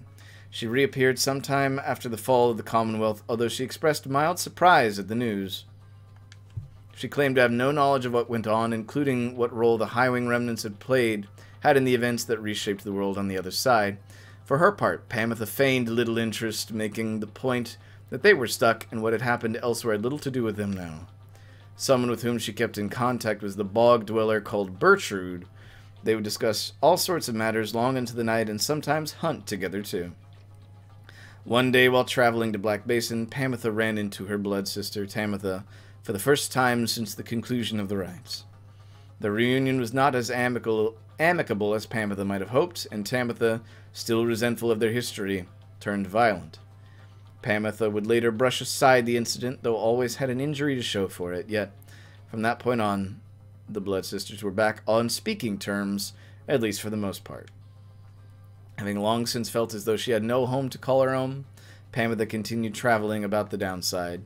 As the tempest swept across the land, changing its features, she found in it a sublime beauty, and in the starless nights, she could still see just fine. She said such travels tended to remind her of when she was younger, and could fly unfettered. That's sweet! So can I just read all of these? Because that's a lot of epilogue. Oh my god. I didn't realize. Several exiles of the Nightwings cared more for the plan of Sandalwood than to return home from the downside. The crone, called Big Bertrude, was a prime example. She had found a suitable environment to live within the dismal region known as Flagging Hands. There she'd built a place of thriving business. Yeah, we knew this was going to be fine. With the rites having ended, she returned to her preoccupations, working away almost as though nothing had happened. When one gets to be more than 400 years of age, perhaps then even monumental events such as the culmination of the rites or the collapse of the Commonwealth are seen as trifling matters. Much of her effort was doubtless due to the influence of Sandalwood, someone whom she had admired now for decades. Though they were very far apart, she sought out news as to his whereabouts and found his actions in the Sarian Union a rare source of inspiration. She maintained an unlikely kinship with the harp Pamitha Thane, whom she had known during their time together on the Nightwings. They each had different strategies for dealing with life's day-to-day annoyances, a subject that they both found vital, if not fascinating, to no end. By and large, Bertrude kept focused on her work. Whether casting small enchantments or imbuing talismans, the work brought her a sense of purpose, she would say. In the Commonwealth, such services were strictly forbidden, but in the downside, there was a real need for simple luxuries, which the competing slug market could not always provide. Thus did Big Bertrude continue to live up to her name, and the tales of her days with the Nightwings made her that much more the living legend.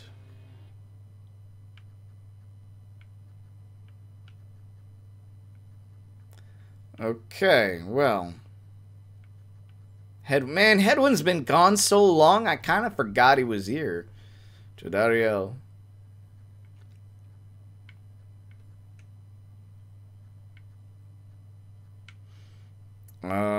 Yeah, so what happened to everybody else, I guess? Why is Sasha here? Okay, well, this is a lot of people to get through. I love that this game is doing the sport movie thing with the epilogue. It's so good. After his liberation, Hedwyn was instrumental in the events leading to the fall of the Commonwealth and was vital to the outcome of the plan. The peaceful outcome of the scribe's return was attributed to several key factors. One of them was the underlying ambition of the plan itself. Another was Hedwyn's visibility among the people in the streets. Identified to be a liberated exile, he was believed to be Golathanian reborn. More importantly, however, was that one of the winged harps of the Highwing remnants accompanied him. She was later identified as Fikani Shang. Their bond was symbolic of what was at stake that night, that proved vital to the peace that followed. I knew Hedwyn was my boy. In all the days as leader of the Sarian Union, Hedwyn often confided in his old friend, Jodariel. Despite her intense manner, there was no one whom he trusted more in times when circumspection was required. Hedwyn would often think back to the vow he made at the beginning of his quest. Although he cherished all the friendships he made, he had pledged to Jadariel, Ruki, and the Reader that they might all be free again together. His promise had come to pass. Though he knew that this was not his own doing, he was always deeply grateful to the other three, his closest friends. While the others who stood with the Nightwings were not all able to remain in contact thus, Hedwyn thought of each of them often, and so, in turn, did they oft think of him. I don't know at what point this ends, other than just reading all of them. Saja. Some accounts suggest that the exiles of the Nightwings who remained in the downside continued to make use of the Black Wagon as their place of shelter and their means of travel. However, there is no record of what happened to the wagon's contents, such as the Book of Rites or the Beyonder Crystal, said to be haunted by the apparition Sandra the Unseeing. One possibility is that when the lone minstrel took his leave, he took the Beyonder Crystal with him, for he was thus obliged. By this line of reasoning, however, the Black Wagon itself should have been taken also. Others remain skeptical that the Beyonder Crystal ever existed, or rather that the visions it granted were anything other than the result of an active imagination or a fever dream. The bog dwellers of the southern bogs offer still another explanation, for they are familiar with binding enchantments. If there existed such an object in which the Sisters of Arc had been expelled for more than 800 years, then the enchantment could have expired along with the light of the stars. What this would have meant for Sandra and the Beyonders is difficult to say for certain, other than it may have meant that they were finally released. Nevertheless, the fates of Sandra and the Beyonder Crystal remain unknown. Yet those exiles of the Nightwings who claimed to have seen this apparition all spoke of her with degrees of reverence or perhaps a little fear. Sir Gilman? When the worm Gilman returned to the Commonwealth, he believed that he had regained something even more important than his freedom, his honor. Gilman relinquished his knighthood and declined an opportunity to serve as captain on the blood border. He was not interested in fighting any longer. Yet, as sometimes the case with those such as he, a circumstance soon came about in which there came a need for him to once again make use of his military training. Thankfully, however, the scribe's return ended peaceably. Gilman was on edge throughout the night, expecting violence to erupt at any moment, but the moment never came. When the matter was last put to rest, then Gilman truly knew his time as a knight had ended. He declared to all those in earshot that he would never fight again. Unless, of course, there arose some other extraordinary set of circumstance again requiring him to fight, but he certainly hoped not. He still trained regularly just in case, especially with his fleet-footed friend Ruki Greentail. He was always grateful for the counsel of the Reader, and would regale him over and over about the time they squashed the spawn of unfathomed plurns. By that point, he had long forgotten about his days under the leadership of Sir Deluge, his former commander. Breaking free of his abusive leadership was the first step toward gaining a bit of self-respect. Gilman never did return to his homeland of the Sea Dominion, and was content to lead a monastic life on a small residence in the hills. It was just high enough to make him keep striving to conquer his fear of heights. Other than that, an intense daily training regimen and the occasional visit from an old companion was more than enough to keep him optimistic and engaged. He knew by then that honor was not something to be won, but a contract with oneself, to be renewed each day. Sir Gilman! Oh my god. Oh my goodness. Well, we gotta... After Ruki Greentail earned his way back to freedom, he returned to a lavish welcome ceremony in the Commonwealth. It was everything he could have hoped for. Soon he was well off, surrounded by luxury, and choosing between various exciting opportunities. However, he must have given in to his better judgment, as he did when he ended up siding with Volfrud's revolutionary forces, whatever. I mucked that up a bit. On the night of the scribe's return, Greentail was there with the others, inspiring the masses. He never looked prouder, the very image of Jomo Remini himself. When dawn finally came, and it became clear that the Commonwealth that everybody knew would be no more, he realized many new opportunities awaited. He began quite a lucrative career for himself, manufacturing and selling replicant merchandise inspired by the downside. His main struggle was to meet demand. An aspect of his conscience cautioned him against making light of such a thing, but the money was too good, and soon his family was as well off as he always said. He always kept in touch with Gilman, ever the perfect practice partner. They would train together often, taking care to stay in tip-top shape as much as possible throughout the years. Greentail always did his best to keep in touch with all his many friends and knew that he owed his fortunes to them. He made a special point of staying close with the group of friends he came to know so well during his time with the Nightwings, wherever they were. They shared a special understanding that put even Greentail at a loss for words. Sometimes. Nice. The Commonwealth had never provided a sense of... this is now just going to be a lot of reading, funnily enough. Ray the Wretched. Oh, boy. Okay. She was surprised on her return that she was so well treated. She felt uneasy about it, and besides, she knew that she would do her best to fulfill the pledge she had made to her friends. Even she could not have expected the impact she would have on events that followed, which gave rise to the Sarian Union. Despite not fitting the image of the 8 scribes, Ray nonetheless stood out alongside the others amid the teeming masses on the night of the scribes' return. She spoke of the scribes with such conviction and sincerity that the crowd was very moved, I bet. After the fall of the Commonwealth, there was a renewed interest in the legend of the 8 scribes and many new interpretations of their histories and teachings. Ray found herself at the center of all of this. Her way of speaking continued to compel a growing audience. She swayed many people from their astralist beliefs. Soon the 8th word, which had lost favor with the people during the reign of the Commonwealth, sought her out and asked her to formally join, and she did right away. Though, through it all, she would wonder how her little friend Tizo had fared. While they were divided now by a great distance, he always remained in her heart. She cited her relationship with Jodariel as the single most important in her life. Jodariel would always provide for her circumspect perspective and the wisdom of experience. Whenever she felt genuine doubt, which was not very often, she sought out the reader of the Nightwings. If there was anyone whom she trusted as much as the scribes, it was him. Ray always devoted to her faith, but more so to her friends. Many people in the Sarian Unit cited that her gentle manner and unwavering conviction helped them brave changing times with courage and grace. Jodariel. After her liberation, Jodariel soon became an icon of the movement that led to the collapse of the Commonwealth and the rise of the Sarian Union. Her horns and stern countenance inspired the people to believe that she was Solia Mer. Reborn, she became a great, if reluctant, leader. In the uncertain times that followed, Jodariel's seasoned expertise often came into play both in matters of security and state.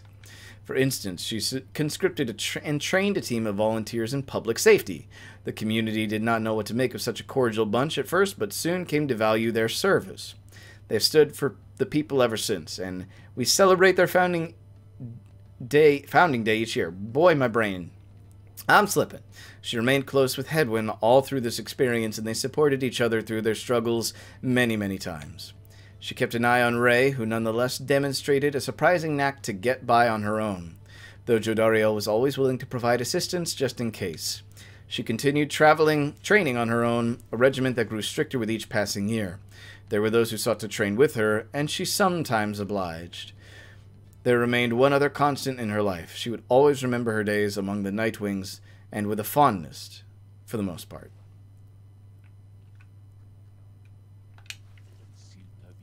When Wolfrid Sandalwood regained his freedom, he knew that his work had only just begun. The nation that had exiled him to life in the downside now prepared to honor him, but he was not interested in such ceremony, nor in freedom of the Commonwealth's own terms. He soon rejoined his agents, with whom he had been coordinating for years, slowly, carefully, preparing for a night that would soon come. For Sandalwood and his loyalists and sympathizers, true freedom was at stake. Not just theirs, but that of everyone living under the Commonwealth. He hoped to gather liberated exiles representing each of the 8 largest ethnic groups composing the population of the Commonwealth. They would stand together as a vision of the 8 scribes returned, inspiring the masses to embrace an older set of values from before the Commonwealth had tightened its grip. With the rites having ended sooner than expected, this optimal scenario became impossible, but Sandalwood did not relent, and prepared to execute his plan, imperfect though it was. On the night of the scribes' return, he stood as one of the 6 former exiles of the Nightwings, and their voices echoed together through the streets. These former exiles who ought to have disappeared into the ranks of the Commonwealth's own leadership now stood united with its people, who poured from their homes in solidarity. It was imperative to Sandalwood that this stand against the Commonwealth be peaceful in its nature. An overwhelming show of popular support would be more than enough. Ensuring this was his priority that night, and in the end, the result was self-evident. The plan's goal had been achieved. Sandalwood's work was far from over still. He labored ceaselessly with representatives from across the population to restore a sense of stability. This transitional period had its troubles, though none that were not quickly solved. Such was the will and spirit of the people. They understood their freedom, carried new responsibility. After the Sarian Union was born, Sandalwood was elected the nation's first prime minister. It was not his intent to run for this office, but the people chose him anyway. He led our fledgling nation through its nascent years. He invited the perspective of the reader of the Nightwings at every opportunity, and counted him as one of his chief advisors and most trusted friends. As Wolfred Sandalwood gained more fame throughout this land for all his sacrifices and his contributions, he remained ever steadfast about two things. The first was that the cause itself ought to remain in focus, the freedom that the people had achieved. It was a gift to be cherished, a set of values that needed to be nurtured. The second point he made was that he himself had little to do with the outcome. He would often praise the exiles of the Nightwings who had stood with him, each in turn by name. He never forgot any of them. One day on his birthday, the people of the Sarian Union presented to him a monument depicting him and the Nightwings as imagined in their prime.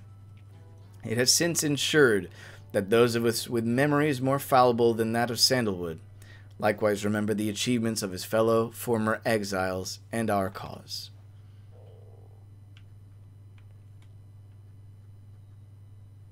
Alright, well, I'm gonna do the minstrel, I'm gonna do these two, and then if it lets me, I'm curious if there's a way to go ahead and wrap this up. But if you guys want to check on any one of the other side, let me know before we move on.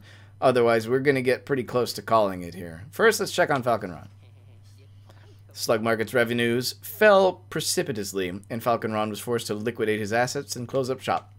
Yet, as it is sometimes the case with those of an entrepreneurial learning, this time of hardship led to an epiphany, or at least sudden change of fortune. One day, Falcon Ron had a run-in with a messenger imp bearing news from the other side. Ron gave to it one of his remaining trinkets, which could not be sold. The following week, the messenger imp returned to him bearing a tidy sum of wealth in a newly minted coinage from the Sarian Union. Falcon Ron cut a long-term deal with the messenger imp then and there. Though his trade remained a gray area from a legal standpoint in the Sarian Union, the newfound fame of the downside caused Falcon Ron's goods to explode in popularity. He later signed an elaborate agreement with Big Bertrudes and found a distribution partner on the other side through Rookie Greentail, whose own business had expanded. Especially in the Sarian Union, Falcon Ron's goods are still known for their superior quality, though he assumes no liability for any side effects. Alright, so I'm going to do the Lone Minstrel and Celeste, and then unless it makes me go through the rest, if there's anyone you want to see, let me know now. Like, really, these two are the only ones I gave a shit about, because they were, like, kind of cool. But otherwise, we going with the Lone Minstrel. Oh! After the cycle of the rites ceased turning, the Lone Minstrel bade the remaining Nightwings take the black wagon and seek their fortunes elsewhere in the downside. Their parting was heartfelt but brief. He remained there at the summit of Mount Elodiel with Celeste, where the two of them would chronicle the final outcome of the cycle. Neither Tariq nor Celeste were ever seen again. We know all this now through song attributed to them. Some claim these songs originated in the taverns of the Sarian Union, and merely were imbued with the weight of folklore. I feel like the others will be sad. I do not wish to know. Yeah, it's fair. However, exiles liberated from the downside corroborated each other's claims at having met this duo that presided over the liberation rites. Another folktale suggests these minstrels were heralds of the scribes. Having fulfilled their obligations, they departed the world we knew and rejoined their patrons. One of their famous songs describes another, simpler outcome, that the two gave up their duties to the rites in favor of a life that they could share together. In any case, they are likely to remain the subject of such verses and such songs, for it was they who watched over the rites and ushered in our times.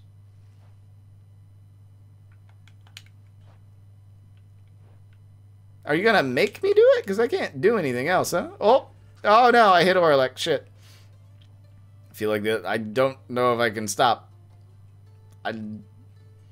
After the Shimmer Pool closed for what seemed like the last time, Orlek looked around him in the flickering light of the Nightwing's still-burning pyre. He then turned to the fall of Solium and looked up toward the black, starless sky. He cursed the 8 scribes, then one after the other. After that, he strode forward towards the waters coursing from the side of Mount Elodiel, and without hesitating, he cast himself down. Well, shit. Orlek's body was never recovered. The drop from Mount Elodiel does not appear survivable, though Orlek did survive it once. That time, however, he was filled with fury. Such was the betrayal he had suffered when his fellow exile claimed his rightful freedom. This time, Orlek was filled with nothingness, and chose to leave the downside in the one way he still knew he could. The other Nightwings who were witness to this never forgot what they saw. I feel like these are going to be shorter, but oofa doofa, okay. When Manly Tinderstuff realized the rites had ended, and that he could no longer return to the Commonwealth through this ancient means, he was outraged. He cursed the scribes, spewing forth such a slew of blasphemy as to be very unbecoming of one of his high status and bearing. When at last he calmed himself, he focused all his energies on attempting to find another means of homecoming. He maintained regular contact with his wealthy family on the other side via messenger imp, and used their vast resources to explore other means of escape. He tried using an elaborate pulley system. He attempted to retrofit a flying black wagon with superior propulsion. He tried an imp raft, a hot air balloon, even prayer. Nothing worked. There was only one way to escape the downside, and now it was gone. Tinderstoff bankrupted his family in these vain attempts. At last, such was his shame that he retreated to the teeming woods of Black Basin to Cinderroot. There he yet wallows, complaining to his comrades of the chastity, who still put up with him, either about his own misfortune or the latest news from the other side. Oop.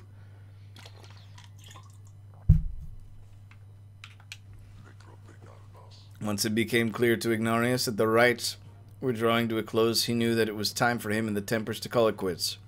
But first he and the Tempers decided to celebrate, and that they did for many, many nights.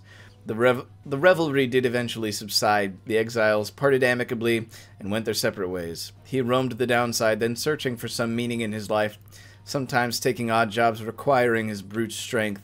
He never remained alone for very long and took on many lovers in his time. However, he sometimes thought about the one he had called Curly Horns and what became of her. Oh, I see.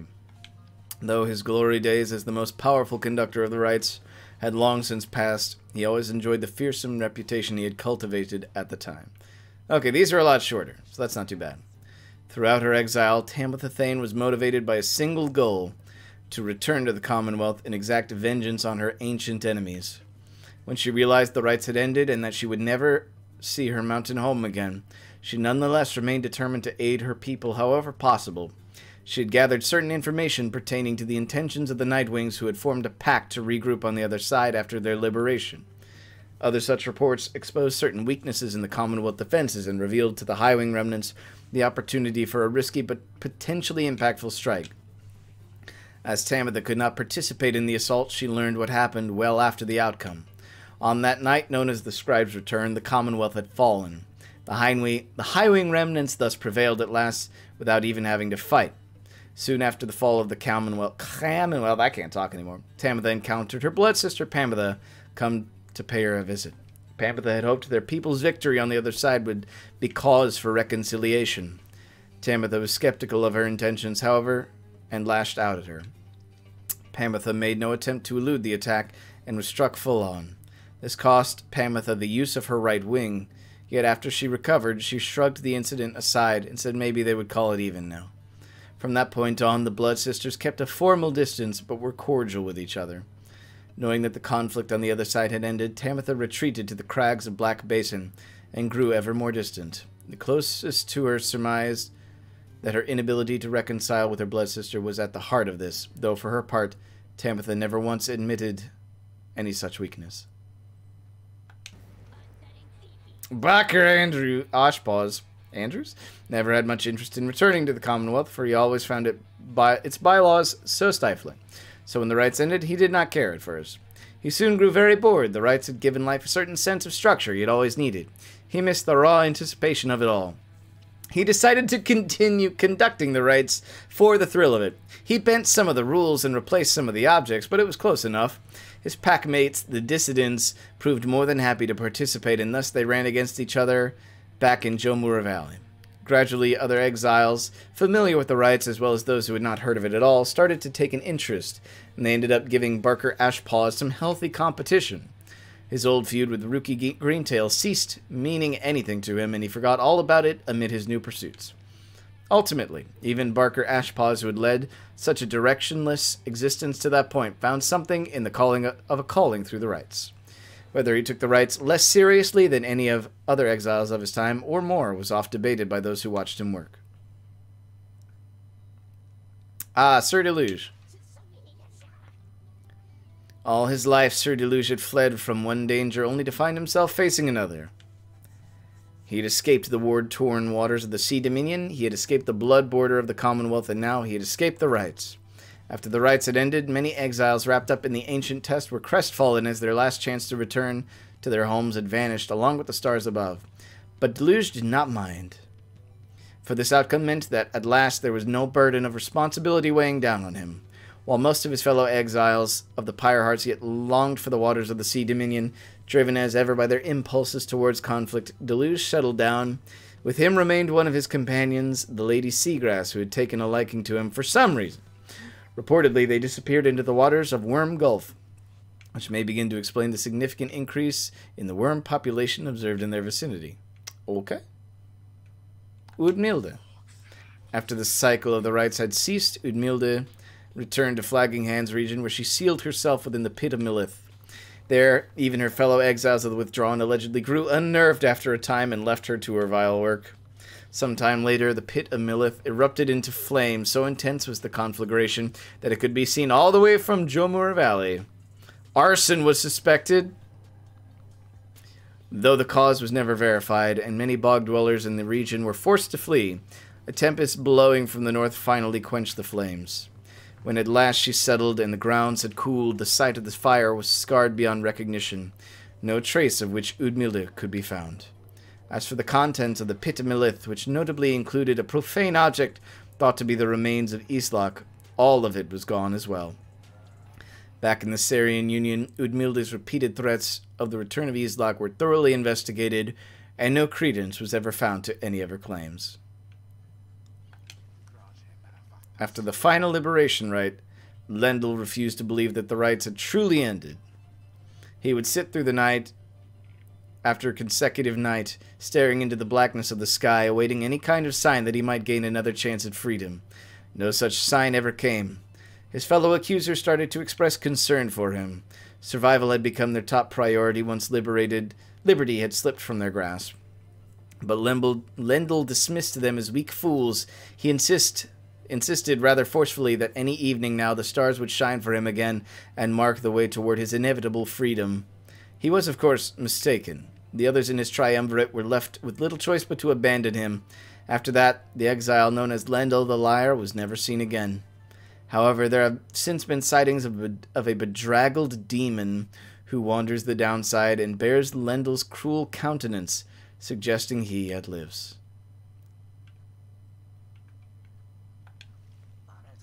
As the cycle of the rites drew to a close, it grew evident that a chance at freedom from the downside had forever slipped from Dalbert and Almer Oldheart's grasp.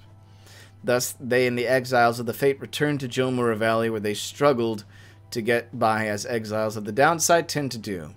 Some time after the rites had ended, the Old Hearts at last heard the news that the Commonwealth had fallen. This was well after the fact, of course, but it brought old Dalbert great joy. Despite his forthright manner, he had no love for the nation that cast him down, along with his son. Dalbert Oldheart passed peacefully in his sleep before the next new moon. He was pretty old, huh? In his final days, he implored his son to undertake a pilgrimage to the scribes. Almer never shared his father's view of the scribes, but respected Dalbert's wishes, and so, after a period of mourning, Almer began a new journey. Not a day went by that Almer Oldheart did not think about his father and give him thanks and speak to him at morning and night.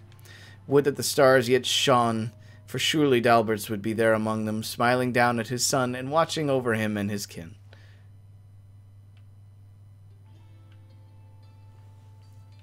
There is one more account which warrants mention. The Nightwings conducted the rites under the guidance of a reader. Little is known of him. The Vagrant song is playing again, which is good. However, some accounts of him begin to paint a picture. We know he was of common birth, weak-framed, though raised with a penchant for learning. The journey to the downside left him close to death. It was then that the Nightwings found him. They brought him from the brink. He showed them the path. He pressed onward with the others. He had made a vow to help his friends be free. Thus did the cycle of the rites commence its final turns. When the final rite arrived, the reader's freedom was at stake. That freedom he indeed achieved ere the morning's light. From that point on, accounts of him diverge. It is said the voice which troubled him he never heard again. Some say he helped to form our Sarian Union, though whether that is true, only he knows.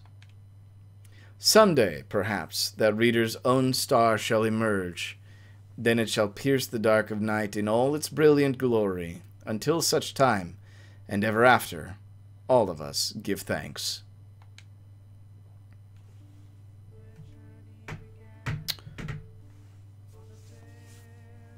Well, that's it, I guess. Almost 2 hours over time. I didn't think we'd take that long, honestly, but he did it. Thank you, everybody, for staying up for that one. I went longer than I expected, but, like, whew, boy, it was a journey.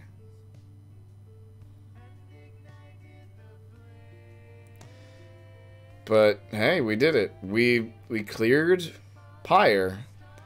And, my God, it was an emotional ride through and through. I don't know. I'd be curious to see how doing things differently would change it. But, like, overall, I feel pretty satisfied with the path that we took and the choices we made. So, it is a good game. I'm here for it. Supergiant, good stuff. Keep doing it. I know we have Hades next, but, oh boy. Which reminds me, this next week, so after we're going to have our normal stream on Sunday. Oh, wait, we get more? Oh, we get, like, epilogue illustrations. Hold up, what? Oh, Rookie, or, Tizo's there. And Ray. So this must be in the downside. Supergiant games, here we go. It's so good. Anyway, next week, our schedule is going to be a little weird because we're going to have our normal stream Sunday, Monday, and then there will be a stream on Wednesday where we'll actually be getting into Hades just a little prematurely. We won't do the story aspect of it, but a good friend, Murphy Burns, and I are going to do some bingo races and see how that goes. And then Thursday, we'll just go ahead and start Hades proper. Nothing should be spoiled in the bingo races, but if you're up for that, feel free to tune in. And then, yeah. So, I'm looking forward to it. But holy moly, that was so good. 10 out of 10. Such a good game. Oh my god, they're too damn cute. Holy shit. Headwind in the background just like, what? What?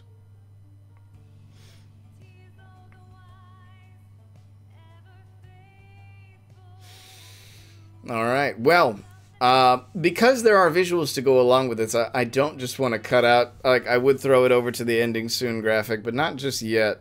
We'll get through the credits, and then I'll go ahead and do the ending soon, and then we'll call it from there. But I just want to go ahead and say to everybody who showed up, thank you for hanging out this evening. I know it went very late. It went very late.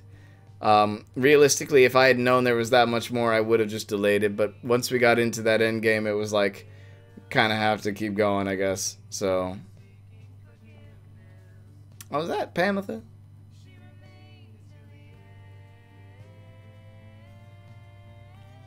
Hedwig and Rookie working on stuff. Cute. Cast in order of appearance: Jadariel, Rookie. Oh, Darren, he was Rookie too. Okay. The voice: Logan Cunningham. Well.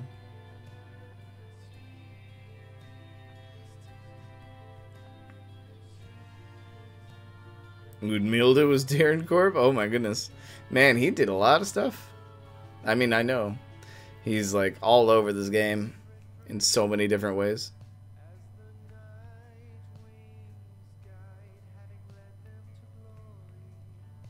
Wolfred.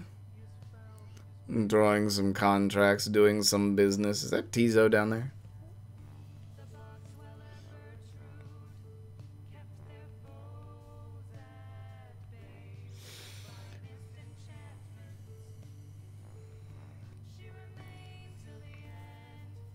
Special thanks. Okay. Not much more at this point, but yeah. Y'all, I'm flagging pretty bad. It's actually, it kind of works out because I had some coffee near the beginning of the stream around 7-ish, and I think it's just now like letting me go. So I'm gonna sleep hard here in a bit. I hope you all do too. I hope you all have a good rest of your week and a pleasant weekend. So. As always, everybody, remember to take care of yourself, take care of each other, and just have a good time. So, I think that's about all I have to say. That's my piece. So, as the credits here draw to a close, yeah, let's fire off some cannons. Oh, shit, never mind. I ruined it. I ruined the dramatic tension. It's fine.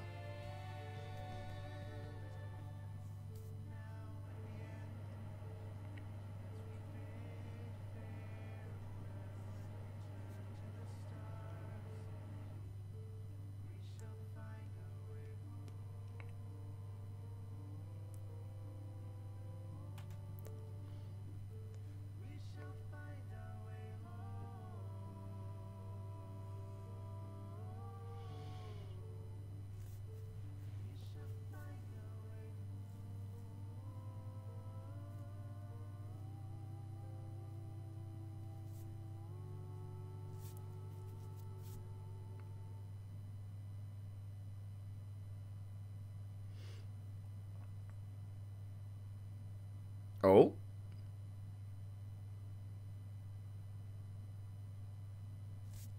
Hang on. It's going to get weird for one more second because I got to fix something. Okay.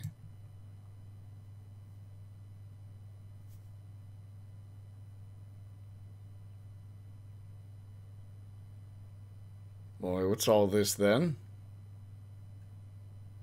This game has a lot of post-game stuff. It has a lot. I think it's almost over, though. Maybe.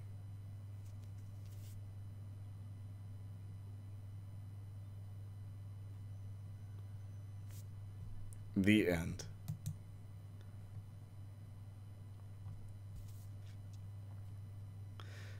I think that is for real the end.